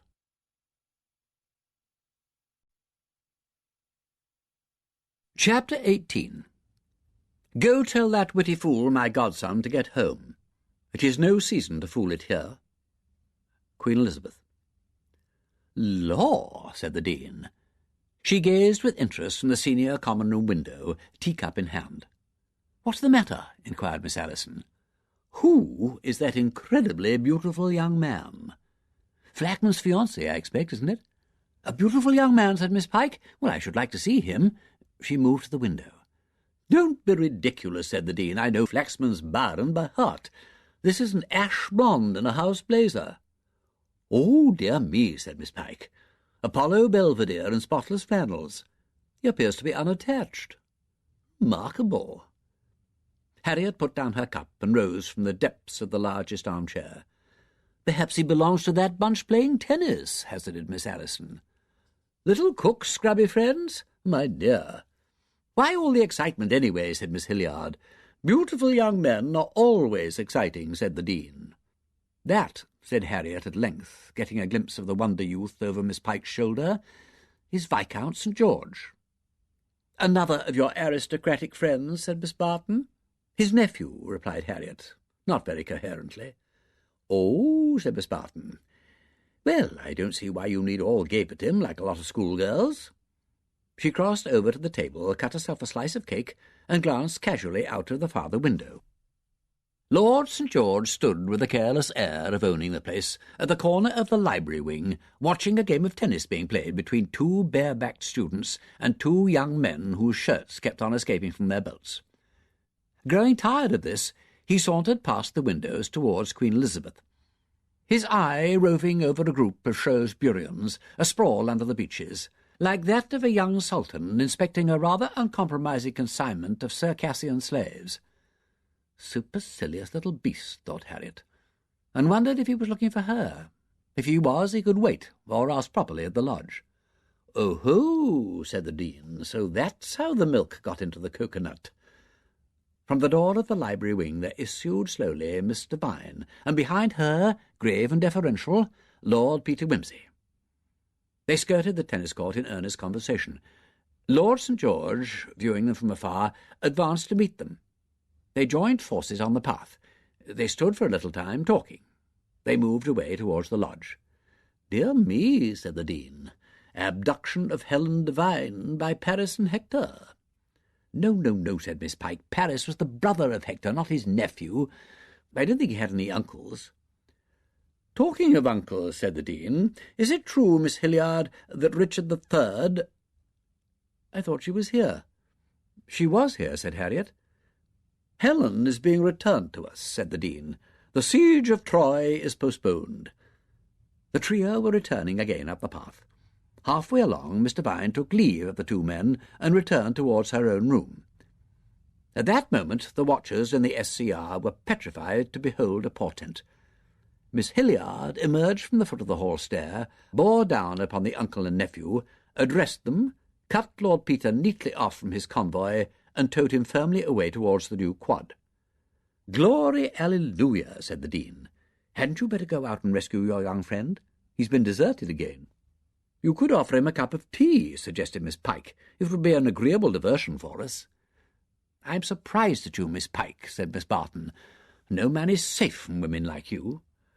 "Now, where have I heard that sentiment before?" said the Dean. "One of the poison pen letters," said Harriet. "If you're suggesting—" began Miss Barton. "I'm only suggesting," said the Dean, "that it's a bit of a cliché." "I meant it for a joke," retorted Miss Barton angrily. "Some people have no sense of humour." She went out and slammed the door. Lord St. George had wandered back and was sitting in the loggia leading up to the library. He rose politely as Miss Barton stalked past him on the way to her room, and made some remark, to which the fellow replied briefly, but with a smile. "Insinuating men, these Wimseys," said the Dean, "vamping the SCR right and left." Harriet laughed, but in St. George's quick, appraising glance at Miss Barton, she had again seen his uncle look for a moment out of his eyes. These family resemblances were unnerving. She curled herself into the window-seat and watched for nearly 10 minutes. The Viscount sat still, smoking a cigarette, and looking entirely at his ease. Miss Lydgate, Miss Burrows, and Miss Shaw came in and began to pour out tea. The tennis party finished the set and moved away. Then from the left came a quick, light step along the gravel walk. "Hello," said Harriet to the owner of the step. "Hello," said Peter. "Fancy seeing you here." He grinned. "Come and talk to Gerald. He's in the loggia." "I see him quite plainly," said Harriet. "His profile has been much admired." "As a good adopted aunt, why don't you go and be kind to the poor lad?" "I never was one to interfere. I keep myself to myself." "Well, come now." Harriet got down from the window-seat and joined Wimsey outside. "I brought him here," said Peter, "to see if he could make any identifications, but he doesn't seem able to." Lord St. George greeted Harriet enthusiastically. "There was another female went past me," he said, turning to Peter. "Grey hair, badly bobbed, earnest manner, dressed in sackcloth, institutional touch about her. I got speech from her." "Miss Barton," said Harriet. "Right sort of eyes, wrong sort of voice. I don't think it's her. It might be the one that collared you, Uncle. She had a kind of lean and hungry look." Said Peter. "How about the first one?" "I'd like to see her without her glasses." "If you mean Mr. Vine," said Harriet, "I doubt whether she could see very far without them." Oh, that's the point, said Peter thoughtfully. I'm sorry to be so vague and all that, said Lord St. George, but it's not easy to identify a hoarse whisper and a pair of eyes seen once by moonlight. No, said Peter. Needs a good deal of practice. Practice be blowed, retorted his nephew. I'm not going to make a practice of it. It's not a bad sport, said Peter. You might take it up till you can start games again. How's the shoulder getting on? Inquired Harriet. Oh, not too bad, thanks. The massage bloke's working wonders with it. I can lift the old arm shoulder high now. It's quite serviceable for some things. By the way of demonstration, he threw the damaged arm around Harriet's shoulders and kissed her rapidly and expertly before she could dodge him. "Children, children," cried his uncle plaintively, "remember where you are." "It's all right for me," said Lord St. George. "I'm an adopted nephew. Isn't that right, Aunt Harriet?" "Not bang underneath the window of the SCR," said Harriet. "Come round the corner, then," said the Viscount impenitently, "and I'll do it again. As Uncle Peter says, these things need a good deal of practice." He was impudently set upon tormenting his uncle, and Harriet felt extremely angry with him. However, to show annoyance was to play into his hands. She smiled upon him pityingly, and uttered the Brasenose Porter's classic rebuke. "It's no good you making a noise, gentlemen. The Dean ain't a-coming down tonight." This actually silenced him for the moment. She turned to Peter, who said, "Have you any commissions in town?" "Why, are you going back?" "I'm running up tonight and on to York in the morning. I expect to be back on Thursday." "York?" "Yes, I want to see a man there, about a dog and all that." "Oh, I see." "Well, if it wouldn't be out of your way to call at my flat, you might take up a few chapters of manuscript to my secretary. I'd rather trust you than the post. Could you manage it?" "With very great pleasure," said Wimsey formally. She ran up to her room to get the papers, and from the window observed that the Wimsey family was having the matter out with itself. When she came down with the parcel, she found the nephew waiting at the door of Tudor, rather red in the face. "Ah, please, I am to apologize." "I should think so," said Harriet severely. "I can't be disgraced like this in my own quad. Frankly, I can't afford it." "I'm most frightfully sorry," said Lord St. George. "It's rotten of me. Honestly, I wasn't thinking of anything except getting Uncle Peter's goat. If it's any satisfaction to you," he added ruefully, "I got it." "Well, be decent to him. He's very decent to you." "I will be good," said Peter's nephew, taking the parcel from her, and they proceeded amicably together till Peter rejoined them at the lodge. "Damn that boy," said Wimsey, when he had sent St. George ahead to start up the car. "Oh, Peter, don't worry about every little thing so dreadfully. What does it matter? He only wanted to tease you. But it's a pity he can't find some other way to do it. I seem to be a perfect millstone tied round your neck, and the sooner I clear out, the better." "Oh, for goodness sake," said Harriet, irritated. "If you're going to be morbid about it, it certainly would be better for you if you did clear out. I've told you so before." Lord St. George, finding his elders dilatory, blew a cheerful high-tiddly-eye-tie pom-pom on the horn. "Damn and blast," said Peter. He took gate and path at a bound, pushed his nephew angrily out of the driving seat, jerked the door of the Daimler to noisily, and shot off up the road with a bellowing roar. Harriet, finding herself unexpectedly possessed of a magnificent fit of bad temper, went back, determined to extract the last ounce of enjoyment out of it. An exercise in which he was greatly helped by the discovery that the little episode on the loggia had greatly intrigued the senior common room, and by learning from Miss Allison after hall that Miss Hilliard, when she heard of it, had made some very unpleasant observations, which it was only right that Miss Vane should know about. "Oh, God," thought Harriet, alone in her room. "What have I done more than thousands of other people, except have the rotten luck to be tried for my life and have the whole miserable business dragged out into daylight? Anybody would think I'd been punished enough, but nobody can forget it for a moment. I can't forget it. Peter can't forget it. If Peter wasn't a fool, he'd chuck it. He must see how hopeless it all is. Does he think I like to see him suffering vicarious agonies? Does he really suppose I could ever marry him for the pleasure of seeing him suffer agonies? Can't he see that the only thing for me to do is to keep out of it all? What the devil possessed me to bring him to Oxford? Yes, and I thought it would be so nice to retire to Oxford. to have unpleasant observations made about me by Miss Hilliard, who's half potty, if you ask me. Somebody's potty, anyhow.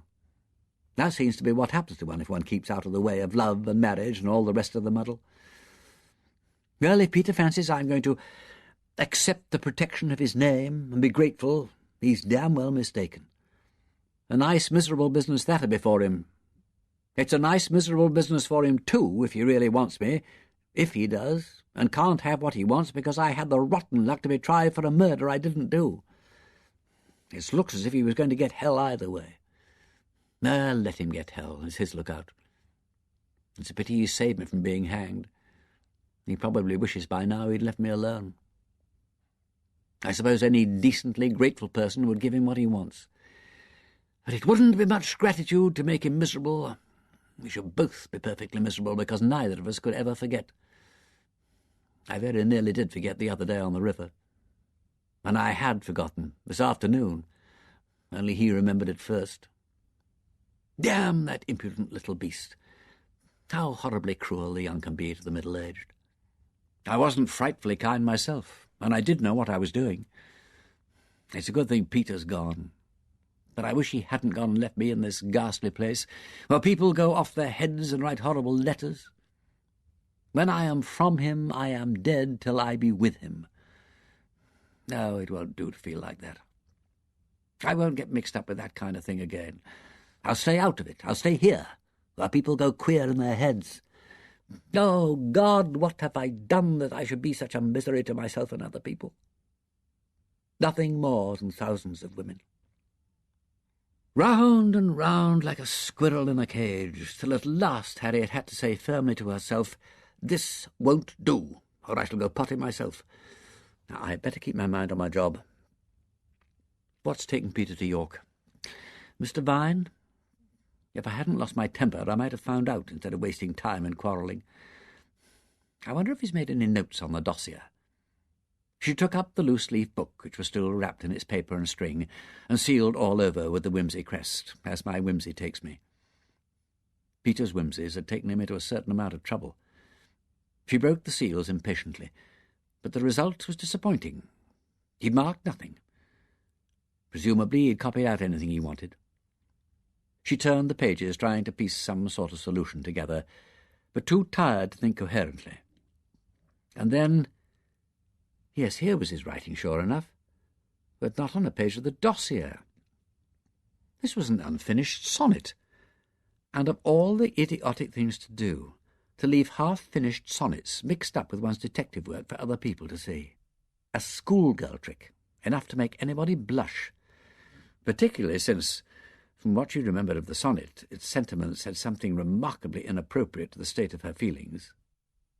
But here it was, and in the interval it had taken to itself a sestet, and stood looking a little unbalanced, with her own sprawling hand above and Peter's deceptively neat script below, like a large top on a small spindle. Here, then, at home, by no more storms distressed, folding laborious hands we sit, wings furled. Here in close perfume lies the rose leaf curled.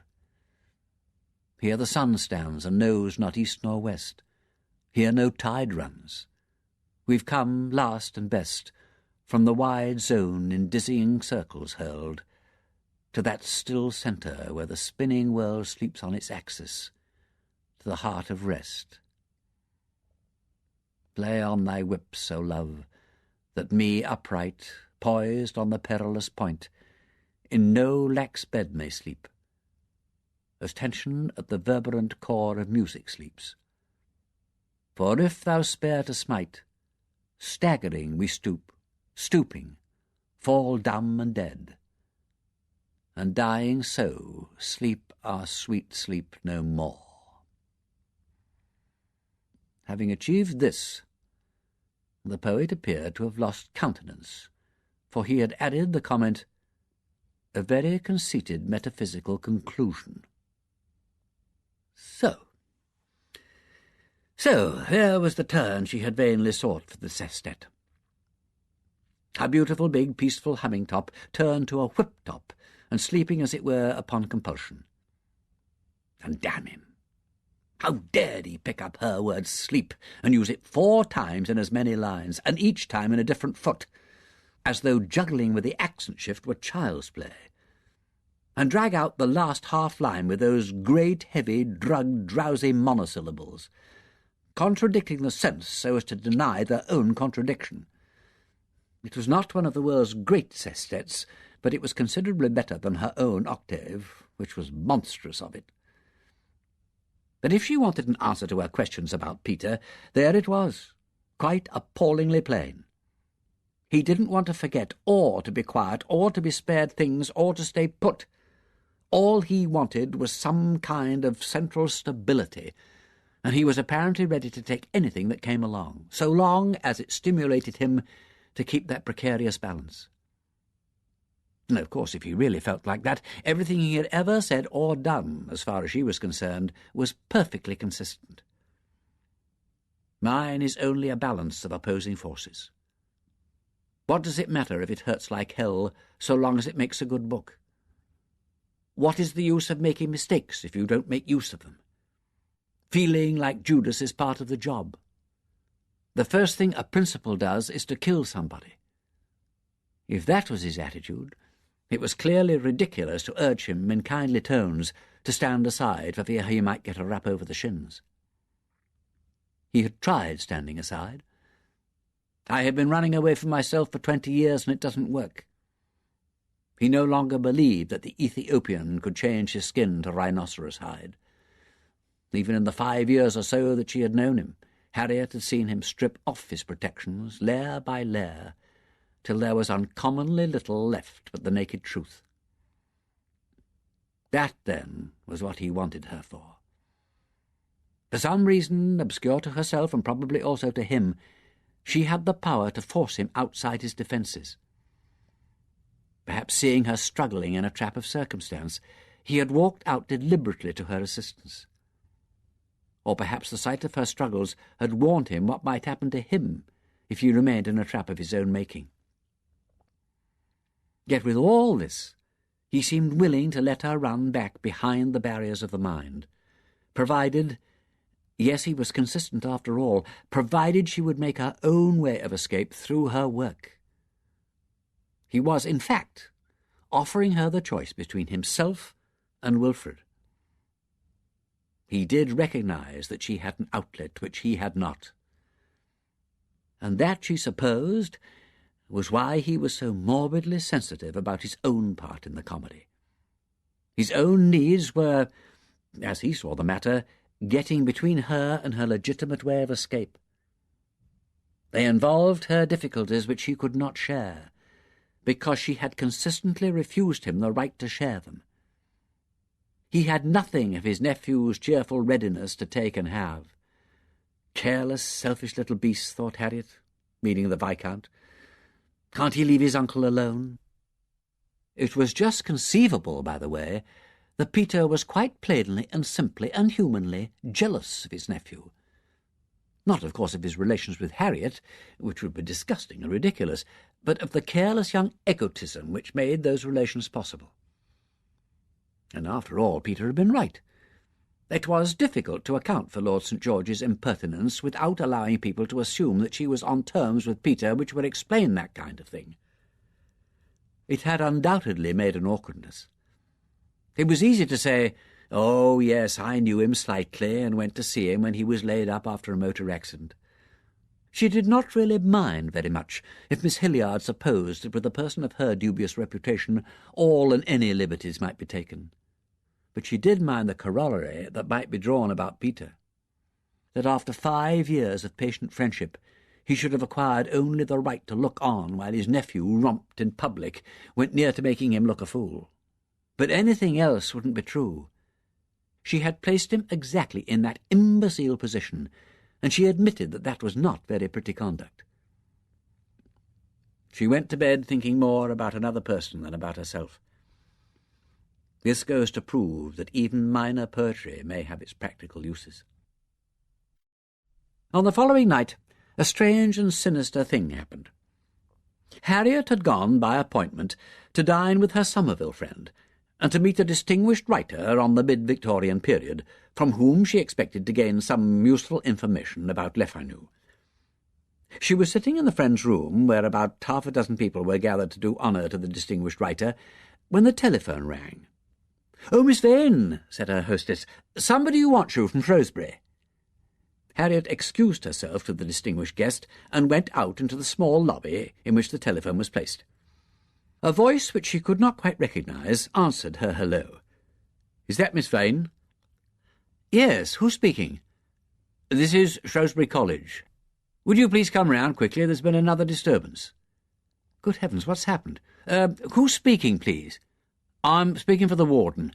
Could you please—" "Is that Miss Parsons?" No, miss, no. This is Dr. Baring's maid." "But what has happened?" "I don't know, miss. The warden said I was to ask you to come at once." "Very well, I'll be there in about 10 or 15 minutes. I haven't got the car. I'll be there about 11. "Very good, miss. Thank you." The connection was severed. Harriet hurriedly got hold of her friend, explained that she'd been called away suddenly, said her good-byes and hurried out. She had crossed the garden quad and was just passing between the old hall and the Maitland buildings when she was visited with an absurd recollection. She remembered Peter's saying to her one day, "The heroines of thrillers deserve all they get. When a mysterious voice rings them up and says it is Scotland Yard, they never think of ringing back to verify the call, hence the prevalence of kidnapping." She knew where Somerville kept its public call-box. Presumably she could get a call from there. She went in, tried it, found that it was through to the exchange, dialed the Shrewsbury number, and on getting it asked to be put through to the warden's lodgings. A voice answered her, not the same person's that had rung her up before. "Is that Dr. Baring's maid?" "Yes, madam. Who's speaking, please?" "Madam." The other voice had said miss. Harriet knew why she had felt vaguely uneasy about the call. She had subconsciously remembered that the warden's maid said madam. "This is Harriet Vane speaking from Somerville. Was it you who rang me up just now?" "No, madam." "Somebody rang me up speaking for the warden. Was it cook or anybody else in the house?" "I don't think anybody's telephoned from here, madam." Some mistake. Perhaps the warden had sent her a message from somewhere in college, and she had misunderstood the speaker, or the speaker her.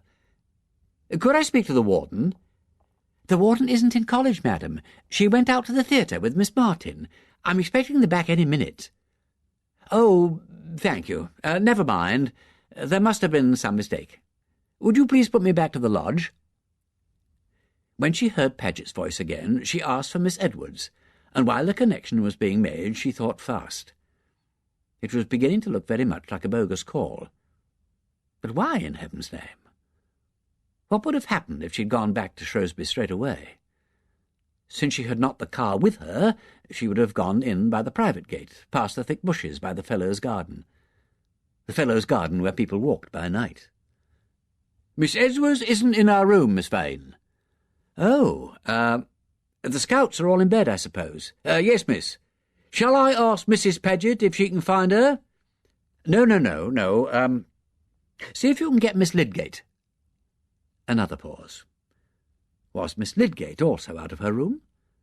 Was every reliable don in college out or out of her room? Yes, Miss Lydgate was out too. And then it occurred to Harriet that, of course, they were dutifully patrolling the college before turning into bed. However, there was Paget. She explained matters as well as she could to him. "Very good, miss," said Paget comfortingly. "Yes, miss. I can leave Mrs. Paget on the lodge. I'll get down to the private gate and have a look round. Now, don't you worry, miss. If there's anybody a-layin' in wait for you, miss, I'm sorry for 'em, that's all." "No, miss, no, there ain't been no disturbance tonight, as I knows on. But if I catches anybody a-layin' in wait, miss, then the disturbance will proceed according to schedule, miss. Trust me." "Yes, Paget. But don't make a row about it. Slip down quietly and see if there's anybody hanging round. But don't let them see you. If anybody attacks me when I come in, you can come to the rescue. But if not, keep out of sight." "Very good, miss." Harriet hung up again and stepped out of the call-box. A centre light burned dimly in the entrance hall. She looked at the clock. 7 minutes to 11. She'd be late. However, the assailant, if there was one, would wait for her. She knew where the trap would be. Must be. Nobody would start a riot just outside the infirmary or the warden's lodgings where people might overhear and come out. Nor would anyone hide under or behind the walls on that side of the path. The only reasonable lurking place was the bushes in the fellow's garden near the gate, on the right side of the path as you went up. One would be prepared, and that was an advantage, and Paget would be somewhere at hand. But there would be a nasty moment when one had to turn one's back and lock the private gate from the inside. Harriet thought of the bread knife in the dummy and shuddered. If she bungled it and got killed, melodramatic but possible when people weren't quite sane, Peter would have something to say about it. Perhaps it would be only decent to apologise beforehand in case. She found somebody's notebook astray on a window seat, borrowed a sheet of it, scribbled 6 words with pencil from her bag, folded the note, addressed it, and put it away with the pencil. If anything happened, it would be found. The Somerville porter let her out into the Woodstock Road. She took the quickest way, by St. Giles Church, Blackhall Road, Museum Road, South Parks Road, Mansfield Road, walking briskly, almost running. When she turned into Jowett Walk, she slowed down. She wanted her breath and her wits. She turned the corner into St. Cross Road, reached the gate and took out the key. Her heart was thumping. And then the whole melodrama dissipated itself into polite comedy. A car drew up behind her. The Dean deposited the warden and drove on round to the tradesman's entrance to garage her Austin, and Dr. Baring said pleasantly, "Ah, it's you, Miss Vane. Now I shan't have to look for my key. Did you have an interesting evening? The Dean and I have been indulging in a little dissipation.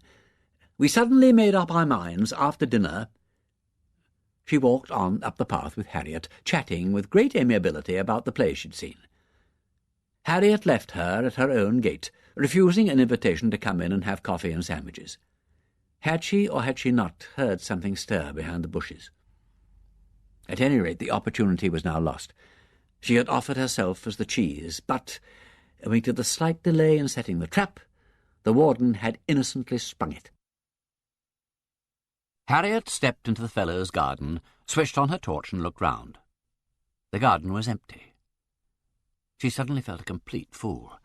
Yet when all was said and done, there must have been some reason for that telephone call. She made her way towards the St. Cross Lodge. In the new quad she met Paget. "Ah," said Paget cautiously. She was there right enough, miss." His right hand moved at its side, and Harriet fancied it held something suspiciously like a cosh. "Sitting on the bench behind them laurels near the gate. I crept along careful, like it was a night reconnaissance, miss, and hid behind them centre shrubs. She didn't tumble to me, miss, but when you and Dr. Baring came through the gate a-talking, she was up and off like a shot." "Who was it, Paget?" "Well, miss, not to put too fine a point upon it, miss, it was Miss Hilliard. She come out at the top end of the garden, miss, and away to her own rooms. I followed her and see her go up. Going very quick she was. I stepped out the gate, and I see the light go up in her window." "Oh," said Harriet.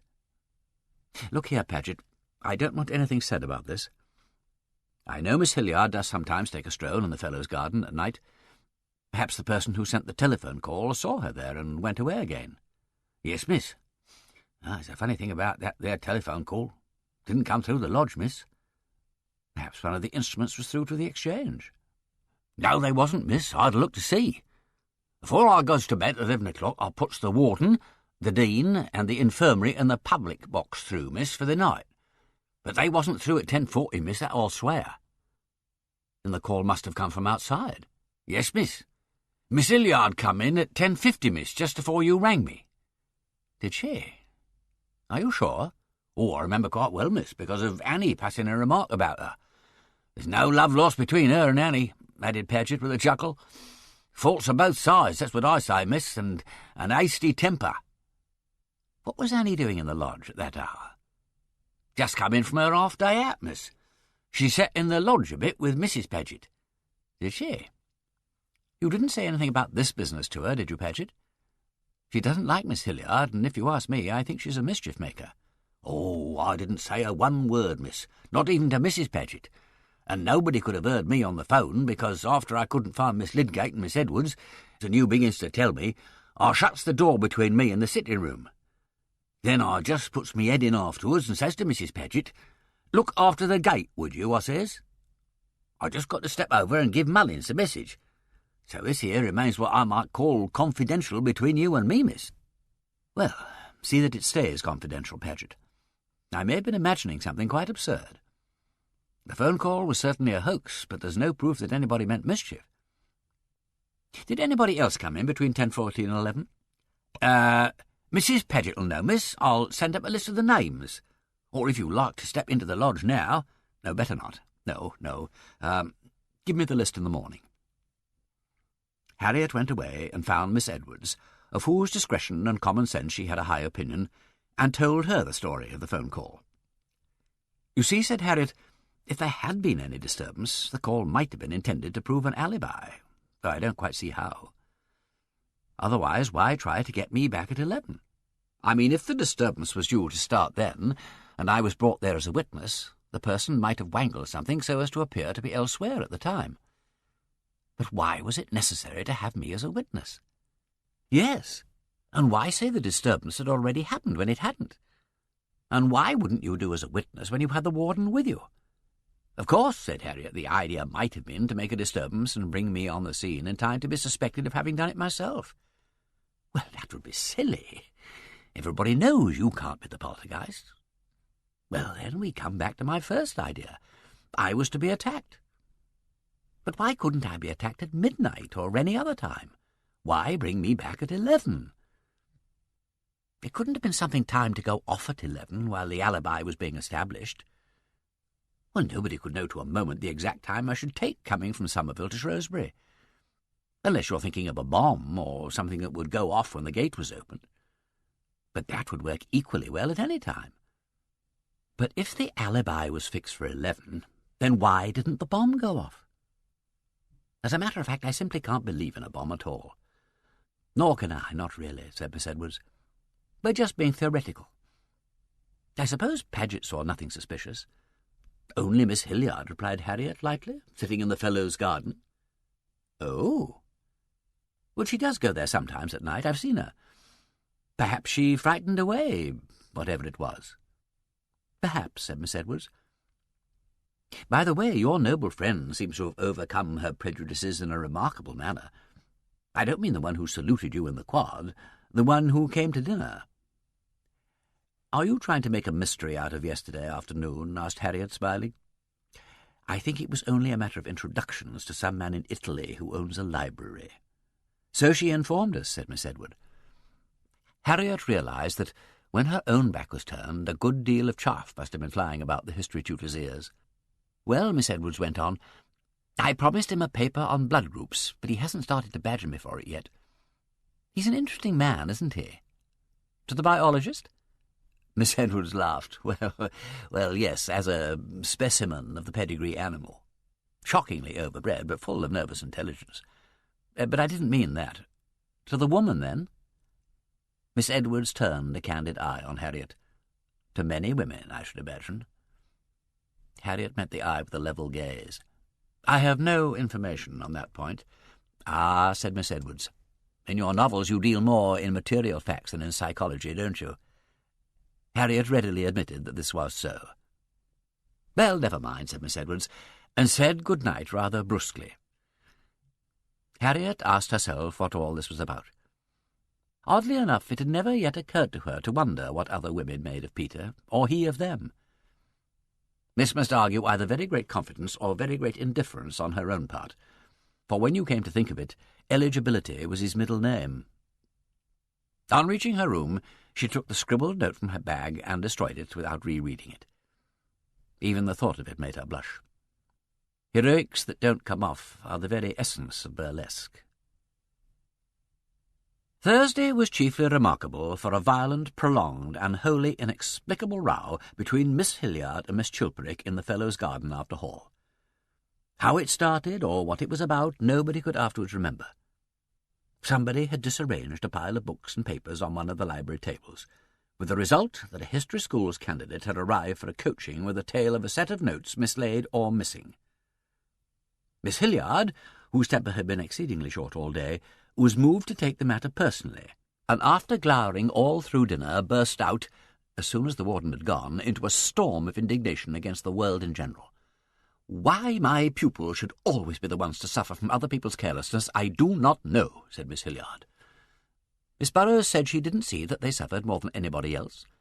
Miss Hilliard angrily adduced instances, extending over the past 3 terms, of history students whose work had been interfered with by what looked like deliberate persecution.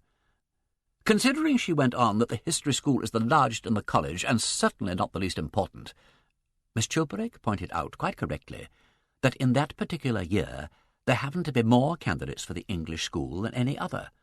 "Well, of course you would say that," said Miss Hilliard. "There may be a couple more this year. I dare say there may.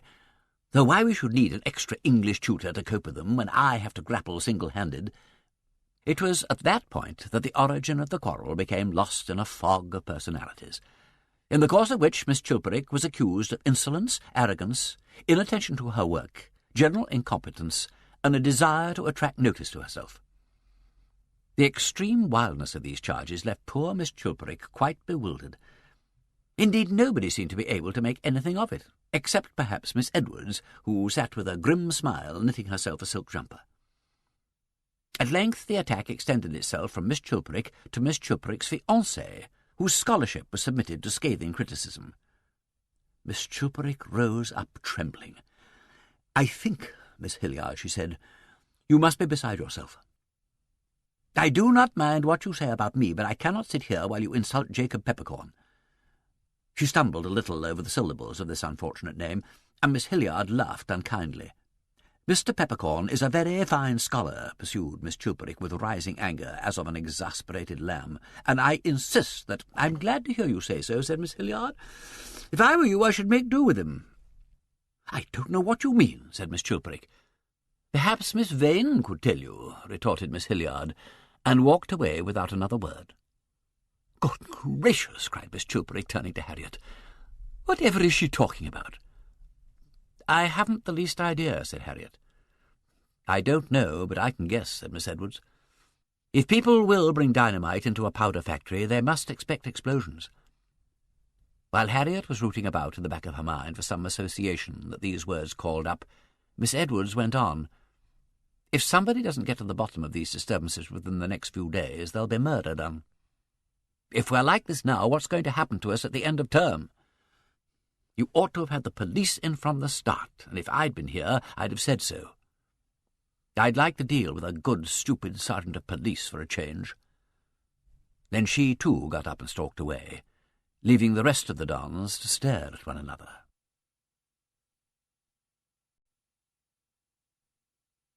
Chapter 19. "Oh, well-knit Samson, strong-jointed Samson, I do excel thee in my rapier as much as thou didst excel me in carrying gates. I am in love too." William Shakespeare. Harriet had been only too right about Wilfred. She had spent portions of 4 days in altering and humanizing Wilfred, and today, after a distressful morning with him, had reached the dismal conclusion that she would have to rewrite the whole thing from the beginning.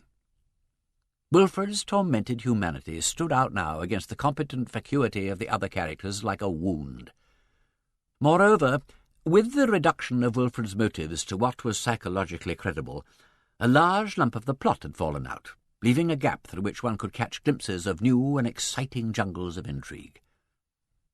She stood aimlessly staring in the window of the antique shop. Wilfred was becoming like one of those coveted ivory chessmen. You probed into his interior and discovered an intricate and delicate carved sphere of sensibilities, and as you turned it in your fingers, you found another inside that, and within that another again.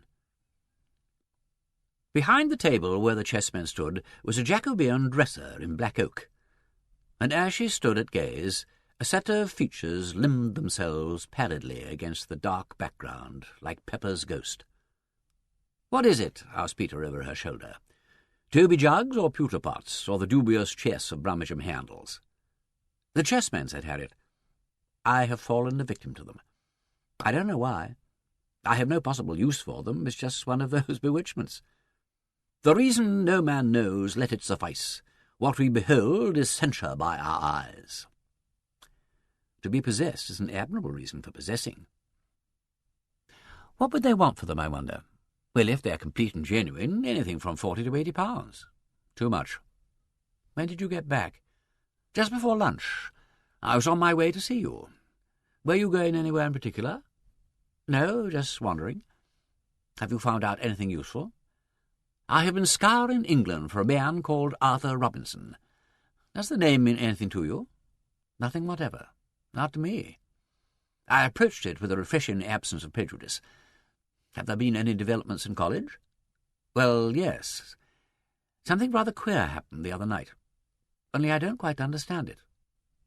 Will you come for a run and tell me about it? I've got the car, and it's a fine afternoon. Harriet looked round and saw the Daimler parked by the curb. I'd love to. We'll dawdle along the lanes and have tea somewhere, he added conventionally, as he handed her in. How original of you, Peter. Ain't it? They moved decorously down the crowded High Street. There's something hypnotic about the word tea.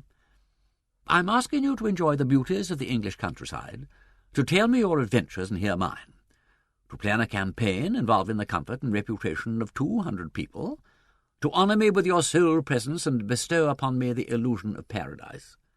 And I speak as though the preeminent object of all desire were a pot of boiled water and a plateful of synthetic pastries in ye olde worldy Tudor tea-shoppy.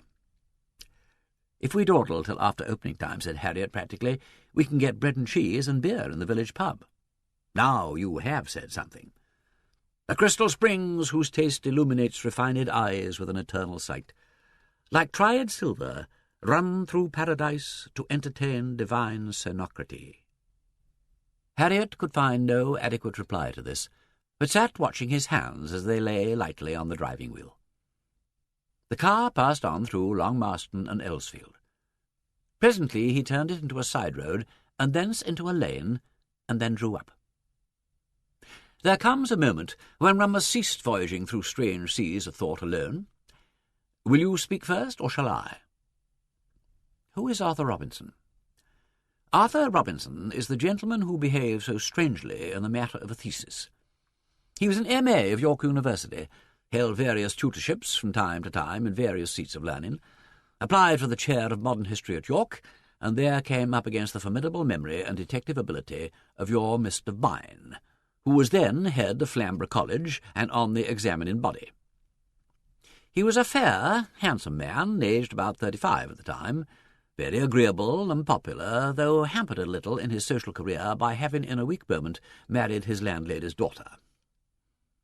After the unfortunate episode of the thesis, he disappeared from academic circles and was no more heard of.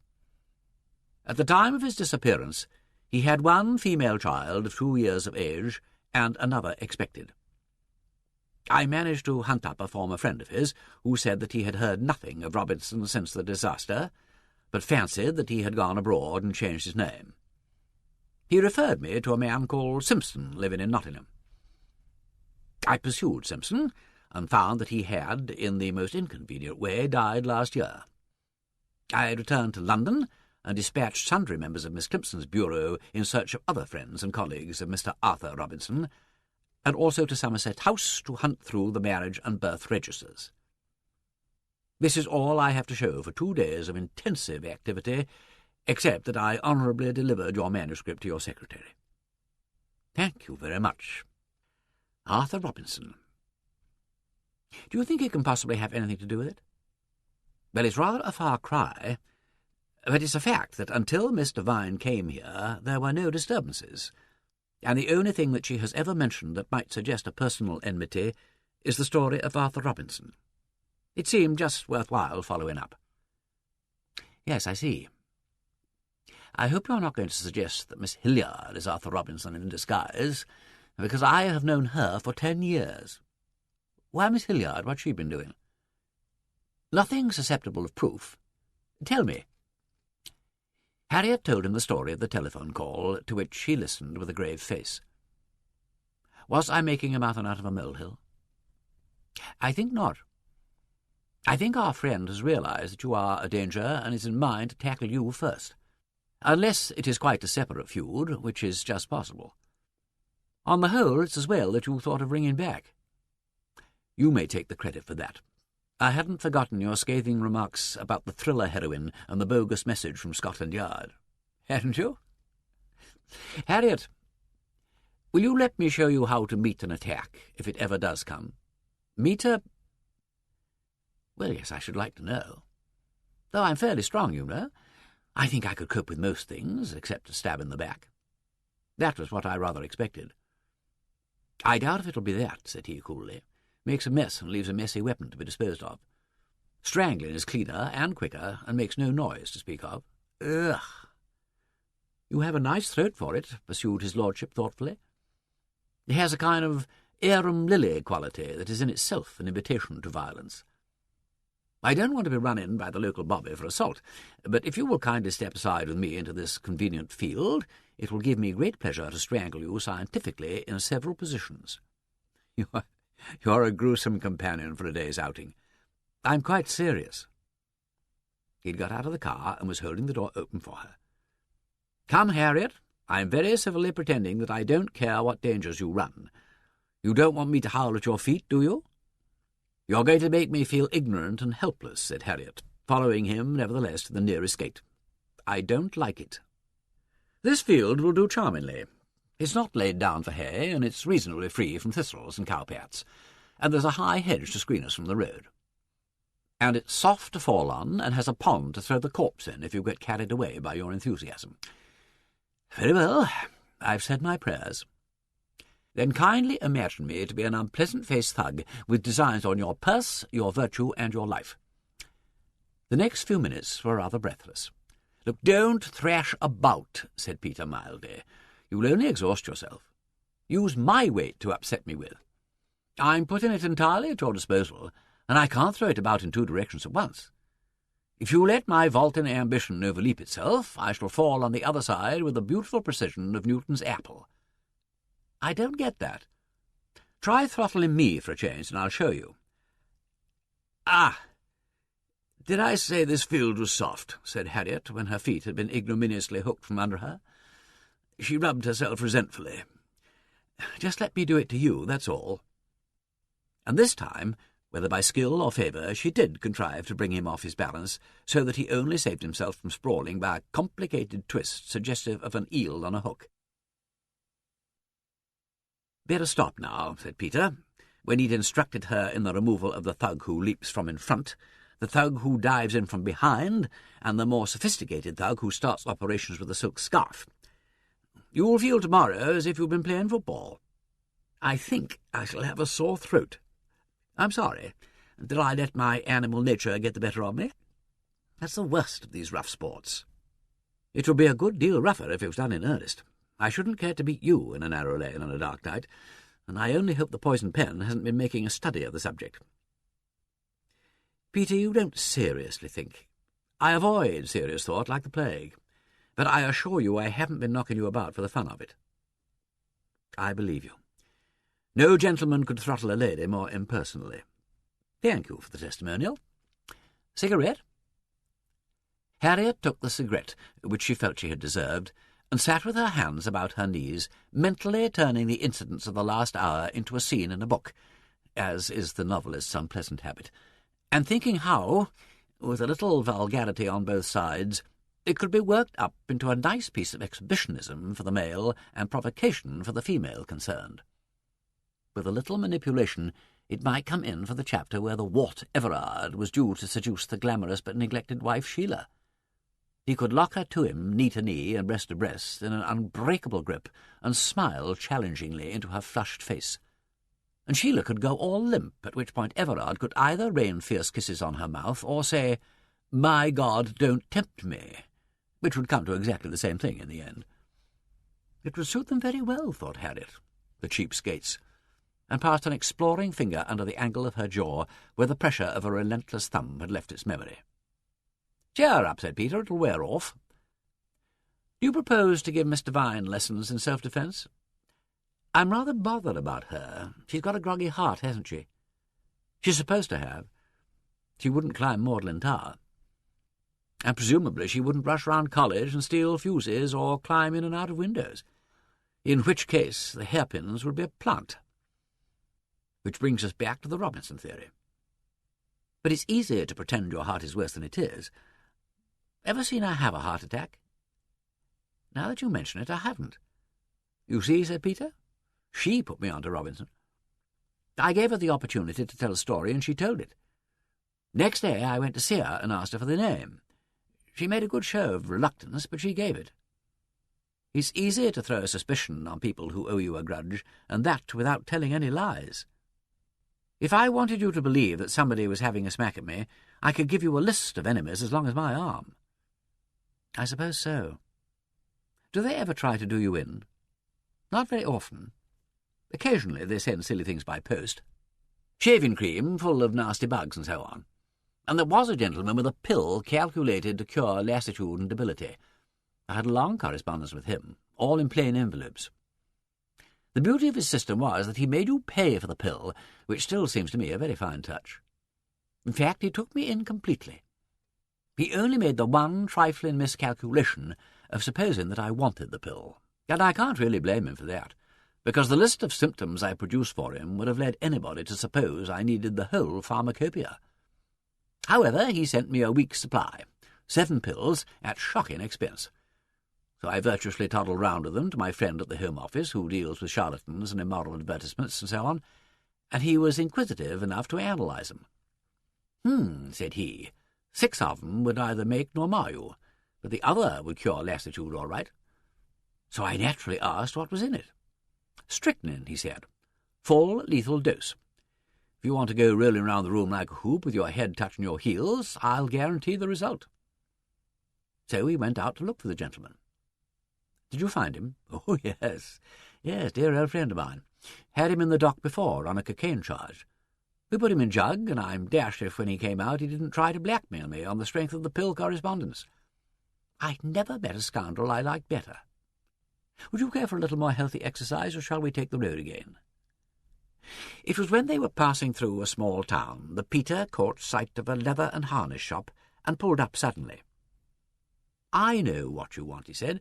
You want a dog collar. I'm going to get you one, the kind with brass knobs. A dog collar? Whatever for? As a badge of ownership? Oh, God forbid. To guard against the bites of sharks. Excellent also against thugs and throat-slitters. My dear man, no, honestly, it's too stiff to squeeze and it'll turn the edge of a blade, and if anybody hangs you by it, it won't choke you as a rope would. I can't go about in a dog collar. Well, not in the daytime, but it would give you confidence when patrolling at night, and you could sleep in it with a little practice. You needn't bother to come in. I've had my hands round your neck often enough to guess the size. He vanished into the shop and was seen through the window, conferring with the proprietor. Presently he came out with a parcel and took the wheel again. The man was very much interested, he observed, in my bull-terrier bitch. Extremely plucky animal, but a reckless and obstinate fighter. Personally, he said, he preferred greyhounds. He told me where I could get my name and address put on the collar, but I said that could wait. Now we're out of the town, you can try it on. He drew into the side of the road for this purpose and assisted her, with Harriet fancied a touch of self-satisfaction, to buckle the heavy strap. It was a massive kind of necklace and quite surprisingly uncomfortable. Harriet fished in her bag for a hand mirror and surveyed the effect. "Rather becoming, don't you think?" said Peter. "I don't see why it shouldn't set a new fashion." "I do," said Harriet. "Do you mind taking it off again? Will you wear it? Suppose somebody grabs at it from behind. Let go and fall back on them heavily. You'll fall soft, and with luck they'll crack their skull open." Bloodthirsty monster. "Very well, I'll do anything you like if you'll take it off now." "That's a promise," said he, and released her. "That collar," he added, wrapping it up again and laying it on her knee, "deserves to be put in a glass case." "Why?" "It's the only thing you've ever let me give you." "Except my life. Except my life. Except my life." "Damn," said Peter. and stared angrily over the windscreen. "It must have been a pretty bitter gift if you can't let either of us forget it." "I'm sorry, Peter. That was ungenerous and beastly of me. You shall give me something if you want to. May I? What shall I give you? Roc's eggs are cheap today." For a moment her mind was quite blank. Whatever she asked him for, it must be something adequate. The trivial, the commonplace, or the merely expensive would all be equally insulting, and he would know in a moment if she was inventing a want to please him. "Peter, give me the ivory chessmen."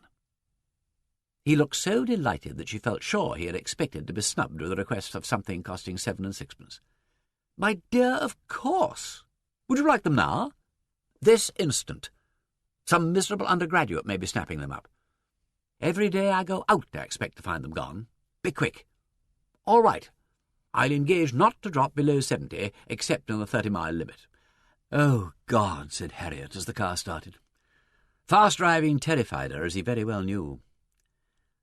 After 5 breathtaking miles, he shot a glance sideways at her to see how she was standing it, and slackened his foot from the accelerator. "That was my triumph song. Was it a bad 4 minutes?" "I asked for it," said Harriet, with set teeth. "Go on." "I'm damned if I will. We'll go on at a reasonable pace and risk the undergraduate, damn his bones." The ivory chessmen were, however, still in the window when they arrived. Peter subjected them to a hard and monocled stare and said, "They look all right." "They're lovely. Admit that when I do a thing, I do it handsomely. I've asked you now for 32 presents at once. It sounds like through the looking-glass. Are you coming in, or will you leave me to fight it out by myself?" "Well, of course I'm coming in." "Why?" "Oh, am I looking too keen?" "Much too keen." "Well, I don't care. I'm coming in." The shop was dark and crowded with a strange assortment of first-class stuff, junk and traps for the unwary. The proprietor, however, had all his wits about him, and recognizing, after a preliminary skirmish of superlatives, that he had to do with an obstinate, experienced, and well-informed customer, settled down with something like enthusiasm to a prolonged siege of the position. It had not previously occurred to Harriet that anybody could spend an hour and 40 minutes in buying a set of chessmen. Every separate carved ball in every one of 32 pieces had to be separately and minutely examined, with fingertips and the naked eye and a watchmaker's lens, for signs of damage, repair, substitution, or faulty workmanship. And only after a sharp catechism directed to the provenance of the set, and a long discussion about trade conditions in China, the state of the antique market generally, and the effect of the American slump on prices, was any figure mentioned at all.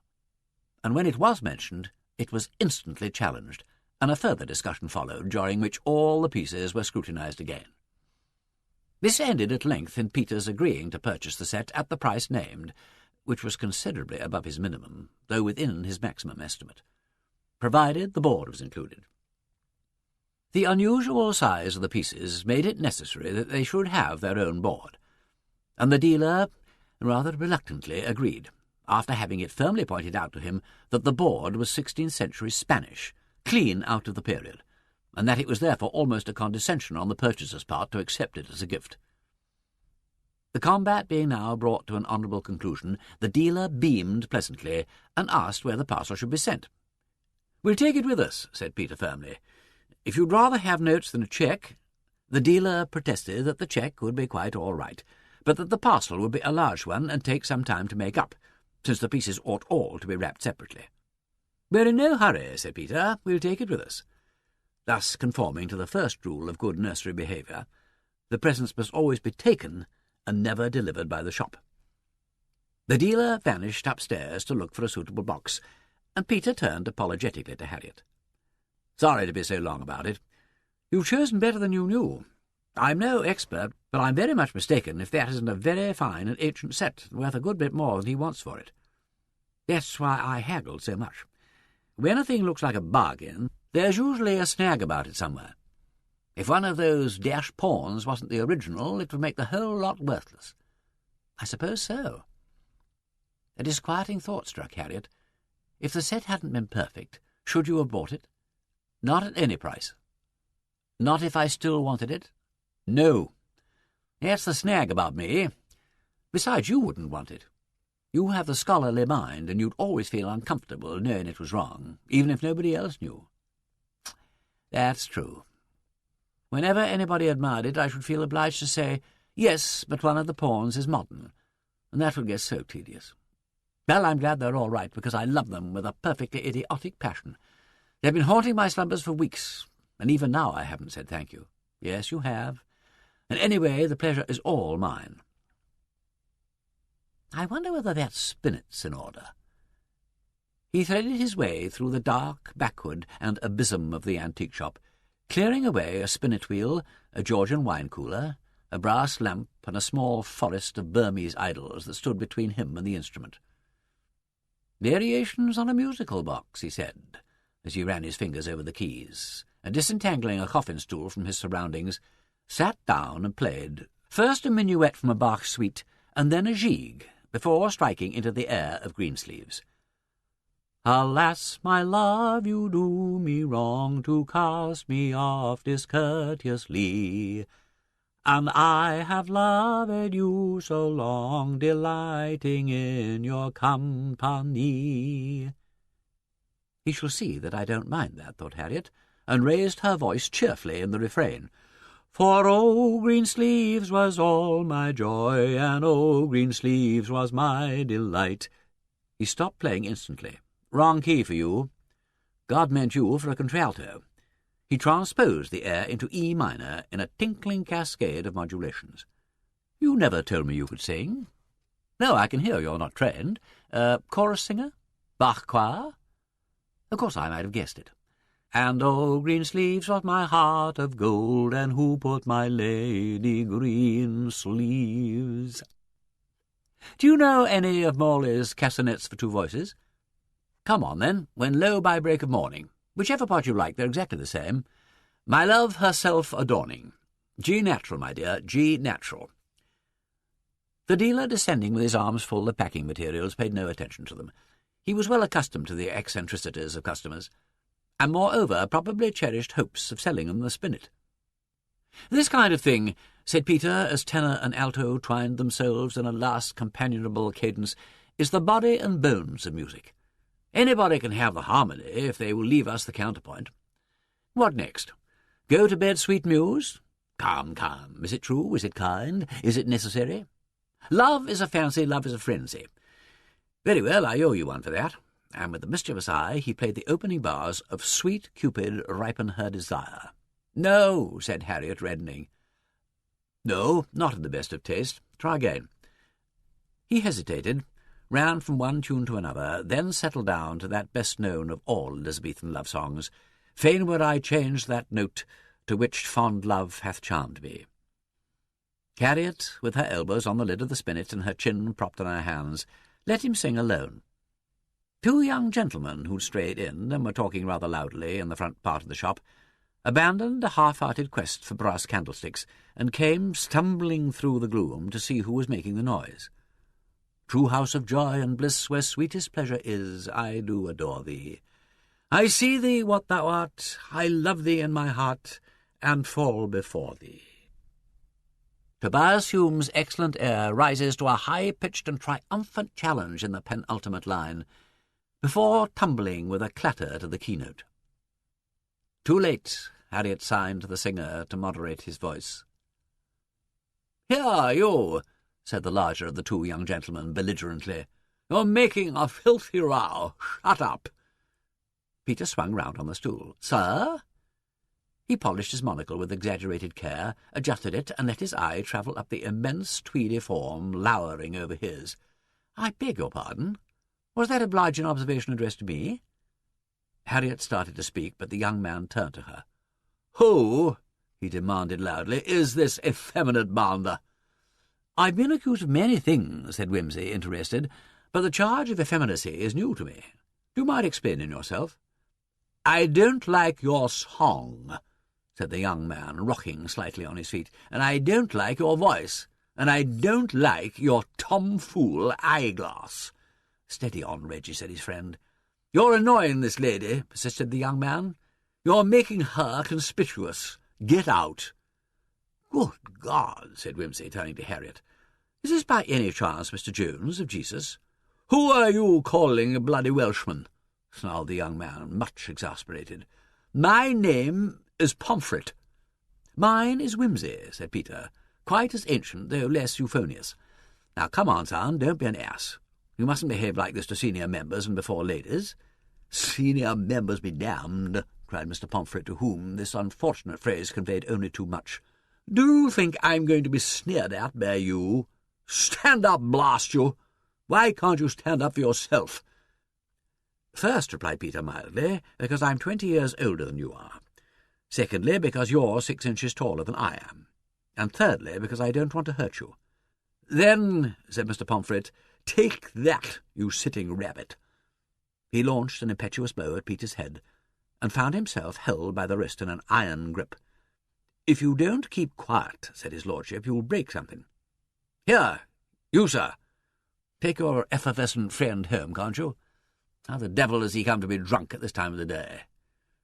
The friend offered a confused explanation about a lunch party and subsequent cocktail binge.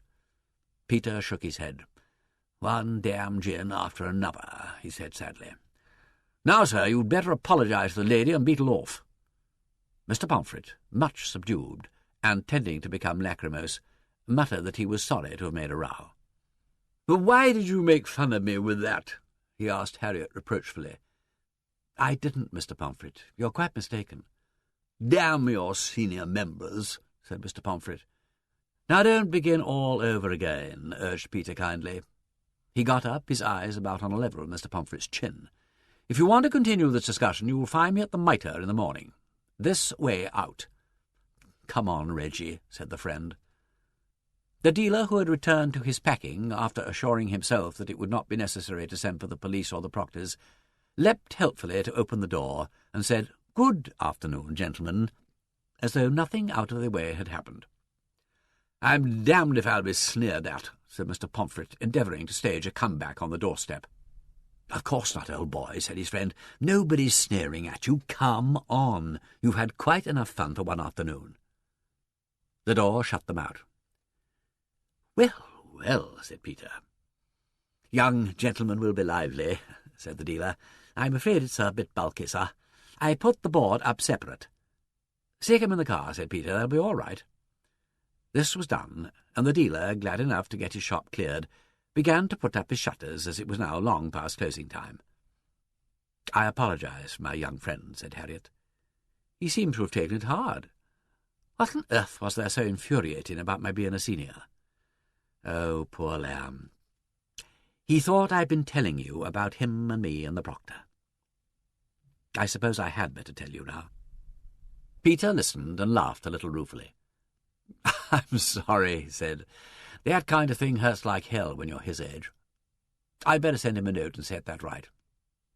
I say." "What?" "We never had that beer. Come round and have one with me at the Mitre, and we'll concoct a salve for the wounded feelings." With 2 half-pint tankards on the table before them, Peter produced his epistle.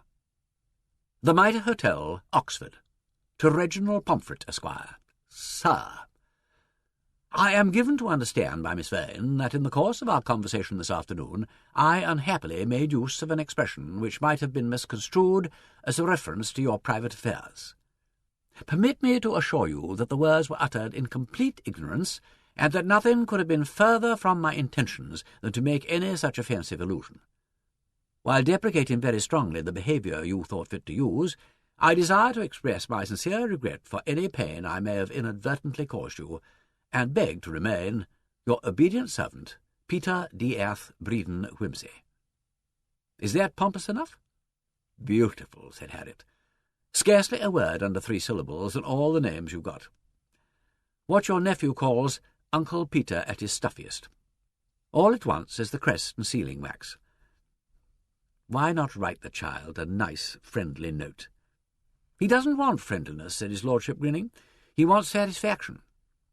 He rang the bell and sent the waiter for Bunter and the sealing wax.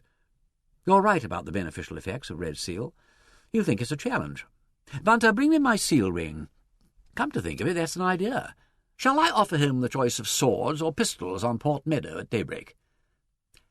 "I think it's time you grew up," said Harriet. "Is it?" said Peter, addressing the envelope. "I've never challenged anybody. It'll be fun. I've been challenged 3 times and fought twice. The 3rd time the police butted in. I'm afraid that was because my opponent didn't fancy my choice of weapon. Thanks, Bunter. A bullet, you see, may go anywhere, but steel's almost bound to go somewhere." "Peter," said Harriet, looking gravely at him, "I believe you're showing off." "I believe I am," said he, setting the heavy ring accurately down upon the wax. "Every cock will crow upon his own dunghill." His grin was half petulant, half deprecating. "I hate being loomed over by gigantic undergraduates and made to feel my age."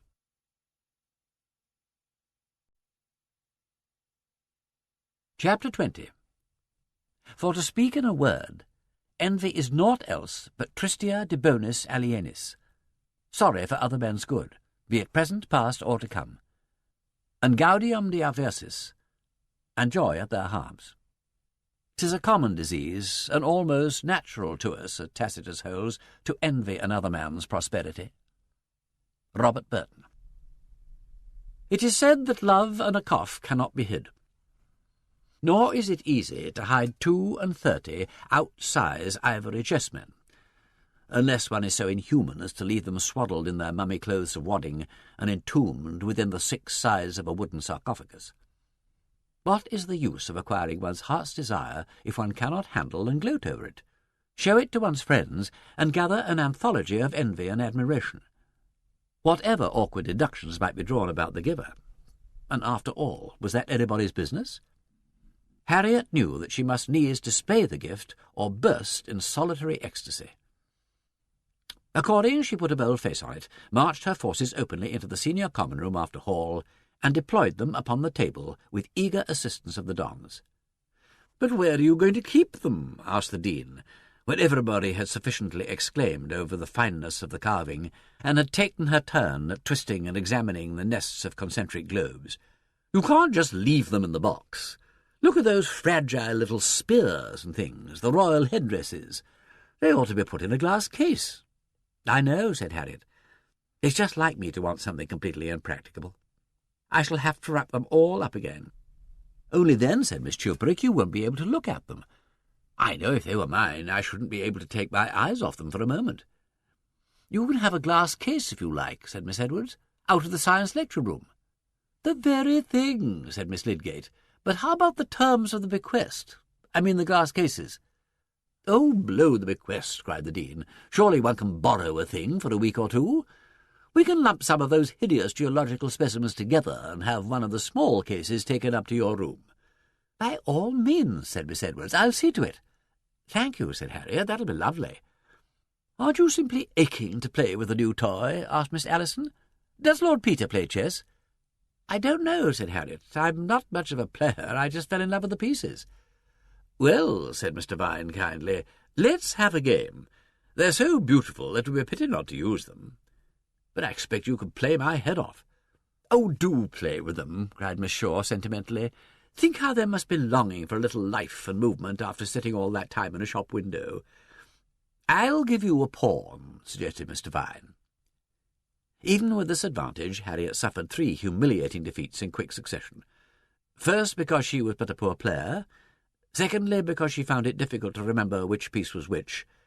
Thirdly, because the anguish of parting at one fell swoop with a fully armed warrior, a prancing steed, and a complete nest of ivory balls was such that she could scarcely bear to place so much as a pawn in jeopardy. Mr. Vine, viewing with perfect equanimity the disappearance even of a robed counsellor with long moustaches or an elephant carrying a castle full of competence, soon had Harriet's king penned in helplessly among his own defenders. Nor was the game made any easier for the weaker party by being played under the derisive eye of Miss Hilliard, who, pronouncing chess to be the world's most wearisome amusement, yet would not go away and get on with her work, but sat staring at the board as though fascinated and, what was worse, fiddling with the captured pieces and putting Harriet into an agony for fear she would drop one. Moreover, when the games were finished, and Miss Edwards had announced that a glass case had been dusted and taken up to Harriet's room by a scout, Miss Hilliard insisted on helping to carry the pieces over, grasping for the purpose the white king and queen, whose headgear bore delicate wavering ornaments like antennae, extremely liable to damage. Even when the Dean had discovered that the pieces could be more safely transported standing upright in their box, Miss Hilliard attached herself to the party that escorted them across the quad, and was officious in helping to set the glass case in a convenient position opposite the bed, so that, as she observed, you can see them if you wake up in the night. The following day happened to be the Dean's birthday. Harriet, going shortly after breakfast to purchase a tribute of roses in the market, and coming out into the High Street with the intention of making an appointment at the hairdresser's, was rewarded by the rather unexpected sight of two male backs, issuing from the mitre and proceeding, apparently in perfect amity, in an easterly direction. The shorter and slighter of the two she could have singled out from a million backs anywhere. Nor was it easy to mistake the towering bulk and breadth of Mr. Reginald Pomfret. Both parties were smoking pipes, and she concluded from this that the object of their excursion could scarcely be swords or pistols on Port Meadow. They were strolling in a leisurely after-breakfast manner, and she took care not to catch them up. She hoped that what Lord St. George called the famous family charm was being exerted to good purpose. She was too old to enjoy the sensation of being squabbled over. It made all three of them ridiculous. 10 years ago she might have felt flattered, but it seemed that the lust to power was a thing one grew out of.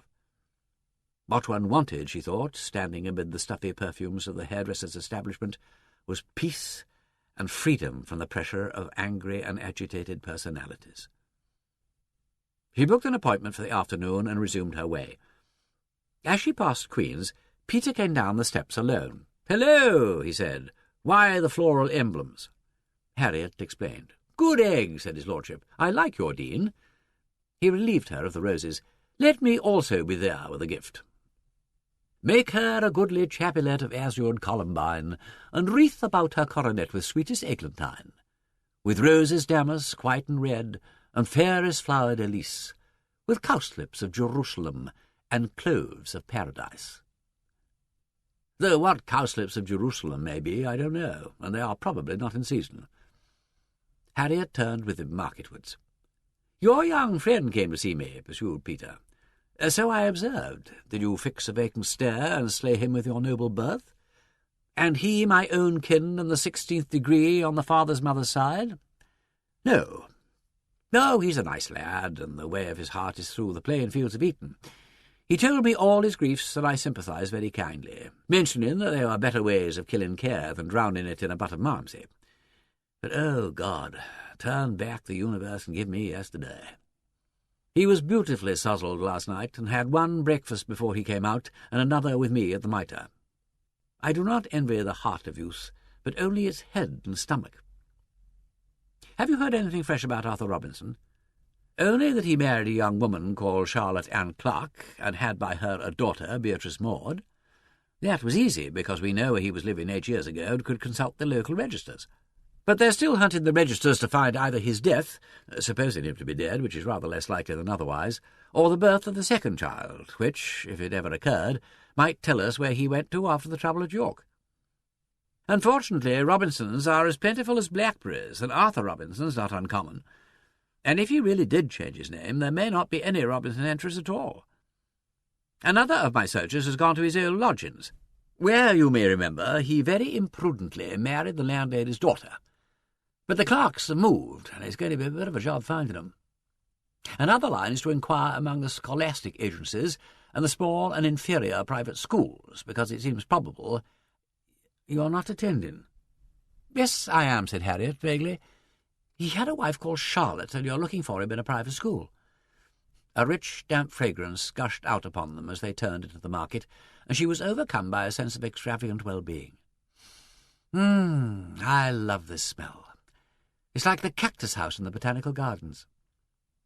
Her companion opened his mouth to speak, looked at her, and then, as one that will interfere with fortune, let the name of Robinson die upon his lips. "Madrigorae dederent odorem." "What do you say, Peter?" "Nothing. The words of Mercury are harsh after the songs of Apollo." He laid his hand gently upon her arm. "This interview the merchant with the sops in wine." And when both roses and carnations had been dispatched, this time by a messenger, to their destination, it seemed natural, since the botanical gardens had been mentioned, to go there. For a garden, as Bacon observed, is the purest of human pleasures and the greatest refreshment to the spirit of man. And even idle and ignorant people who cannot distinguish Leptosiphon hybridus from Caljusia amyloides, and would rather languish away in a wilderness than break their backs with dibbling and weeding, may get a good deal of pleasant conversation out of it, especially if they know the old-fashioned names of the commoner sorts of flowers, and are both tolerably well acquainted with the minor Elizabethan lyrists. It was only when they made the round of the gardens and were sitting idly on the bank of the river that Peter, wrenching his attention back to the sordid present, remarked suddenly, "I think I shall have to pay a visit to a friend of yours. Do you know how Jukes came to be caught with the stuff on him?" "I've no idea." "The police got an anonymous letter." "No." "Yes, one of them there. By the way, did you ever try and find out what was to have been the last word of that message to you? The one we found in the science lecture room?" "No. She couldn't have finished it anyhow. There wasn't a single vowel left in the box. Not even a B and a dash." "Oh, that was an oversight. I thought so." "Well, Harriet, it's easy to put a name to the person we want, isn't it? The proof's a different matter. We've tied the thing up so tight. That lecture-room episode was meant to be the last of the nocturnal prowls, and it probably will be. And the best bit of evidence will be at the bottom of the river by this time. It's too late to seal the doors and set a watch." "On whom?" "Surely you know by this time. You must know, Harriet, if you're giving your mind to the thing at all. Opportunity means motive. Doesn't it stand out a mile? For God's sake, put your prejudices aside and think it out. What's happened to you that you can't put two and two together?" "I don't know." "Well," said he dryly, "if you really don't know, it's not for me to tell you. But if you will turn your attention for one moment to the matter in hand, and go through your own dossier of the case carefully, undeterred by any casual sonnets I may find by the way, undeterred by any personal consideration whatever," he burst out almost angrily. "Oh, you're right. That was a stupidity. My talent for standing in my own light amounts to genius, doesn't it? But when you have come to a conclusion about all this, will you remember that it was I who asked you to take a dispassionate view, and I who told you that of all the devils let loose in the world there was no devil like devoted love? I don't mean passion. Passion's a good stupid horse that will pull the plough 6 days a week if you give him the run of his heels on Sundays. But love's a nervous, awkward, overmastering brute. If you can't rein him, it's best to have no truck with him." "That sounds very topsy-turvy," said Harriet mildly, but his unwonted excitement had already flickered out. "I'm only walking on my head, after the manner of clowns. If we went along to Shrewsbury now, do you think the warden would see me?" Later in the day, Dr. Baring sent for Harriet. "Lord Peter has been to see me," she said, with a rather curious proposition which, after a little consideration, I refused. "He told me that he was almost certain in his own mind of the identity of the offender, but that he was not in a position at the moment to offer a complete proof. He also said that the person had, he thought, taken the alarm, and would be doubly careful from now on to escape detection. The alarm might, in fact, be sufficient to prevent further outbreaks until the end of term at any rate. But as soon as our vigilance was relaxed, the trouble would probably break out again in a more violent form. I said that would be very unsatisfactory, and he agreed.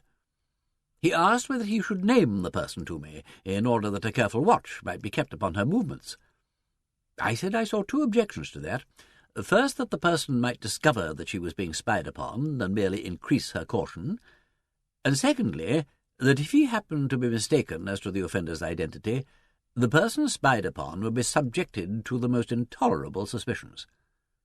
Supposing, I said, the persecutions merely ceased, and we were left suspecting this person, who might be quite innocent, without proof either way.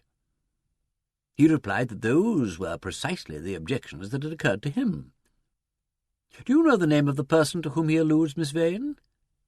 No, said Harriet, who'd been exercising her wits in the interval.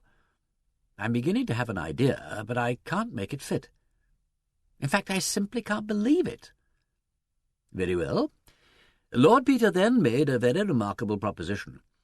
He asked whether I would allow him to interrogate this person privately, in the hope of surprising her into some admission. He said that if this bluff, as he called it, came off, the culprit could then make her confession to me and be suffered to depart quietly, or be dealt with medically, as we might decide was advisable. If, however, it did not come off, and the person denied everything, we might be placed in a very disagreeable position." I replied that I quite saw that, and could not possibly consent to have such method used upon anybody in this college, to which he replied that that was exactly what he expected me to say. I then asked him what evidence, if any, he had against this person. He said that all his evidence was circumstantial, that he hoped to have more of it in the course of the next few days, but that in default of a fresh outbreak and the capture of the culprit red-handed, he doubted whether any direct evidence could be produced at this stage. I inquired whether there was any reason why we should not at least wait for the production of the additional evidence. Dr. Baring paused and looked keenly at Harriet. He replied that there was only one reason, and that was the culprit, instead of becoming more cautious, might throw caution to the winds and proceed to direct violence. In which case, he said, we should very likely catch her, but only at the cost of somebody's death or serious injury. I asked what persons were threatened with death or injury. He had said that the most probable victims were yourself, Mr. Vane, and another person whom he could not name, but whose existence, he said, he deduced. He also surprised me by saying that an abortive attack had already been made upon you. Is that true? I shouldn't have put it as strongly as that, said Harriet. She briefly outlined the story of the telephone call. At the name of Miss Hilliard, the warden looked up. Do I understand that you entertain a definite suspicion of Miss Hilliard? If I did, said Harriet cautiously, I shouldn't be the only person to do so, but I'm bound to say that she doesn't seem to fit in at all with the line of Lord Peter's inquiries, so far as I'm acquainted with them. I'm glad to hear you say that, replied Dr. Baring. Representations have been made to me which, in default of evidence, I have been very unwilling to listen to. So Dr. Baring had kept abreast of the feeling of the SCR. Miss Allison and Mrs. Goodwin had probably been talking. Well, in the end, pursued the warden, I informed Lord Peter that I thought it would be better to wait for the further evidence.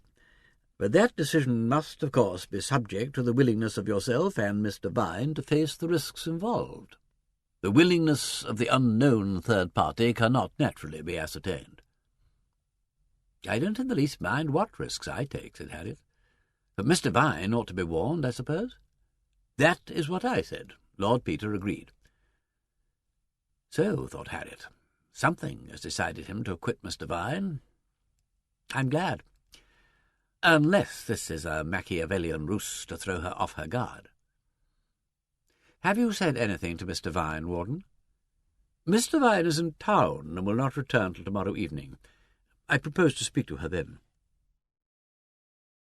So there was nothing to do but to wait, and in the meantime Harriet became aware of a curious change in the atmosphere of the senior common room. It was as though they had lost sight of their mutual distrust and their general apprehensions, and had drawn together like spectators at the ringside to watch another kind of conflict, in which she was one of the principals. The curious tension thus produced was scarcely relieved by the Dean's announcement to a few select spirits that, in her opinion, Flaxman's young man had given her the chuck and serve her right, to which Miss Flaxman's tutor sourly replied that she wished people wouldn't have these upheavals in the summer term, but that fortunately Miss Flaxman didn't take her final schools till next year. This prompted Harriet to ask Miss Shaw how Miss Newland was getting on. It appeared that Miss Newland was doing well, having completely got over the shock of her immersion in the charwell, so that her chances for a first looked pretty good. "Splendid," said Harriet. "I've earmarked my winnings already. By the way, Miss Hilliard, how is our young friend Catamole?" It seemed to her that the room waited breathlessly for the answer.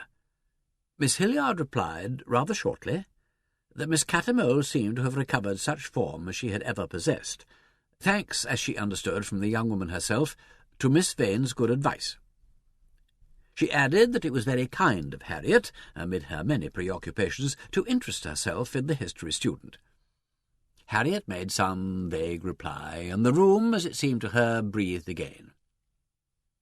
Later in the day, Harriet took an outrigger on the river with the Dean, and, rather to her surprise, observed Miss Catamole and Mr. Pomfret sharing a punt. She received a penitent letter from Mr. Pomfret, and waved a cheerful hand as the boats passed, in token of peace restored. If she had known that Mr. Pomfret and Miss Catamole had found a bond of sympathy and devotion to herself, she might have speculated on what may happen to rejected lovers who confide their troubles to willing ears. But this did not occur to her, because she was wondering what exactly had happened that morning at the Mitre, and her thoughts had strayed away into the botanical gardens, before the Dean pointed out rather sharply that she was setting a very irregular and leisurely stroke. It was Miss Shaw who innocently precipitated a flare-up. "It's a very handsome scarf," she said to Miss Hilliard. The dons were assembling as usual for hall outside the SCR, but the evening was dull and chilly, and a thick silk scarf was a grateful addition to evening dress. "Yes," said Miss Hilliard. "Unfortunately it isn't mine. Some careless person left it in the fellow's garden last night, and I rescued it. I brought it along to be identified, but I am ready to admit that I can do with it this evening." "I don't know whose it can be," said Miss Lydgate. She fingered it admiringly. "It looks more like a man's scarf," she added. Harriet, who had not been paying much attention, turned round conscience-stricken. "Good Lord," she said, "that's mine. At least it's Peter's. I couldn't think where I'd left it."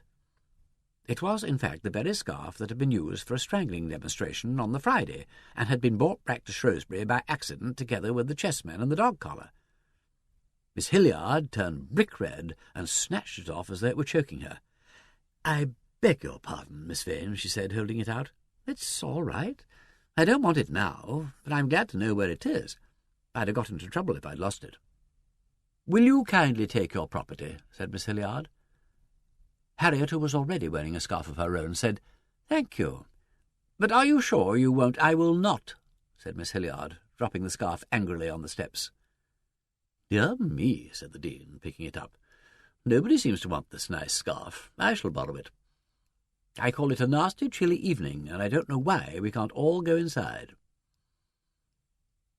She twisted the scarf comfortably round her neck, and the warden mercifully arriving at that moment, they went in to dinner. At 9:45, after an hour or so spent with Miss Lydgate on her proofs, now actually nearing the stage when they might really be sent to the printer, crossed the old quad to Tudor building. On the steps, just coming out, she met Miss Hilliard. "Were you looking for me?" asked Harriet, a little aggressively. "No," said Miss Hilliard. "I wasn't, certainly not." She spoke hurriedly, and Harriet fancied that there was something in her eye, both furtive and malicious. But the evening was dark for the middle of May, and she couldn't be sure. "Oh," said Harriet, "I thought you might be." "Well, I wasn't," said Miss Hilliard again. And as Harriet passed her, she turned back and said, almost as though the words were forced out of her, "Going to work under the inspiration of your beautiful chessmen?" "More or less," said Harriet, laughing. "Well, I hope you'll have a pleasant evening," said Miss Hilliard. Harriet went on upstairs and opened the door of her room. The glass case had been shattered, and the floor was strewn with broken glass and with smashed and trampled fragments of red and white ivory. For about 5 minutes, Harriet was the prey of that kind of speechless rage which is beyond expression or control. If she'd thought of it, she was at that moment in a mood to sympathize with the poltergeist and all her works. If she could have beaten or strangled anybody, she would have done it and felt the better for it. Happily, after the first devastating fury, she found the relief for bad language. When she found she could keep her voice steady, she locked her bedroom door behind her and went down to the telephone. Even so, she was at first so incoherent that Peter could hardly understand what she said. When he did understand, He was maddeningly cool about it, merely asking whether she'd touched anything or told anybody. When assured that she hadn't, he replied cheerfully that he would be along in a few minutes. Harriet went out and raged distractedly about the new quad till she heard him ring, for the gates were now shut, and only a last lingering vestige of self-restraint prevented her from rushing at him and pouring out her indignation in the presence of Paget. But she waited for him in the middle of the quad. "Peter! Oh, Peter!" "Well," said he, "this is rather encouraging. I was afraid we might have choked off these demonstrations for good and all. But my chessmen, I could kill her for that. My dear, it's sickening that it should be your chessmen, but don't let's lose all sense of proportion. It might have been you. I wish it had been. I could have hit back. Termagant. Let's go and look at the damage. It's horrible, Peter. It's like a massacre. It's rather frightening somehow. They've been hit so hard." When he saw the room, Wimsey looked grave enough. "Yes," he said, kneeling amid the wreckage. "Blind, bestial malignity. Not only broken, but ground to powder. There's been a heel at work here as well as the poker. You can see the marks on the carpet. She hates you, Harriet. I didn't realize that. I thought she was only afraid of you. Is there yet any that is left of the house of Saul? Look, one poor warrior hiding behind the kill scuttle. Remnant of a mighty army." He held up the solitary red pawn, smiling, and then scrambled hurriedly to his feet. "My dear girl, don't cry about it. What the hell does it matter?" "I loved them," said Harriet, "and you gave them to me." He shook his head. "It's a pity it's that way round. You gave them to me, and I loved them, is all right. But I loved them, and you gave them to me, is irreparable. 50,000 roc's eggs won't supply their place. The Virgin's gone, and I'm gone. She's gone, and what shall I do? But you needn't weep over the chest of drawers while I have a shoulder at your disposal, need you?" "Oh, I'm sorry. I'm being a perfect idiot. I told you love was the devil and all. 32 chessmen baked in a pie. All the powerful kings and all the beautiful queens of this world were but as a bed of flowers. I might have had the decency to take care of them. Now that is foolish," said he, with his mouth muffled in her hair. "Look, don't talk so soft, or I shall get foolish too. Now listen, when did all this happen?" "Between Hall and 10:15. Was anybody absent from Hall? Because this must have made a bit of a noise. After Hall there'd be students about who might hear the glass smash, or notice if anybody unusual was wandering about." "Well, there might be students here all through Hall. They often have eggs in their rooms. And, good God, there was somebody unusual. She said something about the chessmen, too, and she was queer about them last night. Who was that? Miss Hilliard." Again. While Harriet told her story, he fidgeted restlessly about the room, avoiding the broken glass and ivory on the floor with the automatic precision of a cat, and stood at length in the window with his back to her. She'd drawn the curtains together when she'd brought him up, and his gaze at them seemed purely preoccupied. "Hell," he said presently. "That's a devil of a complication." He still had the red pawn in his hand, and he now came back and set it with great precision in the centre of the mantelpiece. "Yes. Well, I suppose you'll have to find out—" Somebody knocked at the door, and Harriet went to open it. Excuse me, madam, but Paget sent over to the senior common room to see if Lord Peter Wimsey was there, and seeing he thought you might know—" "He's here, Annie. It's for you, Peter." "Yes," said Peter, coming to the door. "If you please, sir, they've rung up from the Mitre to say there's a message come from the Foreign Office, and would you kindly ring up at once?" "What? Oh, Lord, that would happen. Very well, thank you, Annie. One moment. Was it you who saw the person who was playing tricks in the lecture room?" "Yes, sir. Not to know her again, sir." No. But you did see her, and she may not know you couldn't recognize her. I think if I were you, I'd be rather careful how you go about the college after dark. I don't want to frighten you, but you see what's happened to Miss Vane's chessmen." "Oh, yes, I see, sir. Oh, what a pity, isn't it? It would be more than a pity if anything unpleasant happened to you personally. Now, don't get the wind up, but if I were you, I'd take somebody with me when I went out after sunset, and I should give the same advice to the scout who was with you." "To Carrie? Oh, very well, I'll tell her. It's only a precaution, you know. Good night, Annie." "Good night, sir. Thank you." "I shall have to make quite an issue of dog collars," said Peter. "You never know whether to warn people or not. Some of them get hysterics, but she looks fairly level-headed. Look here, my dear, this is all very tiresome. If it's another summons to Rome, I shall have to go. I should lock that door. Needs must when duty calls and all that. If it is Rome, I'll tell Bunter to bring round all the notes I've got at the Mitre and instruct Miss Climpson Sleuth to report direct to you. In any case, I'll ring you up this evening as soon as I know what it's all about. If it isn't Rome, I'll come round again in the morning. And in the meantime, don't let anybody into your room. I think I'd lock it up and sleep elsewhere tonight. I thought you didn't expect any more night disturbances. I don't, but I don't want people walking over that floor." He stopped on the staircase to examine the sole of his shoes. "I haven't carried away any bits. Do you think you have?" Harriet stood first on one leg and then on the other. "Not this time. And the first time I didn't walk into the mess at all. I stood in the doorway and swore." "Good girl. The paths in the quad are a bit damp, you know, and something might have stuck. As a matter of fact, it's raining a little now. You'll get wet. It doesn't matter. Oh, Peter, I've got that white scarf of yours. Keep it till I come again, which will be tomorrow, with luck, and otherwise, well, God knows when. Damn it, I knew there was trouble coming." He stood still under the beech trees. "Harriet, don't choose the moment my back's turned to get wiped out or anything. Not if you can help it. I mean, you're not very good at looking after valuables. I might have the decency to take care." "All right, Peter. I'll do my best this time. Word of honour." She gave him her hand, and he kissed it.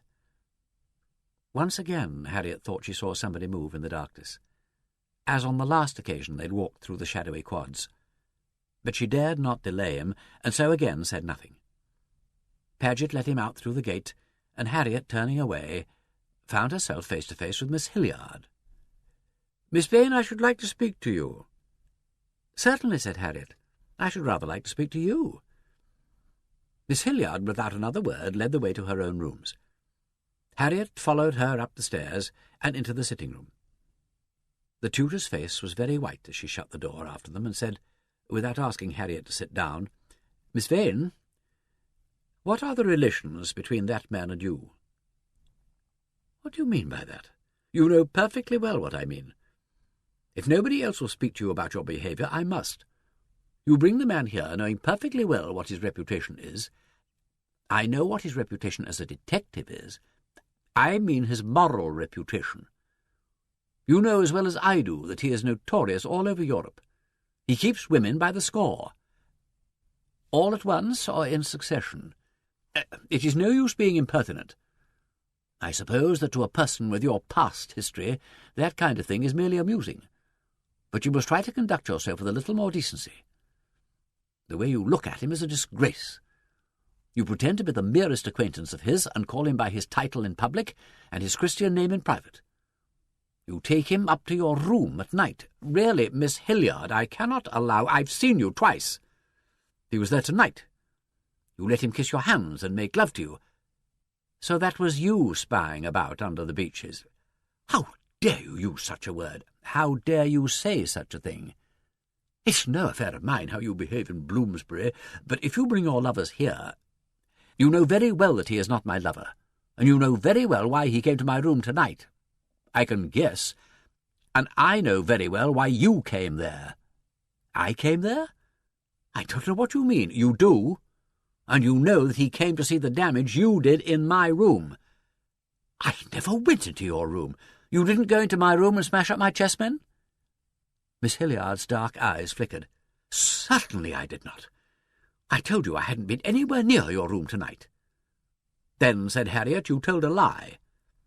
She was too angry to be frightened, though it did cross her mind that if the furious white-faced woman attacked her, it might be difficult to summon assistance on this isolated staircase, and she thought of the dog collar. "I know it's a lie," said Harriet, "because there's a piece of broken ivory on the carpet under your writing table, and another stuck on the heel of your right shoe. I saw it coming upstairs." She was prepared for anything after that, but to her surprise Miss Hilliard staggered a little, sat down suddenly, and said, "Oh, my God!" "If you'd nothing to do with smashing those chessmen went on, Harriet, or with the other pranks that have been played in this college, you'd better explain those pieces of ivory." "Am I a fool?" she thought, showing my hand like this. "But if I didn't, what would become of the evidence?" Miss Hilliard, in a bewildered way, pulled off her slipper and looked at the sliver of white that clung to the heel, embedded in a little patch of damp gravel. "Give it to me," said Harriet, and took slipper and all. She had expected an outburst of denial, but Miss Hilliard said faintly, "That evidence, incontrovertible." Harriet thanked heaven with grim amusement for the scholarly habit. At least one did not have to argue about what was or was not evidence. "I did go into your room. I went there to say to you what I said just now, but you weren't there. And when I saw the mess on the floor, I thought... I was afraid you'd think I did think." "What did he think? Lord Peter?" "I don't know what he thought, but he'll probably think something now." "You've no evidence that I did it," said Miss Hilliard with sudden spirit, "only that I was in the room. It was done when I got there. I saw it. I went to look at it. You can tell your lover that I saw it and was glad to see it, but he'll tell you that that was no proof that I did it." "Look here, Miss Hilliard," said Harriet, divided between anger, suspicion, and a dreadful kind of pity. "You must understand once and for all that he is not my lover. Do you really imagine that if he were, we should—" Here her sense of the ludicrous overcame her and made it difficult to control her voice. "We should come and misbehave ourselves in the greatest possible discomfort at Shrewsbury? Even if I had no respect for the college, where would be the point of it? With all the world and all the time there is at our disposal, why on earth should he come and play the fool down here? It would be silly. And if you really were down there in the quad just now, you must know that people who are lovers don't treat each other like that. At least," she added rather unkindly, "if you knew anything about it at all, you know that. We're old friends, and I owe him a great deal." "Don't talk nonsense," said the tutor roughly. "You know you're in love with the man." "By God," said Harriet, suddenly enlightened. "If I'm not, I know who is." "You have no right to say that." "It's true all the same," said Harriet. "Oh, damn. I suppose it's no good my saying I'm frightfully sorry. Dynamite in a powder factory. Yes, indeed. Miss Edgeworth, you saw it before anybody else. Biologically interesting. This kind of thing is the devil and all." "That's the devil of a complication," Peter had said. He'd seen it, of course, must have. Too much experience not to. Probably happened scores of times, scores of women all over Europe. Oh dear, oh dear. And was that a random accusation?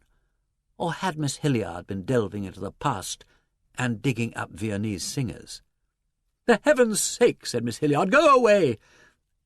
"I think I'd better," said Harriet. She didn't know how to deal with the situation at all.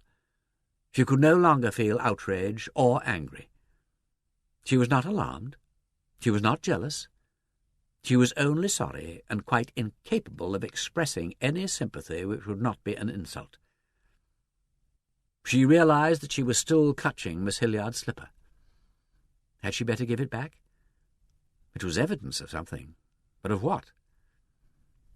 The whole business of the poltergeist seemed to have retreated over the horizon, leaving behind it the tormented shell of a woman staring blindly into vacancy under the cruel harshness of the electric light. Harriet picked up the other fragment of ivory from under the writing-table, the little spearhead from a red pawn. Well, whatever one's personal feelings, evidence was evidence. Peter. She remembered that Peter had said he would ring up from the Mitre. She went downstairs with the slipper in her hand, and in the new quad ran into Mrs. Paget, who was just coming to look for her. The call was switched through to the box in Queen Elizabeth. "It's not so bad after all," said Peter's voice. "It's only the Grand Pangendrum wanting a conference at his private house. Sort of pleasant Sunday afternoon, wild Warwickshire. It may mean London or Rome after that, but we'll hope not. At any rate, it'll do if I'm there by 11:30, so I'll pop round and see you about 9. Please do. Something's happened. Not alarming, but upsetting. I can't tell you on the phone." He again promised to come and said good night. Harriet, after locking the slipper and the piece of ivory carefully away, went to the bursar and was accommodated with a bed in the infirmary.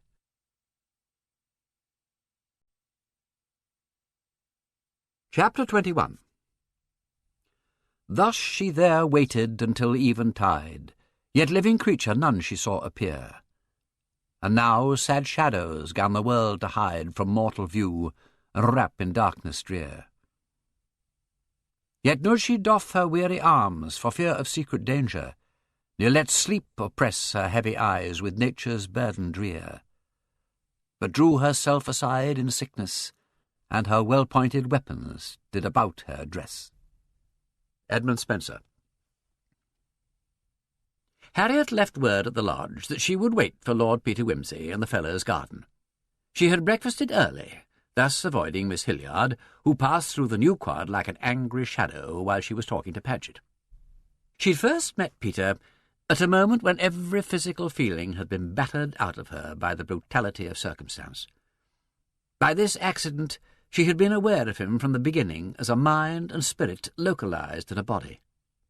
Never, not even in those later dizzying moments on the river, had she considered him primarily as a male animal, or calculated the promise implicit in the veiled eyes, the long flexible mouth, the curiously vital hands.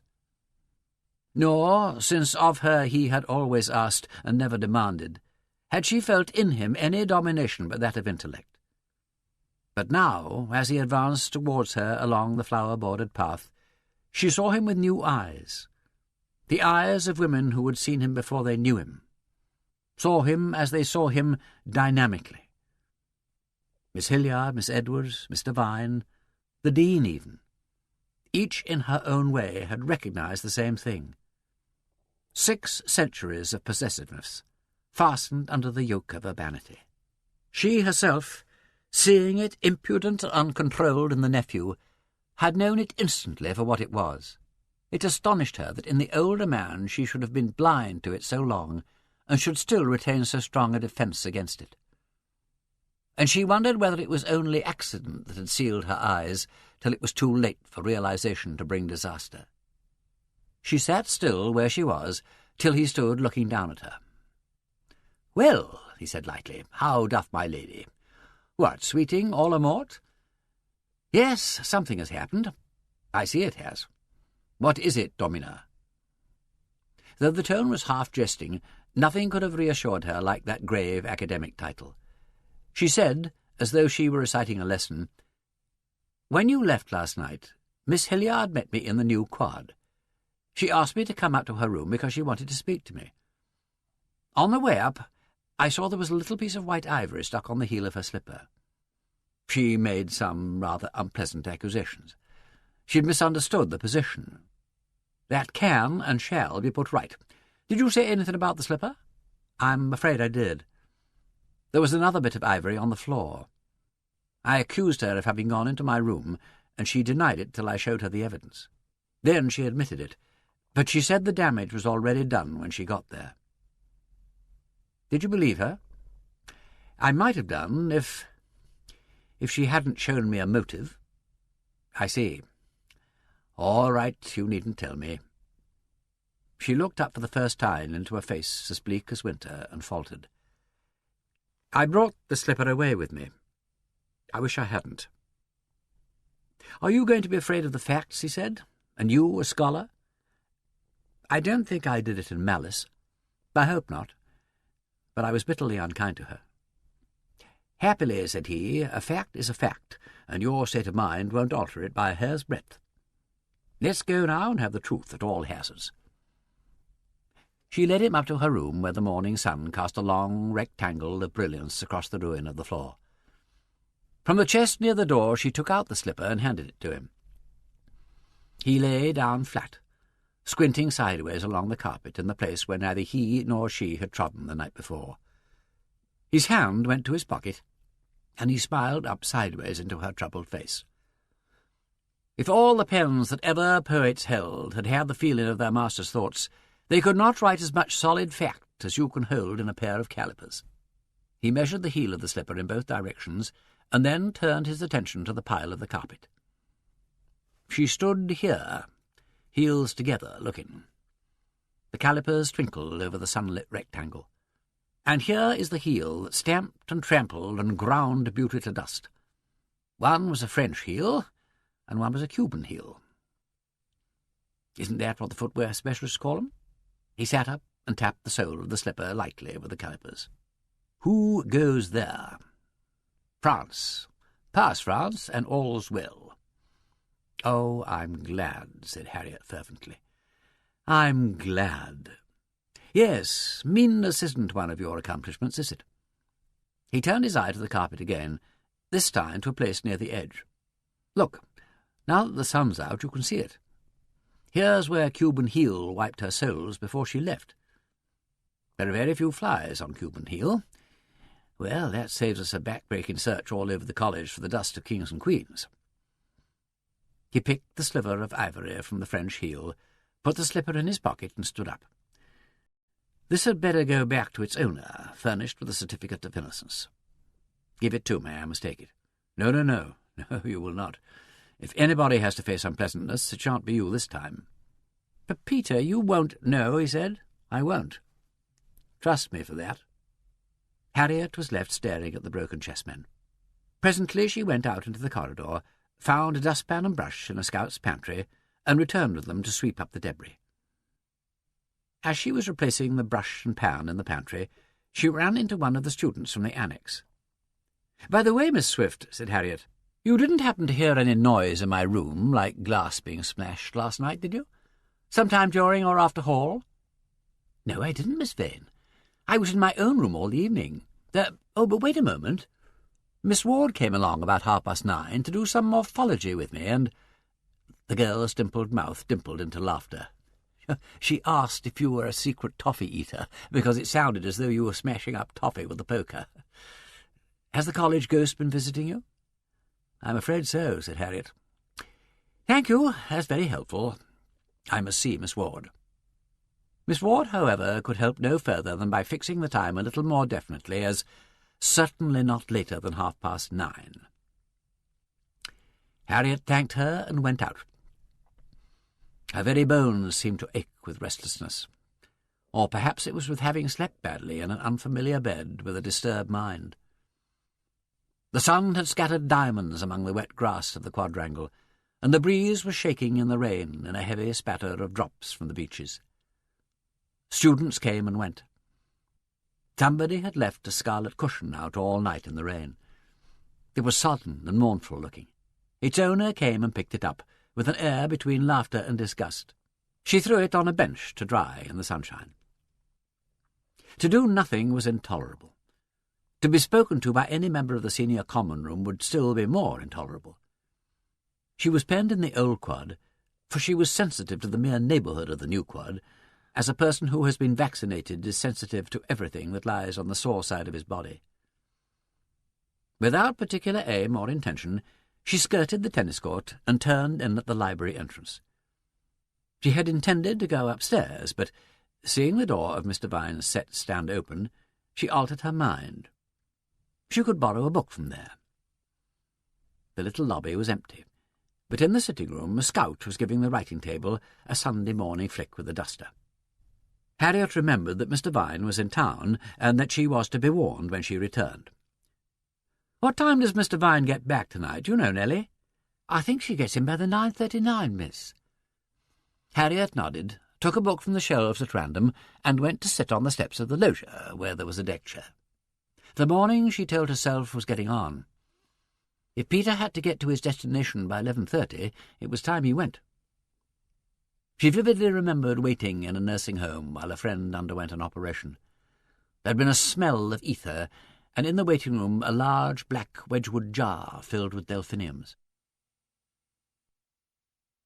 She read a page without knowing what was in it, and looked up with an approaching footstep into the face of Miss Hilliard. "Lord Peter," said Miss Hilliard, without preface, "asked me to give you this address. He was obliged to leave quickly to keep his appointment." Harriet took the paper and said thank you. Miss Hilliard went on resolutely, "When I spoke to you last night I was under a misapprehension. I had not fully realized the difficulty of your position. I am afraid I have unwittingly made it harder for you, and I apologize." "That's all right," said Harriet, taking refuge in formula. "I am sorry, too. I was rather upset last night and said a great deal more than I should. This wretched business has made everything so uncomfortable." "Indeed it has," said Miss Hilliard, in a more natural voice. "We're all feeling rather overwrought. I wish we could get at the truth of it. I understand that you now accept my account of my movements last night." "Absolutely. It was inexcusable of me not to have verified my data." "Appearances can be very misleading," said Miss Hilliard. There was a pause. "Well," said Harriet at last, "I hope we may forget all this." She knew as she spoke that one thing at least had been said that could never be forgotten. She would have given a great deal to recall it. "I shall do my best," replied Miss Hilliard. "Perhaps I am too much inclined to judge harshly on matters outside my experience." "It's very kind of you to say that," said Harriet. "Please believe that I don't take a very self-satisfied view of myself, either." "Very likely not. I have noticed that the people who get opportunities always seem to choose the wrong ones. But it's no affair of mine. Good morning." She went as abruptly as she had come. Harriet glanced at the book on her knee, and discovered that she was reading The Anatomy of Melancholy. Fleat Heraclitus and rideat Democritus. In attempting to speak of these symptoms, shall I laugh with Democritus or weep with Heraclitus? They are so ridiculous and absurd on the one side, and so lamentable and tragical on the other. Harriet got the car out in the afternoon, and took Miss Lydgate and the Dean for a picnic in the neighbourhood of Hinksey. When she got back in time for supper, she found an urgent message at the lodge, asking her to ring up Lord St. George at the house as soon as she got back. His voice, when he answered the call, sounded agitated. Look here. I can't get hold of Uncle Peter. He's vanished again, curse him. I say, I saw your ghost this afternoon, and I do think you ought to be careful." "Where did you see her? When?" "About 2:30. Walking over Magdalen Bridge in broad daylight. I'd been lunching with some chaps out Iffley way, and we were just pulling over to put one of them down at Magdalen when I spotted her. She was walking along, muttering to herself and looking awfully queer, sort of clutching with the hands and rolling her eyes about. She spotted me, too. Couldn't mistake her. A friend of mine was driving, and I tried to catch his attention, but he was pulling round behind a bus, and I couldn't make him understand. Anyhow, when we stopped at Magdalen Gate, I hopped out and ran back, but I couldn't find her anywhere. Seemed to have faded out. I bet she knew I was onto her and made tracks. I was scared. Thought she looked up to anything. So I rang up your place and found you were out, and then I rang up the Mitre, and that wasn't any good either, so I've been sitting here all evening in a devil of a stew. First I thought I'd leave a note, and then I thought I'd better tell you myself. Rather devoted of me, don't you think? I cut a supper party so as not to miss you." "Well, that was frightfully kind of you," said Harriet. "What was the ghost dressed in?" "Oh, one of those sort of dark blue frocks with spriggy bits on it, and a hat with a brim. Sort of thing most of your dons wear in the afternoon. Neat, not gaudy, not smart, just ordinary. It was the eyes I recognised. Made me feel, all goose-flesh, honest. That woman's not safe, I'll swear she isn't." "It's very good of you to warn me," said Harriet again. "I'll try and find out who it could have been, and I'll take precautions." "Oh, please do," said Lord St. George. "I mean, Uncle Peter's getting the wind up horribly, gone clean off his oats. Of course, I know he's a fidgety old ass, and I've been doing my best to soothe the troubled breast and all that, but I'm beginning to think he's got some excuse. For goodness sake, Aunt Harriet, do something about it. I can't afford to have a valuable uncle destroyed under my eyes. He's getting like the Lord of Burleigh, you know, walking up and pacing down and so on, and the responsibility is very wearing." "I'll tell you what," said Harriet. "You better come and dine in college tomorrow and see if you can spot the lady. It's no good this evening because so many people don't turn up to Sunday supper." "Oh, right-ho," said the Viscount. "That's a dash good idea. I get a dash good birthday present out of Uncle Peter if I solve this problem for him. Ha ha! So long, and take care of yourself." "I ought to have thought of that before," said Harriet, retailing this piece of news to the Dean, "but I never imagined he'd recognise the woman like that after only seeing her once." The Dean, to whom the whole story of Lord St. George's ghostly encounter had come as a novelty, was inclined to be sceptical. "Personally, I wouldn't undertake to identify anybody after one glimpse in the dark, and I certainly wouldn't trust a young harum-scarum like that. The only person here I know of with a navy-sprigged foulard is Miss Lydgate, and I absolutely refuse to believe that. But ask the young man to dinner by all means. I'm all for excitement, and he's even more ornamental than the other one." It was borne in upon Harriet that things were coming to a crisis. Take precautions. A nice fool she'd look going about with a dog collar round her neck. Nor would it be any defence against pokers and such things. The wind must be in the south-west, for the heavy boom of Tom tolling his 101 came clearly to her ears as she crossed the old quad. Not later than 9:30, Miss Ward had said. If the peril had ceased to walk by night, it was still abroad of an evening. She went upstairs and locked the door of her room before opening a drawer and taking out the heavy strap of brass and leather. There was something about the description of that woman walking wide-eyed over Magdalen Bridge and clutching with her hands that was very unpleasant to think of. She could feel Peter's grip on her throat now like a band of iron, and could hear him saying serenely, like a textbook, "That is the dangerous spot. Compression of the big blood vessels there will cause almost instant unconsciousness, and then, you see, you're done for." And at the momentary pressure of his thumbs, the fire had swum in her eyes. She turned with a start as something rattled the door-handle. Probably the passage window was open and the wind blowing in. She was getting ridiculously nervous. The buckle was stiff to her fingers. Is thy servant a dog that she should do this thing? When she saw herself in the glass, she laughed. An arum lily quality that is in itself an invitation to violence. Her own face in the drowned evening light surprised her, softened and startled and drained of colour, with eyes that looked unnaturally large under the heavy black brows, and lips a little parted. It was like the head of someone who'd been guillotined, the dark band cut off from the body like the stroke of the headsman's steel. She wondered whether her lover had seen it like that, through that hot, unhappy year when she had tried to believe that there was happiness in surrender. Poor Philip, tormented by his own vanities, never loving her till he had killed her feelings for him, and yet perilously clutching her as he went down into the slough of death. It was not to Philip she had submitted so much as to a theory of living. The young were always theoretical. Only the middle-aged could realize the deadlines of principles. To subdue oneself to one's own end might be dangerous, but to subdue oneself to other people's ends was dust and ashes. Yet there were those still more unhappy, who envied even the ashy saltness of those Dead Sea apples. Could there ever be any alliance between the intellect and the flesh? It was this business of asking questions and analysing everything that sterilized and stultified all one's passions. Experience, perhaps, had a formula to get over this difficulty. One kept the bitter, tormenting brain on one side of the wall and the languorous, sweet body on the other, and never let them meet. So if you were made that way, you could argue about loyalties in an Oxford common room and refresh yourself elsewhere with, say, Viennese singers, presenting an unruffled surface on both sides of yourself. Easy for a man, and possibly even for a woman, if one avoided foolish accidents like being tried for murder. But to seek to force incompatibles into a compromise was madness. One should neither do it nor be a party to it.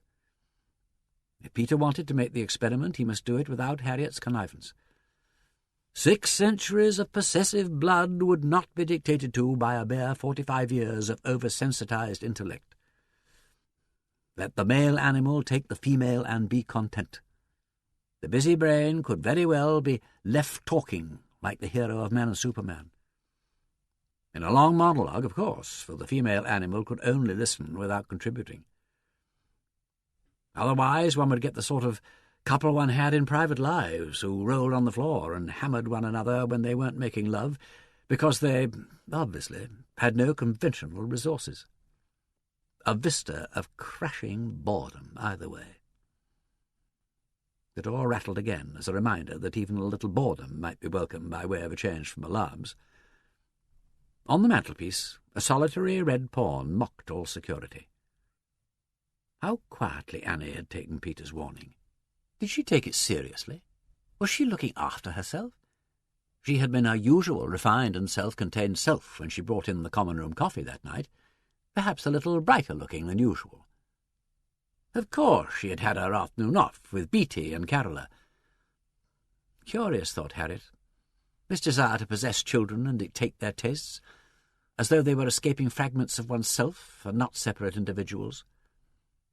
Even if the taste ran to motorbikes, Annie was all right. How about Mr. Vine, travelling down from town in happy ignorance? With a start, Harriet saw that it was nearly 10:15. The train must be in. Had the warden remembered about warning Mr. Vine? She ought not to be left to sleep in that ground-floor room without being forearmed, but the warden never forgot anything. Nevertheless, Harriet was uneasy. From her window she could not see whether any lights were on in the library wing. She unlocked the door and stepped out. Yes, the passage window was open. Nobody but the wind had rattled the handle. A few dim figures were still moving at the far end of the quad as she passed along beside the tennis court. In the library wing, all the ground-floor windows were dark except for the dim glow of the passage light. Miss Barton, at any rate, was not in her room. Nor was Mr. Vine back yet. Or, yes, she must be, for the window curtains were drawn in her sitting-room, though no light shone as yet behind them. Harriet went into the building. The door of Miss Burrows' set stood open, and the lobby was dark. Mr. Vine's door was shut. She knocked, but there was no answer, and it suddenly struck her as odd that the curtain should be drawn and no light on. She opened the door and pressed down the wall switch in the lobby. Nothing happened. With a growing sense of disquiet, she went on to the sitting-room door and opened that. And then, as her fingers went out to the switch, the fierce clutch took her by the throat. She had 2 advantages. She was partly prepared, and the assailant had not expected the dog-collar. She felt and heard the quick gasp in her face as the strong, cruel fingers fumbled on the stiff leather. As they shifted their hold, she had time to remember what she had been taught, to catch and jerk the wrists apart. But as her feet felt for the other's feet, her high heels slipped on the parquet and she was falling. They were falling together, and she was undermost. They seemed to take years to fall, and all the time a stream of hoarse, filthy abuse was running into her ears. Then the world went black in fire and thunder. Faces swimming confusedly through crackling waves of pain, swelling and diminishing anxiously, then resolving themselves into one. Miss Hilliard's face, enormous and close to her own. Then a voice, agonizingly loud, blaring unintelligibly like a foghorn.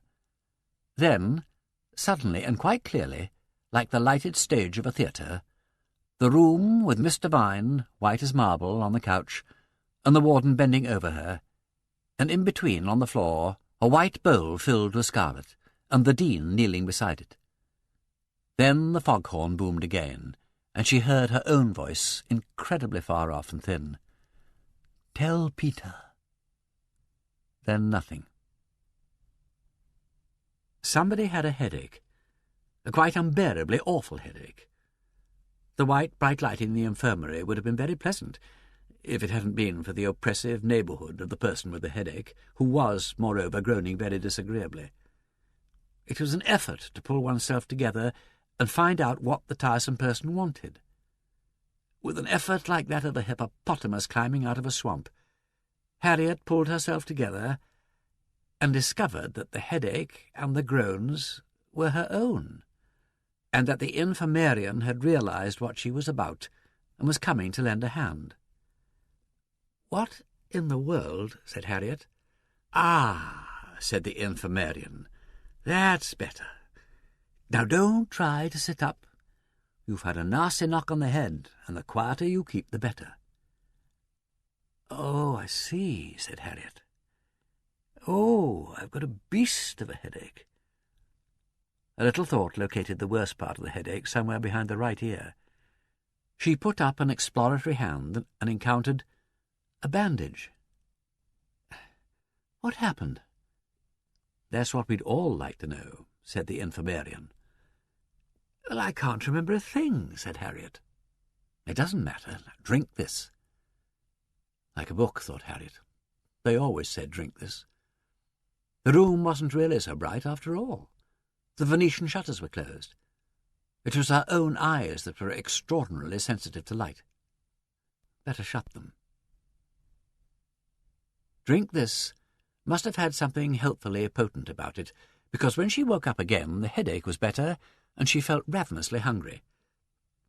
Also, she was beginning to remember things.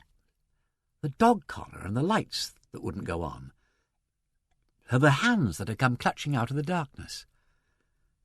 Their memory obstinately stopped short. How the headache had come into existence she had no idea. Then she saw again the picture of Mr. Vine stretched on the couch.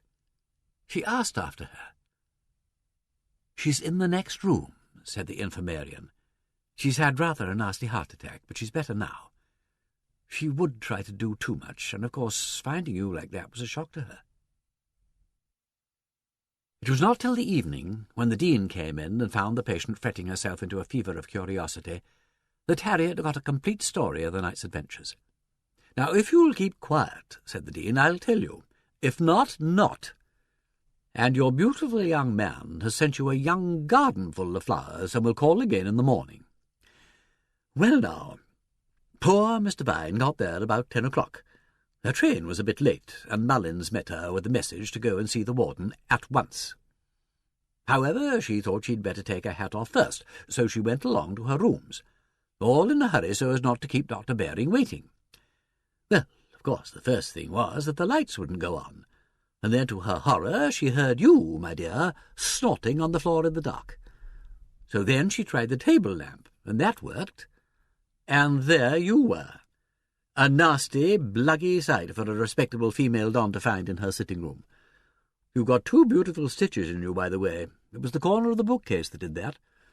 So Mr. Vine rushed out calling for help, but there wasn't a soul in the building, and then, my dear, she ran like fury over to Burley, and some students tore out to see what was happening, and then somebody fetched the warden, and somebody else fetched the infirmarian, and somebody else fetched Miss Stevens and Miss Hilliard and me, who were having a quiet cup of tea in my room, and we rang up the doctor, and Mr. Vine's groggy heart went back on her, what with shock and running about, and she went all blue on us. We had a lovely time."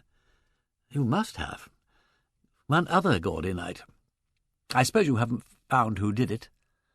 "For quite a long time we hadn't a moment to think about that part of it, and then, just as we were settling down, all the fuss started again about Annie." "Annie? What's happened to her?" "Oh, didn't you know? We found her in the coal-hole, my dear, in such a state, what with coal dust and hammering her fists on the door. I wonder she wasn't clean off her head, poor thing, locked up there all that time. And if it hadn't been for Lord Peter, we mightn't even begun to look for her till the next morning, what with everything being in such an uproar." "Yes, he warned her she might be attacked. How did he— Did you get him on the phone, or what?" "Oh, yes.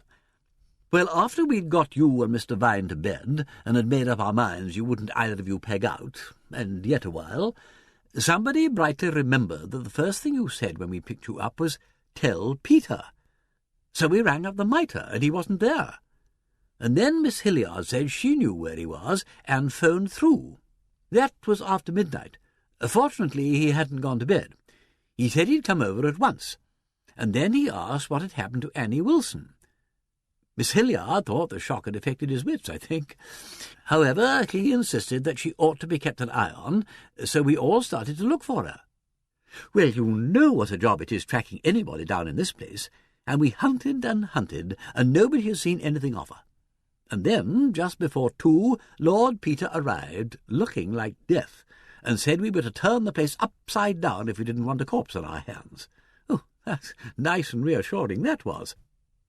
I wish I hadn't missed it all, said Harriet. He must have thought I was an awful ass to let myself be knocked out like that. He didn't say so, said the Dean dryly. He came in to see you, but of course you were under the weather.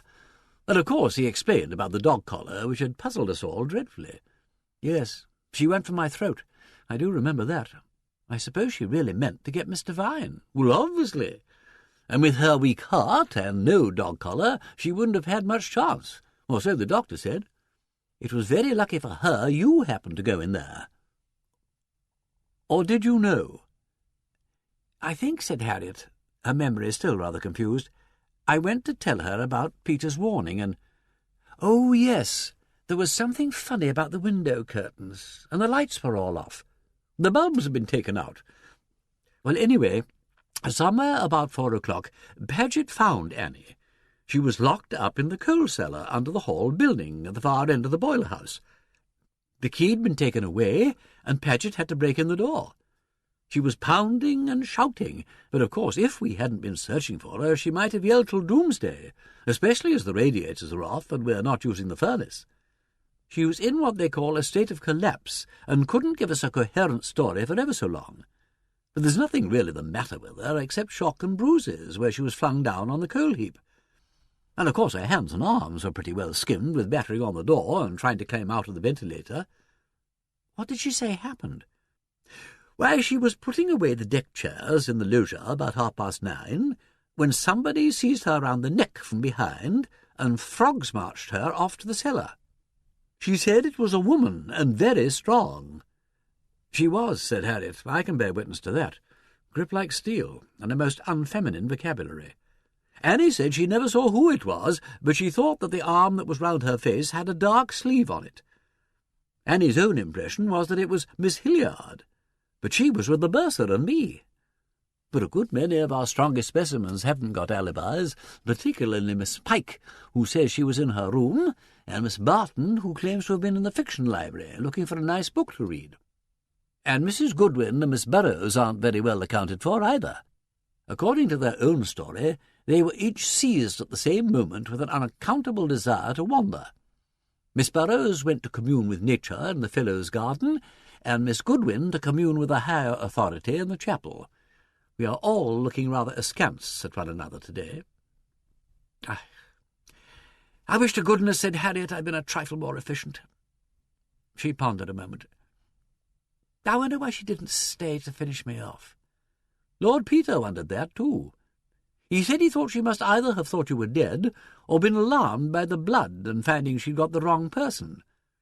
When you went limp, she'd probably feel about, and she'd know you were not Mr. Vine. Short hair and no spectacles, you see. And she'd hurry off to get rid of the bloodstains before somebody came along. At least that was his theory. He looked pretty queer about it. Is he here now? No, he had to go back. Something about getting an early plane from Croydon. He rang up and made a great to-do, but apparently it was all settled and he had to go. If any of his prayers are heard, I shouldn't think anybody in the government would have a whole place in his body this morning. So I comforted him with hot coffee and he went off, leaving orders that neither you nor Mr. Vine nor Annie was to be left alone for a single moment. And he's rung up once from London and 3 times from Paris. Poor old Peter, said Harriet. He never seems to get a night's rest. Meanwhile, the warden is valiantly issuing an unconvincing statement to the effect that somebody played a foolish practical joke on Annie, that you accidentally slipped and cut your head, and that Mr. Vine was upset by the sight of blood. And the college gates are shut to all comers for fear they should be reporters in disguise. But you can't keep the scouts quiet. Goodness knows what reports are going out by the tradesman's entrance. However, the great thing is that nobody's killed. And now I must be off, or the infirmarian will have my blood, and there really will be an inquest. The next day brought Lord St. George. "My turn to visit the sick," he said. "You're a nice restful aunt for a fellow to adopt, I don't think.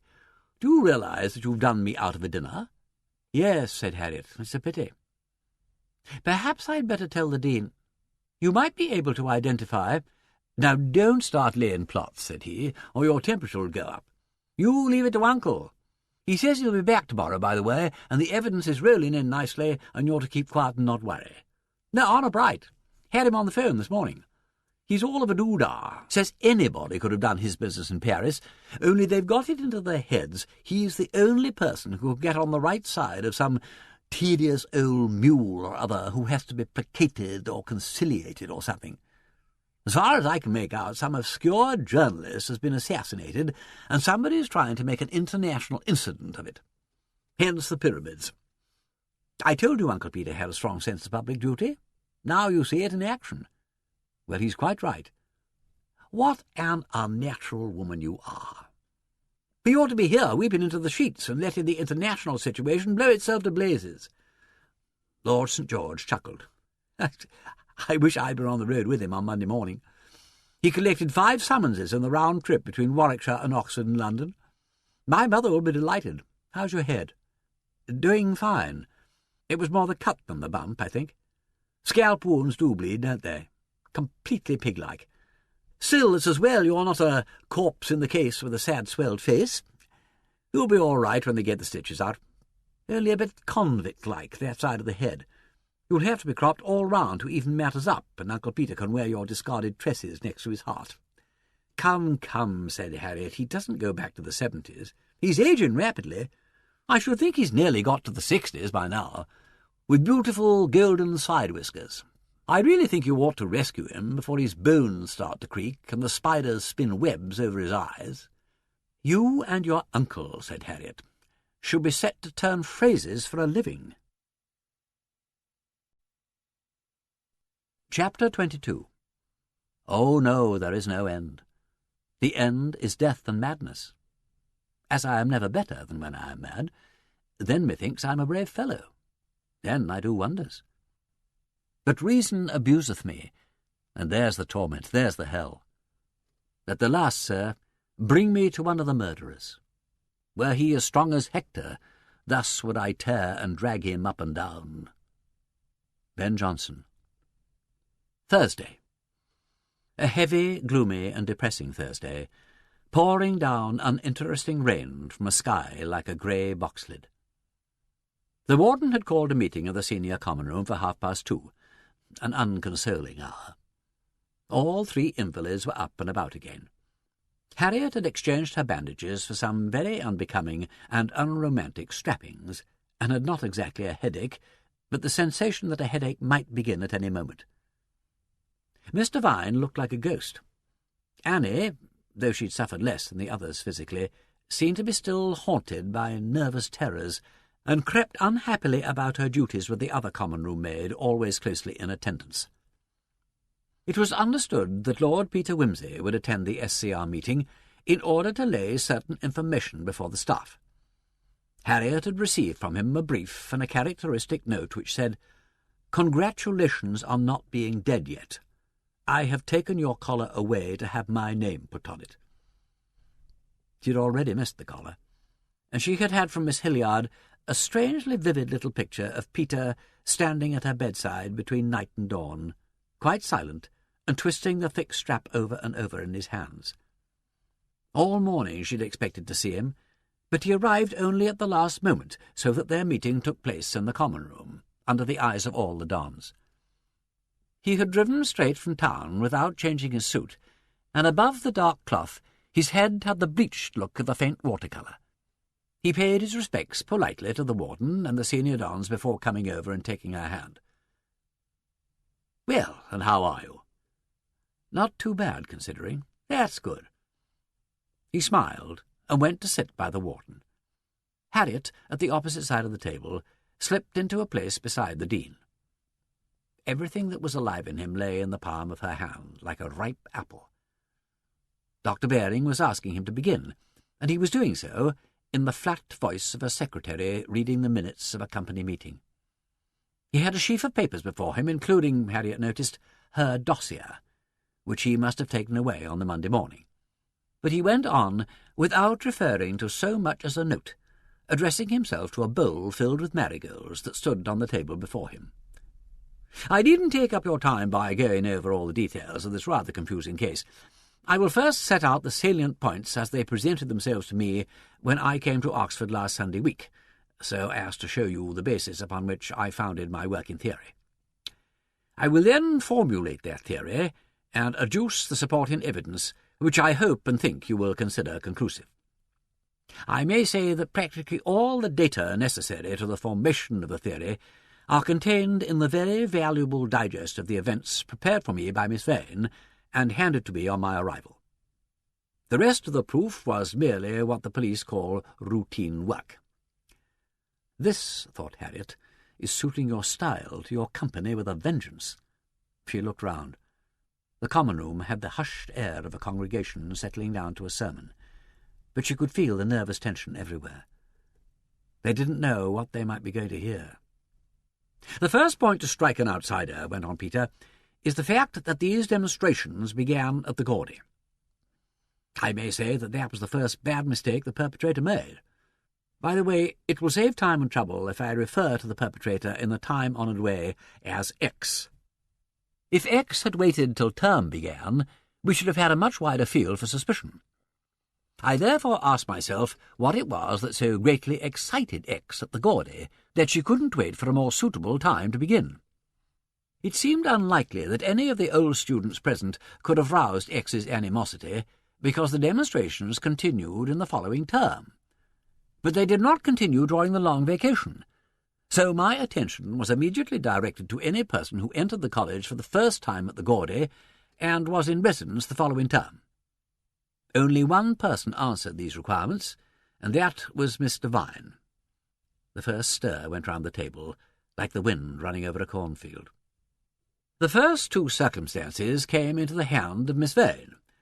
One of them, which amounted to an accusation of murder, was slipped into the sleeve of her gown, and might by a misleading coincidence have been held to apply to her. But Miss Martin may remember that she placed Miss Vane's gown in the senior common room side by side with that of Mr. Vine. I believe that X, misreading H.D. Vane as H. Devine, put the note in the wrong gown. This belief is, of course, not susceptible of proof, but the possibility is suggestive. The error, if it was one, distracted attention at the start from the central object of the campaign." Nothing altered in the level voice as he lifted the old infamy into view, only to cast it in the next breath into oblivion. But the hand that had held hers tightened for a moment and relaxed. She found herself watching the hand as it moved now among the sheaf of papers. The second communication, picked up accidentally by Miss Vane in the quad, was destroyed like the other, but from the description I gather that it was a drawing similar to this. He slipped out a paper from under the clip and passed it to the warden. It represents a punishment inflicted by a naked female figure upon another, which is clothed in academical dress and epicene. This appears to be the symbolical key to the situation. In the Michaelmas term, other drawings of a similar kind appear, together with the motif of the hanging of some academical character, a motif which is repeated in the incident of the dummy found later on suspended in the chapel. There were also communications of a vaguely obscene and threatening sort, which need not be particularly considered. The most interesting and important one, perhaps, is the message addressed to, I think, Miss Hilliard. "No man is safe from women like you," and the other sent to Miss Flaxman, demanding that she should leave another student's fiancé alone. These suggested that the basis of X's grievance was sexual jealousy of the ordinary kind, a suggestion which, again, I believe to be entirely erroneous, and to have obscured the issue in a quite fantastic manner. We next come, passing over the episode of the bonfire of the gowns in the quad, to the more serious matter of Miss Lydgate's manuscript. I do not think it is a coincidence that the portions most heavily disfigured and obliterated were those in which Miss Lydgate attacked the conclusions of other scholars, and those scholars men. If I am right, we see that X is a person capable of reading and to some extent understanding a work of scholarship. Together with this outrage, we may take the mutilation of the novel called The Search at the exact point where the author upholds, or appears for the moment to uphold, the doctrine that loyalty to the abstract truth must override all personal considerations.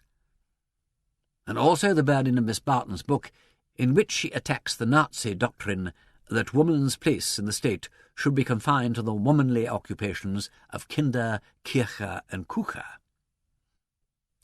In addition to these personal attacks upon individuals, we get the affair of the bonfire and the sporadic outbursts of obscenity upon the walls. When we come to the disfigurement of the library, we get the generalized attack in a more spectacular form. The object of the campaign begins to show itself clearly. The grievance felt by X, starting from a single person, has extended itself to the entire college, and the intention is to provoke a scandal which may bring the whole body into disrepute. Here, for the first time, the speaker lifted his gaze from the bowl of marigolds, let it travel slowly round the table, and brought it to rest upon the warden's intent face. Will you let me say, here and now, that the one thing which frustrated the whole attack from the first to last was the remarkable solidarity and public spirit displayed by your college as a body. I think that that was the last obstacle that X expected to encounter in a community of women. Nothing but the very great loyalty of the senior common room to the college and the respect of the students for the senior common room stood between you and a most unpleasant publicity. It is the merest presumption in me to tell you what you already know far better than I do. But I say it not only for my own satisfaction, but because this particular kind of loyalty forms at once the psychological excuse for the attack and the only possible defence against it. "Thank you," said the warden. "I feel sure that everybody here will know how to appreciate that." "We come next," resumed Wimsey, his eyes once more upon the marigolds, "to the incident of the dummy in the chapel. This merely repeats the theme of the early drawings, but with a greater eye to dramatic effect. Its evidential importance lies in the harpy quotation pinned to the dummy, the mysterious appearance of a black-figured frock which nobody could identify, the subsequent conviction of the ex-porter Jukes for theft, and the finding of the mutilated newspaper in Mr. Vine's room, which closed that sequence of events. I will take up those points later. It was about this time that Miss Vane made the acquaintance of my nephew St. George, and he mentioned it to her that under circumstances into which we need not perhaps inquire, he had met a mysterious woman one night in your fellow's garden, and that she had told him two things.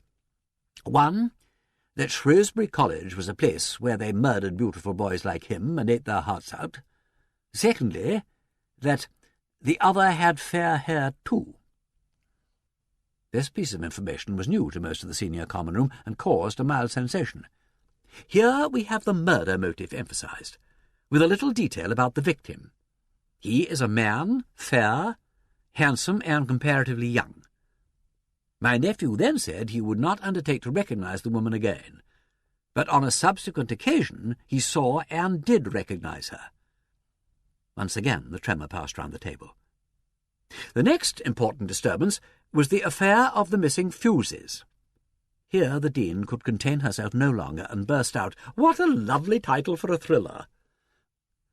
The veiled eyes lifted instantly, and the laughter lines gathered at the corners. Perfect. And that was all it was. X retired, having accomplished nothing but a thriller with good publicity value. "And it was after that," said Mr. Vine, "that the newspaper was found in my room." "Yes," said Wimsey. "Mine was a rational, not a chronological grouping. That brings us to the end of the Hilary term. The vacation passed without incident. In the summer term, we are faced with the cumulative effect of long and insidious persecution upon a scholar of sensitive temperament. That was the most dangerous phase of X's activities. We know that other students besides Miss Newland had received letters wishing them bad luck in their schools. Happily, Miss Layton and the rest were of tougher fibre. But I should like to particularly draw your attention to the fact that, with a few unimportant exceptions, the animus was all directed against dons and scholars. Here the bursar, who had been manifesting irritation for some time, broke in. "I cannot imagine why they're making all that noise under this building. Do you mind, Warden, if I send out and stop it?" "I'm sorry," said Wimsey. "I'm afraid I'm responsible for that. I suggested to Paget that a search in the coal cellar might be profitable." "Then," pronounced the Warden, "I fear we must put up with it, bursar." She inclined her head towards Wimsey, who went on. "This is a brief summary of the events as presented to me by Miss Vane, when, with your consent, Warden, she laid the case before me. I rather gathered—" Here the right hand became restless and began to beat out a silent tattoo upon the tabletop. "That she and some others among you were inclined to look upon the outrages as the outcome of repressions sometimes accompanying the celibate life, and issuing in an obscene and unreasoning malice directed partly against the conditions of that life, and partly against the persons who enjoyed, or had enjoyed, or might be supposed to enjoy, a wider experience. There is no doubt that malice of that kind exists, but the history of the case seemed to me to offer a psychological picture of an entirely different kind. One member of this common room has been married, and another is engaged to be married, and neither of these, who ought to have been the first victims, were, so far as I know, persecuted at all. The dominance of the naked female figure in the early drawing is also highly significant. So is the destruction of Miss Barton's book. Also the bias displayed by X seem to be strongly anti-scholastic, and have a more or less rational motive, based on some injury amounting in X's mind to murder inflicted upon a male person by a female scholar. The grievance seemed, to my mind, to be felt principally against Mr. Vine, and to be extended from her to the whole college, and possibly to educated women in general. I therefore felt we should look for a woman, either married or with sexual experience, of limited education, but some acquaintance with scholars and scholarship, whose past was in some way linked with that of Mr. Vine, and, though this was an assumption, who had probably come into residence later than last December. Harriet twisted her glance away from Peter's hand, which had ceased its soft drumming and now lay flat on the table, to estimate the effect of this on his hearers. Mr. Vine was frowning as though her mind, running back over the years, were dispassionately considering her claim to have done murder. Miss Chilperick's face wore a troubled blush, and Mrs. Goodwin's an air of protest. In Miss Hilliard's eyes was an extraordinary mixture of triumph and embarrassment. Miss Barton was nodding quiet assent, Miss Allison smiling, Miss Shaw faintly affronted. Miss Edwards was looking at Peter with wide eyes that said frankly, "You are the sort of person I can deal with." The warden's grave countenance was expressionless. The dean's profile gave no clue to her feelings, but she uttered a little, quick sigh that sounded like relief. "I will come now," said Peter, "to the material clues. First, the printed messages. It seemed to me extremely unlikely that these could have been produced in such quantity within the college walls, without leaving some trace of their origin. I was inclined to look for an outside source. Similarly with the figured dress found on the dummy.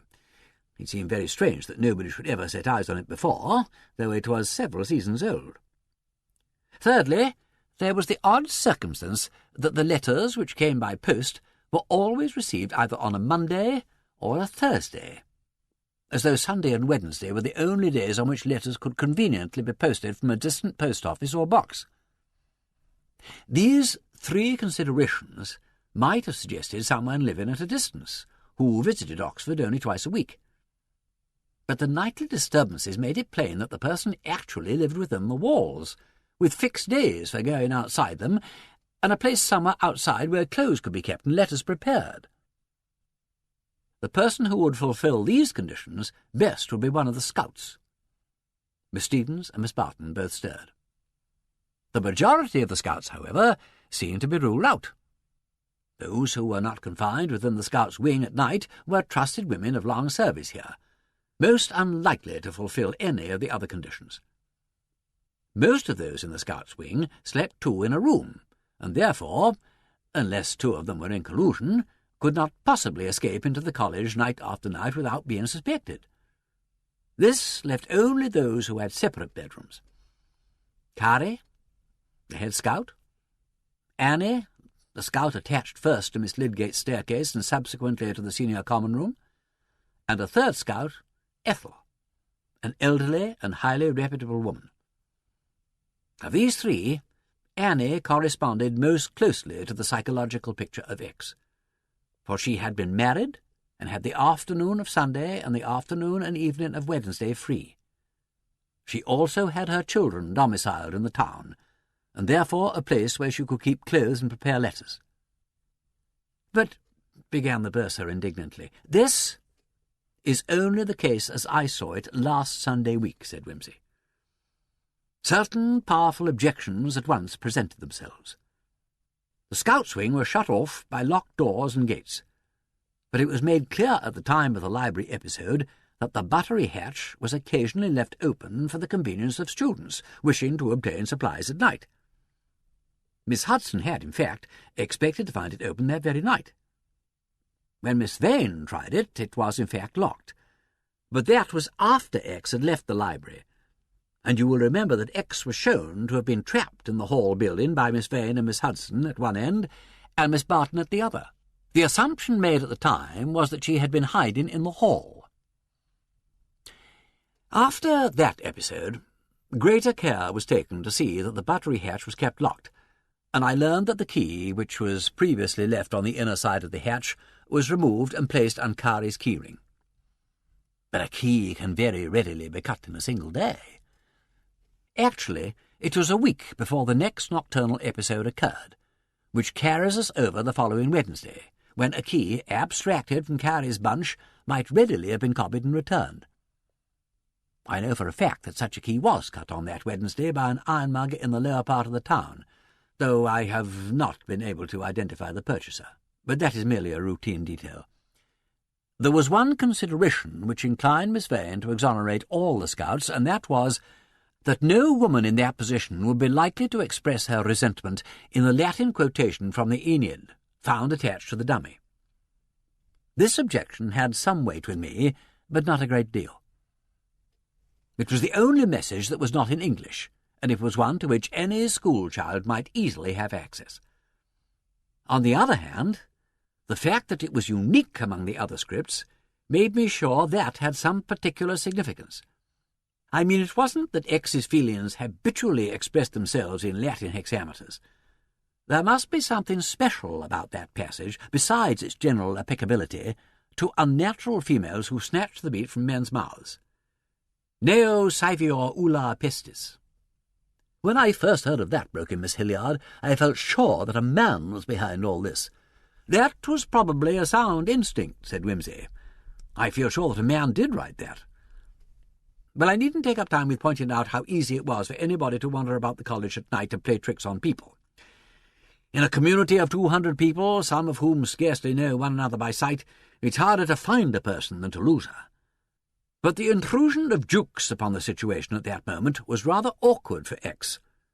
Miss Vane showed, and announced, a disposition to inquire rather too closely into Jukes's home life.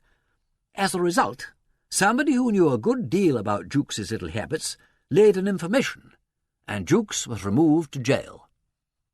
Mrs. Jukes took refuge with her relations, and Annie's children were sent away to Headington.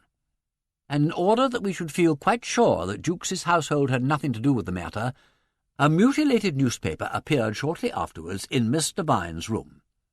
Harriet looked up. I did work that out, eventually, but what happened last week seemed to make it quite impossible. I don't think, said Peter, you approached the problem, forgive me for saying so, with an unprejudiced mind and undivided attention. Something got between you and the facts. Miss Vane has been helping me so generously with my books, murmured Miss Lydgate contritely, and she has had her own work to do as well. We really ought not to have asked her to spare any time for our problems. I had plenty of time, said Harriet. I was only stupid. At any rate, said Wimsey, Miss Vane did enough to make X feel she was dangerous. At the beginning of this term, we find X becoming more desperate and more deadly in intention. With the lighter evenings, it becomes more difficult to play tricks at night. There is the psychological attempt on Miss Newland's life and reason, and when that fails, an effort is made to create a stink in the university by sending letters to the Vice-Chancellor. However, the university proved to be as solid as the college. Having let the women in, it was not prepared to let them down. This was, no doubt, exasperating to the feelings of X. Dr. Threep acted as intermediary between the Vice-Chancellor and yourselves, and the matter was presumably dealt with. "I informed the Vice-Chancellor," said the warden, "that steps were being taken." "Quite so, and you complimented me by asking me to take those steps. I had very little doubt from the start as to the identity of X, but suspicion is not proof, and I was anxious not to cast any suspicion that could not be justified. My first task was obviously to find out whether Mr. Vine had actually ever murdered or injured anybody. In the course of a very interesting after-dinner conversation in this room, she informed me that 6 years ago she had been instrumental in depriving a man of his reputation and livelihood. And we decided, if you remember, that this was an action which any manly man or womanly woman might be disposed to resent. "Do you mean to say," cried the Dean, "that all that discussion was intended merely to bring out that story?"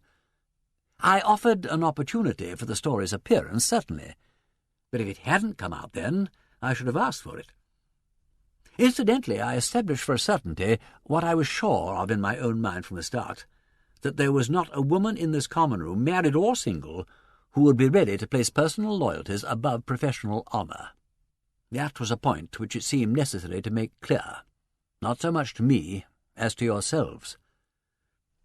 The warden looked from Miss Hilliard to Mrs. Goodwin and back to Peter.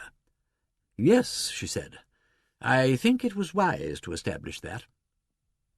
"The next day," said Peter, "I asked Mr. Vine for the name of the man in question, whom we already knew to be handsome and married. The name was Arthur Robinson, and with this information I set out to find what had become of him. My working theory was that X was either the wife or some relation of Robinson, and that she had come here when Mr. Vine's appointment was announced with the intention of revenging his misfortunes upon Mr. Vine, the college, and academic women in general, and that in all probability X was a person who stood in some close relation to the Duke's family. This theory was strengthened by the discovery that the information was laid against Jukes by an anonymous letter similar to those circulated here. Now, the first thing that happened after my arrival was the appearance of X in the science lecture-room. The idea that X was caught in discovery by preparing letters in that public and dangerous manner was patently absurd. The whole thing was a clear fake, intended to mislead, and probably to establish an alibi. The communications had been prepared elsewhere and deliberately planted. In fact, there were not enough letters left in the box to finish the message that had been begun to Miss Vane. The room chosen was in full view of the Scouts' wing, and the ceiling light was conspicuously turned on, though there was a reading lamp in the room in good working order. It was Annie who drew Carrie's attention to the light in the window. Annie was the only person who claimed to have actually seen X, and while the alibi was established for both Scouts, Annie was the one who most closely corresponded to the conditions required for X. "But Carrie heard X in the room," said Dean. "Oh, yes," said Wimsey, smiling, "and Carrie was sent to fetch you while Annie removed the strings that had switched out the light and overturned the blackboard from the other side of the door. I pointed out to you, that the top of the door had been thoroughly dusted, so that the mark of the string shouldn't show." "But the marks on the dark-room window-sill," said the Dean, "quite genuine. She got out there the first time, leaving the doors locked on the inside and strewing a few of Mr. Vine's hairpins about to produce conviction.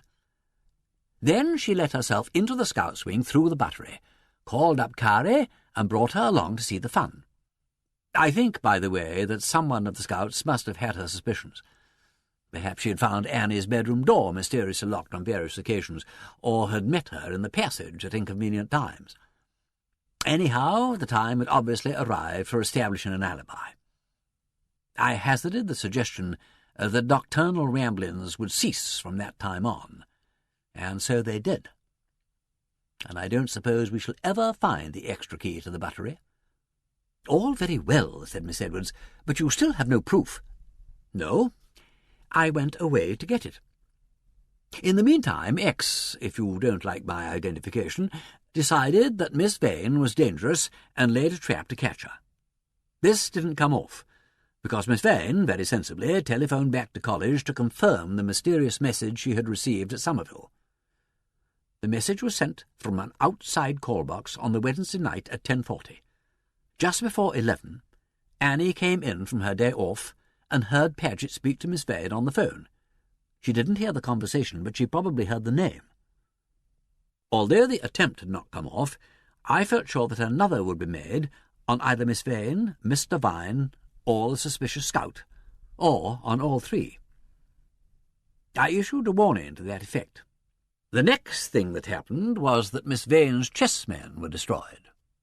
That was rather unexpected. It looked less like alarm than personal hatred. Up till that time, Miss Vane had been treated with almost as much tenderness as though she had been a womanly woman. Can you think of anything that can have given X that impression, Miss Vane? "I don't know," said Harriet, confused. "I asked kindly after the children and spoke to Beatty." "Oh, good heavens, yes, Beatty, when I met them. And I remember once agreeing politely with Annie that marriage might be a good thing if one could find the right person." "That was politic, if unprincipled. And how about the attentive Mr. Jones of Jesus? If you will bring young men into the college at night and hide them in the chapel—" "Good gracious," exclaimed Miss Pike, "you must be expected to be thought a womanly woman. However, that is of no great importance. I fear the illusion was destroyed when you publicly informed me that personal attachments must come second to public duties." "But," said Miss Edwards impatiently, "what happened to Arthur Robinson?" "He was married to a woman called Charlotte Ann Clark, who had been his landlady's daughter. His first child, born 8 years ago, was called Beatrice. After the trouble at York, he changed his name to Wilson, and took a post as junior master in a small preparatory school where they didn't mind taking a chap who'd been deprived of his M.A., so long as he was cheap. His second daughter, born shortly afterwards, was named Carola. I'm afraid the Wilsons didn't find life too easy. He lost his first job. A drink was the reason, I'm afraid. Took another, got into trouble again, and 3 years ago blew his brains out.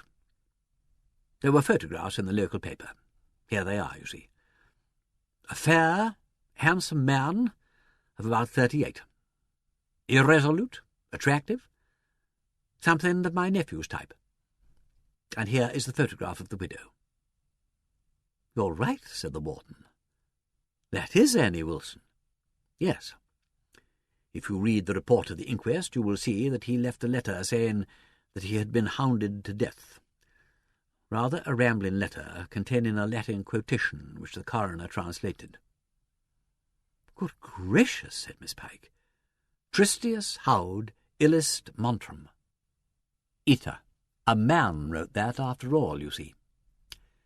So Miss Hilliard was so far right. Annie Wilson, being obliged to do something to support her children and herself, went into service. "I had very good references with her," said the bursar. "No doubt, why not?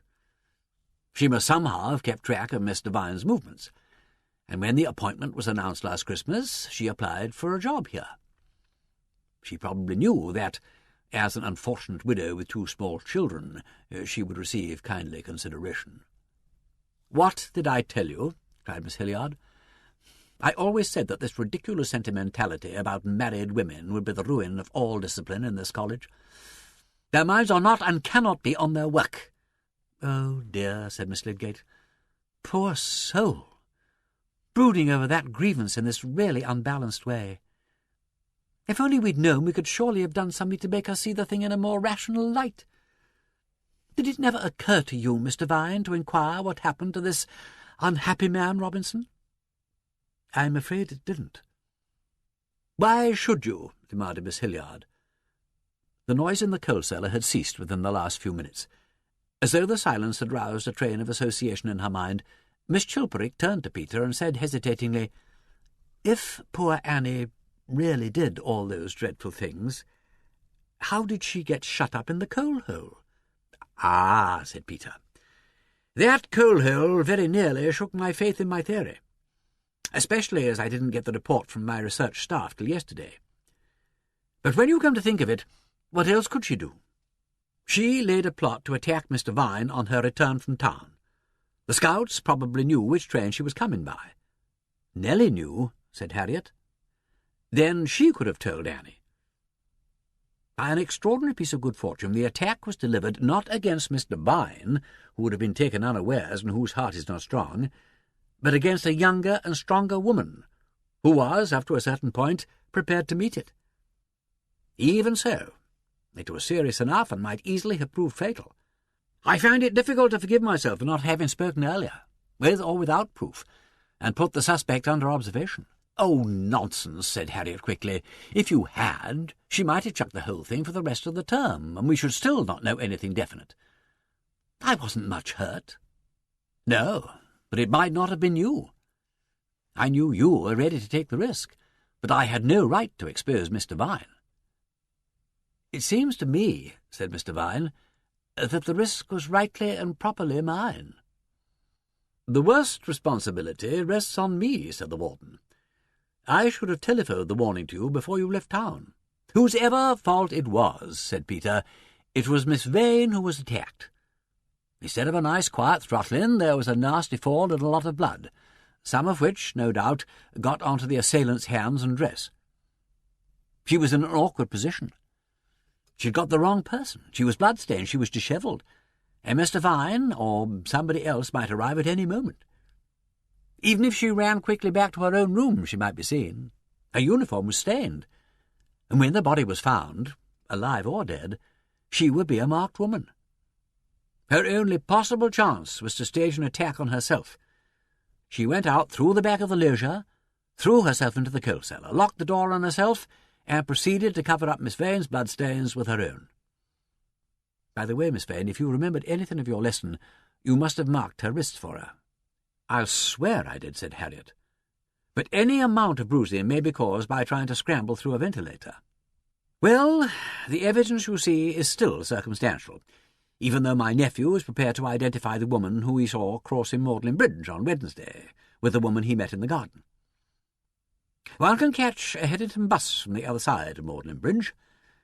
Meanwhile, you heard this fellow in the cellarage? If I'm not mistaken, somebody is arriving with something like direct proof." A heavy step in the passage was followed by a knock on the door, and Paget followed the knock almost before he was told to come in. His clothes bore traces of coal dust, though some hasty washing had evidently been done to his hands and face. Excuse me, madam, warden, miss," said Paget. Here you are, Major, right down at the bottom of the heap. Had to shift the whole lot I had." He laid a large key on the table. "Have you tried it in the cellar door?" Yes, sir, yes, but there wasn't no need. Here's my label on it. Coal cellar, see? Easy to lock yourself in and hide the key. Thank you, Paget." One moment, Paget," said the warden. "I want to see Annie Wilson. Will you please find her and bring her here?" Better not," said Wimsey, in a low tone. "I certainly shall," said the warden sharply. "You have made a public accusation against this unfortunate woman, and it is only right that she should be given an opportunity to answer it. Bring her here at once, Paget." Peter's hands made a last eloquent gesture of resignation as Paget went out. "I think it is very necessary," said the bursar, "that this matter should be cleared up completely and at once." "Do you really think it wise, Warden?" asked the Dean. "Nobody shall be accused in this college," said the Warden, "without a hearing. Your arguments, Lord Peter, appear to be most convincing, but the evidence may bear some other interpretation. Annie Wilson is, no doubt, Charlotte Ann Robinson, but it does not follow that she is the author of the disturbances. I admit that appearances are against her, but there may be falsification or coincidence. The key, for example, may have been put into the coal cellar at any time within the last 3 days. I have been down to see Jukes, began Peter, when the entrance of Annie interrupted him. Neat and subdued as usual, she approached the warden. "Paget said you wished to see me, madam." Then her eye fell on the newspaper spread out upon the table, and she drew in her breath with a long, sharp hiss, while her eyes went round the room like the eyes of a hunted animal. "Mrs. Robinson," said Peter quickly and quietly, "we can quite understand how you came to feel a grievance, perhaps a justifiable grievance, against the person responsible for the sad death of your husband. But how could you bring yourself to let your children help you to prepare those horrible messages? Didn't you realize that if anything had happened, they might have been called upon to bear witness in court?" "Oh, no, they wouldn't," she said quickly. "They knew nothing about it. They only helped to cut out the letters. Do you think I'd let them suffer? Oh, my God, you can't do that. I say you can't do it. You beasts, I'd kill myself first." "Annie," said Dr. Baring, "are we to understand that you admit being responsible for all these abominable disturbances? I sent for you in order that you might clear yourself of certain suspicions which—" "Clear myself? I wouldn't trouble to clear myself, you smug hypocrites. I'd like to see you bring me into court. I'd laugh in your faces.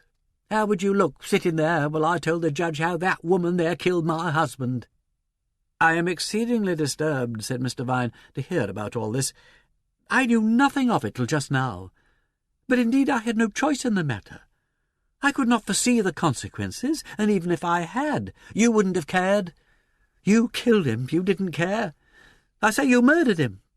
What had he done to you? What harm had he done to anybody? He only wanted to live and be happy. You took the bread out of his mouth and flung his children and me out to starve. What did it matter to you? You had no children. You hadn't a man to care about. I know all about you. You had a man once, and you threw him over because he was too much bother to look after him. But couldn't you leave my man alone? He told a lie about somebody else who was dead and dust hundreds of years ago. Nobody was worse for that. Was a dirty bit of paper more important than all our lives and happiness? You broke him and killed him, all for nothing. Do you think that's a woman's job?" "Most unhappily," said Mr. Vine, "it was my job." "What business had you with a job like that? A woman's job is to look after her husband and children. I wish I'd killed you. I wish I could kill you all. I wish you could burn down this place and all the places like it, where you teach women to take men's jobs and rob them first and kill them afterwards." She turned to the warden. "Don't you know what you're doing? I've heard you sit round snivelling about unemployment, but it's you. It's women like you who take the work away from men and break their hearts and lives. No wonder you can't get men for yourselves and hate the women who can. God keep the men out of your hands, that's what I say. You'd destroy your own husbands if you had any for an old book or a bit of writing. I loved my husband, and you broke his heart. If he'd been a thief or a murderer, I'd have loved him and stuck to him. He didn't mean to steal that old bit of paper. He only put it away. It made no difference to anybody. It wouldn't have helped a single man or woman or child in the world. He wouldn't have kept a cat alive. But you killed him for it." Peter had got up and stood behind Mr. Vine with his hand over her wrist. She shook her head. Immovable, implacable, thought Harriet. This won't make her pulse miss a single beat. The rest of the common room looked merely stunned. "Oh, no," said Annie, echoing Harriet's thoughts. "She feels nothing. None of them feel anything. You brazen devils, you all stand together. You're only frightened for your skins and your miserable reputations. I scared you all, didn't I? Oh, God, how I laughed to see you all look at one another. You didn't even trust each other. You can't agree about anything except hating decent women and their men. I wish I'd torn the throats out of the lot of you. It would have been too good for you, though. I wanted to see you thrown out to starve, like us. I wanted to see you all dragged into the gutter. I wanted to see you sneered at and trampled on and degraded and despised as we were. It would do you good to learn to scrub floors for a living as I've done, and use your hands for something, and say madam to a lot of scum. But I made you shake in your shoes anyhow. You couldn't even find out who was doing it. That's all your wonderful brains come to. There's nothing in your books about life and marriage and children, is there? Nothing about desperate people, or love, or hate, or anything human. You're ignorant and stupid and helpless. You're a lot of fools. You can't do anything for yourselves. Even you silly old hags, you had to get a man to do your work for you. You brought him here.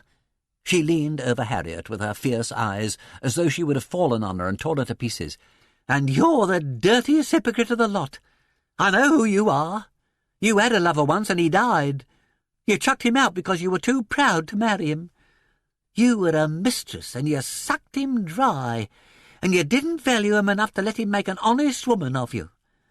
He died because you weren't there to look after him. I suppose you'd say you loved him. You don't know what love means. He'd been sticking to your man through thick and thin and putting up with everything. But you take men and use them and throw them away when you're finished with them. They come after you like wasps round a jam jar, and then they fall in and die. What are you going to do with that one there? You send for him when you need him to do your dirty work, and when you've finished with him, you'll get rid of him. You don't want to cook his meals and mend his clothes and bear his children like a decent woman. You'll use him like any other tool to break me. You'd like to see me in prison and my children in a home, because you haven't the guts to do your proper job in the world. The whole bunch of you together haven't flesh and blood enough to make you fit for a man.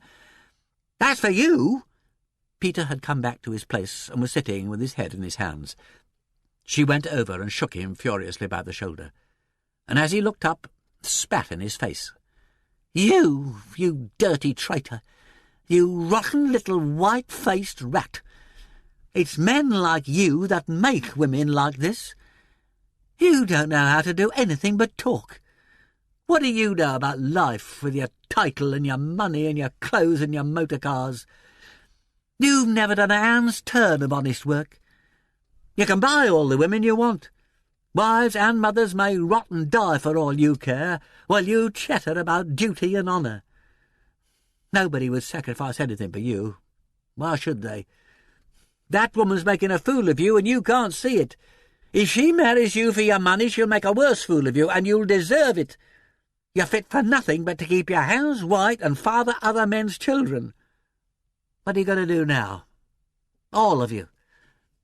Run away and squeal to the magistrate because I made fools of you all? You daren't.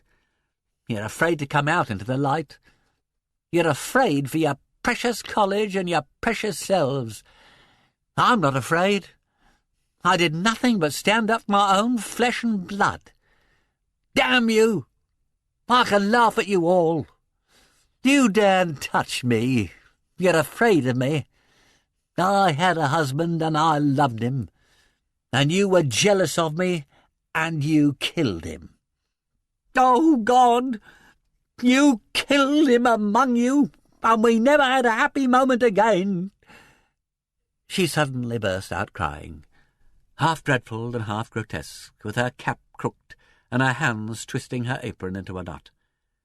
"For heaven's sake," muttered the Dean desperately, "can't this be stopped?" Here Miss Barton got up. "Come, Annie," she said briskly. "We're all very sorry for you, but you mustn't behave in this foolish and hysterical way. What would the children think if they saw you now? You'd better come and lie down quietly and take some aspirin. Bertha, will you please help me out with her?" Miss Stevens, galvanized, got up and took Annie's other arm, and all three went out together. The warden turned to Peter, who stood mechanically wiping his face with his handkerchief and looking at nobody. "I apologize for allowing this scene to take place. I ought to have known better. You were perfectly right." "Of course he was right," cried Harriet. Her head was throbbing like an engine. "He's always right. He said it was dangerous to care for anybody. He said love was a brute and a devil. You're honest, Peter, aren't you? Damned honest. Oh, God, let me get out of here. I'm going to be sick." She stumbled blindly against him as he held the door open for her, and he had to steer her with a firm hand to the cloakroom door. When he came back, the warden had risen, and the dons with her. They looked stupefied with the shock of seeing so many feelings stripped naked in public. "Of course, Mr. Vine," the warden was saying, "no sane person could possibly think of blaming you." "Thank you, warden," said Mr. Vine. "Nobody, perhaps, but myself." "Lord Peter," said the warden, "a little later on, when we are all feeling more ourselves, I think we should all like to say—" "Please don't," said he. "Doesn't matter at all." The warden went out, and the rest followed her like mutes at a funeral, leaving only Mr. Vine sitting solitary beneath the window. Peter shut the door after them and came up to her. He was still passing his handkerchief across his mouth. Becoming aware of this, he tossed the linen into the waste-paper basket. "I do blame myself," said Mr. Vine. Less to him than to herself. Most bitterly. Not for my original action, which was unavoidable, but for the sequel. Nothing you can say to me could make me feel more responsible than I do already.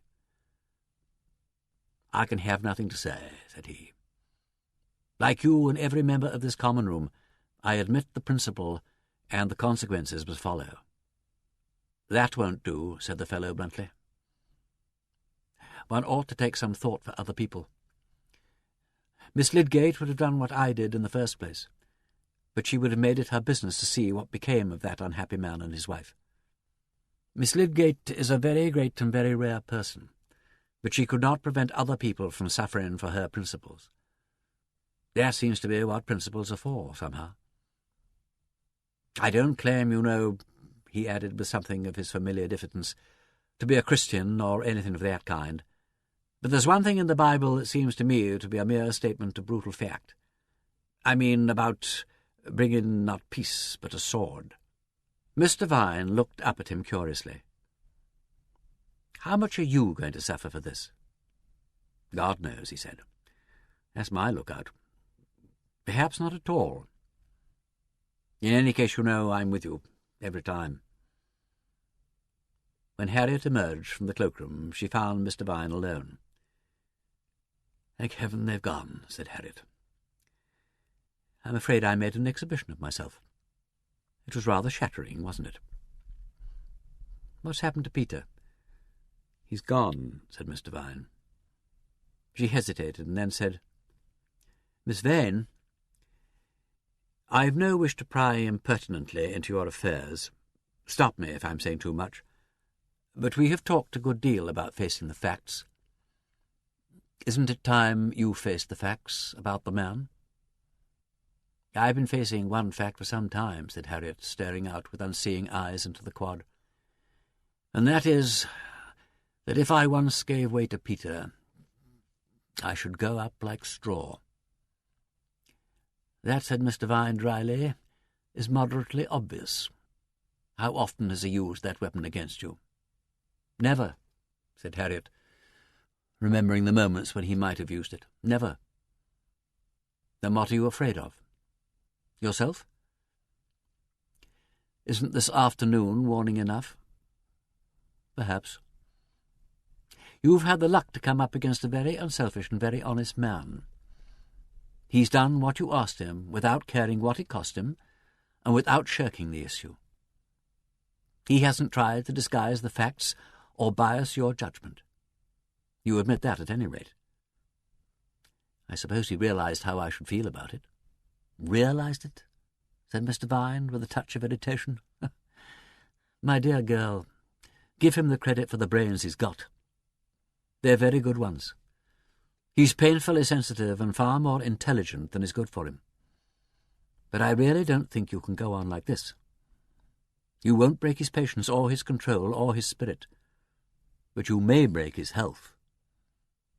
He looks like a person pushed to the last verge of endurance. "He's been rushing about and working very hard," said Harriet defensively. "I shouldn't be at all a comfortable person for him to live with. I've got a devilish temper." "Well, that is his risk, if he likes to take it. He doesn't seem to lack courage." "I should only make his life a misery." "Very well. If you are determined that you're not fit to black his boots, tell him so and send him away. I've been trying to send Peter away for 5 years. It doesn't have that effect on him. If you had really tried, you could have sent him away in 5 minutes. Forgive me. I don't suppose you've had a very easy time with yourself. But it can't have been easy for him either, looking on at it, and quite powerless to interfere." "Yes, I almost wish he had interfered, instead of being so horribly intelligent. It would be quite a relief to be ridden over roughshod for a change. He'll never do that. That's his weakness. He'll never make up your mind for you. You'll have to make your own decisions. You needn't be afraid of losing your independence. He'll always force it back on you. If you ever find any kind of repose with him, it can only be the repose of very delicate balance." "Yes, that's what he says himself. If you were me, should you like to marry a man like that?" "Frankly," said Mr. Vine, "I should not. I would not do it for any consideration. A marriage of 2 independent and equally irritable intelligences seems to me reckless to the point of insanity.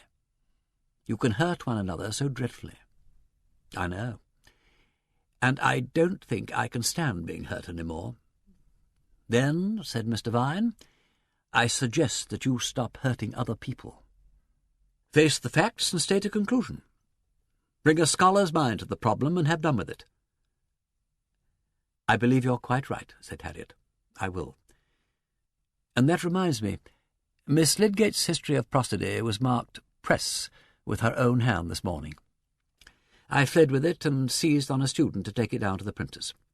I'm almost positive I heard a faint voice crying from the window about a footnote on page 97, but I pretended not to hear."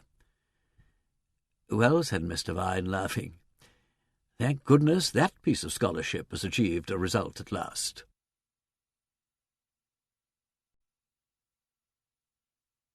Chapter 23. The last refuge and surest remedy, to be put in practice in the utmost place, when no other means will take effect, is to let them go together and enjoy one another. Potissima cura est ut heros amasia sua potiatur, saith Guarnerius. Aesculapius himself to this malady could not invent a better remedy. Quam ut amante sedat amatum, than that a lover have his desire. Robert Burton. There was no word from Peter in the morning. The warden issued a brief and discreet announcement to the college that the offender had been traced and the trouble ended. The senior common room, recovering a little from its shock, went quietly about the business of the term. They were all normal again. There had never been anything else. Now that the distorting glass of suspicion was removed, they were kindly, intelligent human beings, not seeing, perhaps, very much farther beyond their own interests than the ordinary man beyond his job or the ordinary woman beyond her household, but as understandable and pleasant as daily bread. Harriet got Miss Lydgate's proofs off her mind, and feeling that she could not brace herself to deal with Wilfred, took her notes on Lefanu and went down to put in a little solid work at the camera. Shortly before noon, a hand touched her shoulder. "They told me you were here," said Peter. "Can you spare a moment? We can go up on the roof." Harriet put down her pen and followed him across the circular chamber with its desks full of silent readers. "I understand," he said, pushing open the swing door that leads to the winding staircase, "that the problem is being medically dealt with." "Oh, yes. When the academic mind has really grasped a hypothesis, which may take a little time, it copes with great thoroughness and efficiency. Nothing will be overlooked." They climbed in silence and came out at length through the little turret upon the gallery of the camera.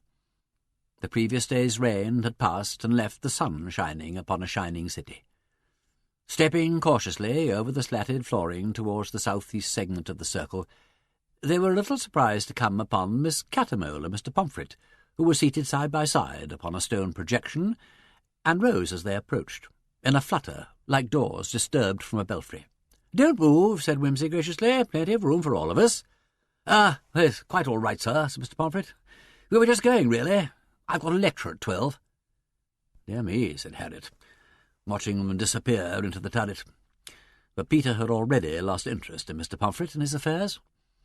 He was leaning with his elbows on the parapet, looking down into Cat Street. Harriet joined him. There, eastward, within a stone's throw, stood the twin towers of All Souls, fantastic, unreal as a house of cards, clear-cut in the sunshine. The drenched oval in the quad beneath, brilliant as an emerald in the bezel of a ring. Behind them, black and grey, New College, frowning like a fortress, with dark wings wheeling about her belfry louvres, and Queen's with her dome of green copper, and as the eye turned southward, Magdalen, yellow and slender, the tall lily of towers, the schools, and the battlemented front of University. Merton, square-pinnacled, half hidden behind the shadowed north side and mounting spire of St. Mary's.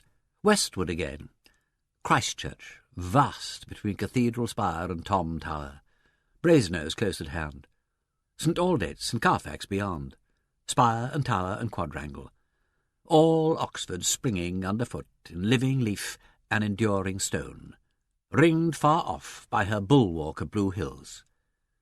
Tower city and branchy between towers, cuckoo echoing, bells swarmed, lac charmed, rock-racked, river-rounded, the dapple-eared lily below.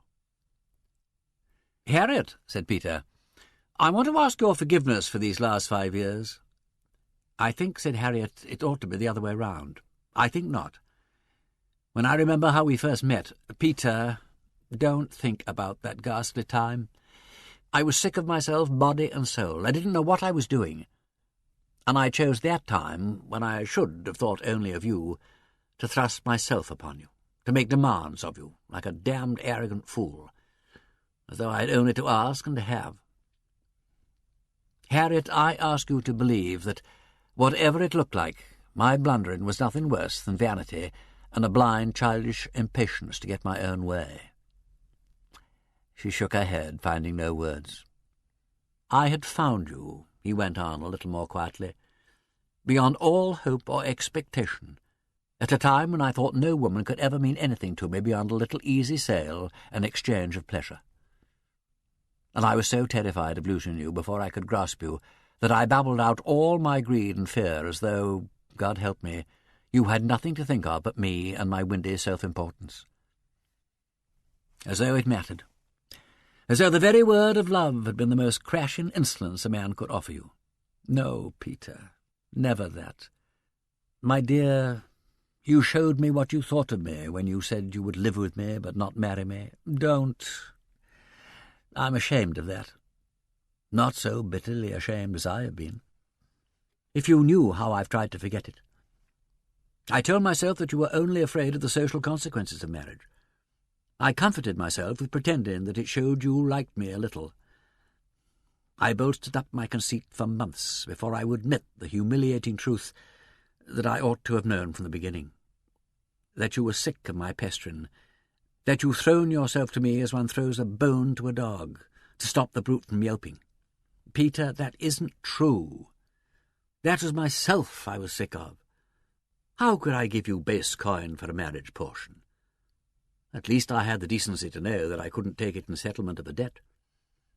But I've never dared tell you what that rebuke meant to me when at last I saw it for what it was. Harriet, I have nothing much in the way of religion or even morality, but I do recognize a code of behaviour of sorts. I do know that the worst sin, perhaps the only sin, passion can commit is to be joyless. It must lie down with laughter or make its bed in hell. There's no middle way. Don't misunderstand me. I bought it often, but never by forced sale or at stupendous sacrifice. Don't, for God's sake, ever think you owe me anything. If I can't have the real thing, I can make do with the imitation, but I will not have surrenders or crucifixions. If you come to feel any kindness for me at all, tell me that you would never make me that offer again. Not for anything in the world. Not now or at any time since. It isn't only that I found a value for myself, but when I made you the offer, it meant nothing to me. Now it would mean something. If you found your own value, he said, that is immeasurably the greatest thing. It's taken me a long time to learn my lesson, Harriet. I've had to pull down, brick by brick, the barriers I had built up by my own selfishness and folly. If in all these years I have managed to get back to the point at which I ought to have started, will you tell me so, and give me leave to begin again? Once or twice in the last few days, I fancied that you might feel as though this unhappy interval might be wiped out and forgotten. No, not that, but as though I could be glad to remember it. Thank you. That is far more than I expected or deserved. Peter, it's not fair to let you talk like this. It's I who ought to apologize. If I owe you nothing else, I owe you my self-respect. And I owe you my life. Ah, said he, smiling. But I've given you that back by letting you risk it. That was the last kick that sent my vanity out of doors. Peter, I did manage to appreciate that. Mayn't I be grateful for that? I don't want gratitude, but won't you take it, now that I want to give it to you? If you feel that way about it, then I have no right to refuse. Let that clear old scores, Harriet. You've given me already far more than you know. You are free now and forever, as far as I'm concerned. You saw yesterday what personal claims might lead to, though I didn't intend you to see it in quite that brutal way. But if circumstances made me a little more honest than I meant to be, still I did mean to be honest up to a point. Yes, said Harriet thoughtfully. I can't see you working a fact to support a thesis. What would be the good? What could I ever have gained by letting you imagine a lie? I set out in a lordly manner to offer you heaven and earth. I find that all I have to give you is Oxford, which was yours already. Look, go round about her and tell the towers thereof. It's been my humble privilege to clean and polish your property and present her for your inspection upon a silver salver. Enter into your heritage, and do not, as is said in another connection, be afraid with any amazement. Peter, dear, said Harriet. She turned her back upon the shining city, leaning back against the balustrade and looking at him. Oh, damn! Don't worry, said Peter. It's quite all right. By the way, it looks as though it was Rome again for me next week. But I shan't leave Oxford till Monday. On Sunday there's a Balliol concert. Will you come to it? We'll have one other Gaudy Night, and comfort our souls with the Bach concerto for 2 violins. If you will bear with me so far, after that I shall be clearing off and leaving you. To Wilfred and Co., said Harriet in a kind of exasperation. Wilfred? Said Peter, momentarily at a loss, with his mind scampering after rabbits. Yes, I'm rewriting Wilfred. Oh, good God, yes. The chap with the morbid scruples. How's he getting on? He's better, I think. Almost human. I shall have to dedicate the book to you, I think. To Peter, who made Wilfred what he is. That sort of thing. Now, look, don't laugh like that. I'm really working at Wilfred. For some reason, that anxious assurance shook him as nothing else had done. My dear, if anything I have said, if you have let me come as far as your work and your life... Here, I think I'd better remove myself before I do anything foolish. I shall be honoured to go down to posterity in the turn-up of Wilfred's trousers. You will come on Sunday? I'm dining with the master, but I'll meet you at the foot of the stairs.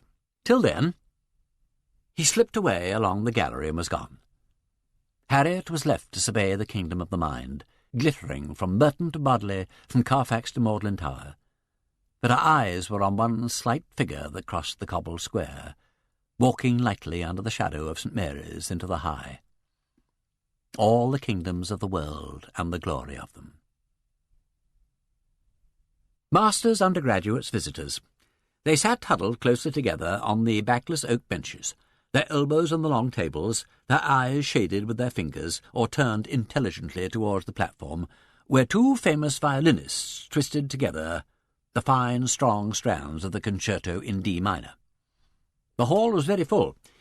Harriet's gowned shoulder touched her companion's, and the crescent of his long sleeve lay over her knee. He was wrapped in the motionless austerity with which all genuine musicians listen to genuine music. Harriet was musician enough to respect this aloofness. She knew well enough that the ecstatic rapture on the face of the man opposite meant only that he was hoping to be thought musical, and that the elderly lady over the way, waving her fingers to the beat, was a musical moron. She knew enough herself to read the sounds a little more with her brains, laboriously unwinding the twined chains of melody link by link. Peter, she felt sure, could hear the whole intricate pattern, every part separately and simultaneously, each independent and equal, separate but inseparable, moving over and under and through, ravishing heart and mind together. She waited till the last movement had ended, and the packed hall was relaxing its attention and applause. "Peter, what did you mean when you said that anybody could have the harmony if they would leave us the counterpoint?" "Why," said he, shaking his head, "that I like music polyphonic. If you think I meant anything else, you know what I meant. Polyphonic music takes a lot of playing. You've got to be more than a fiddler. It needs a musician. In this case, two fiddlers, both musicians. I'm not much of a musician, Peter. As they used to say in my youth, all girls should learn a little music, enough to play a simple accompaniment. I admit that Bach isn't a matter of an autocratic virtuoso and a meek accompanist. But do you want to be either? Here's a gentleman coming to sing a group of ballads. Pray silence for the soloist, but let him be soon over, that we may hear the great striding fugue again." The final chorale was sung, and the audience made their way out. Harriet's way lay through Broad Street Gate. Peter followed through the quad. "It's a beautiful night. Far too good to waste. Don't go back yet. Come down to Magdalen Bridge and send your love to London River."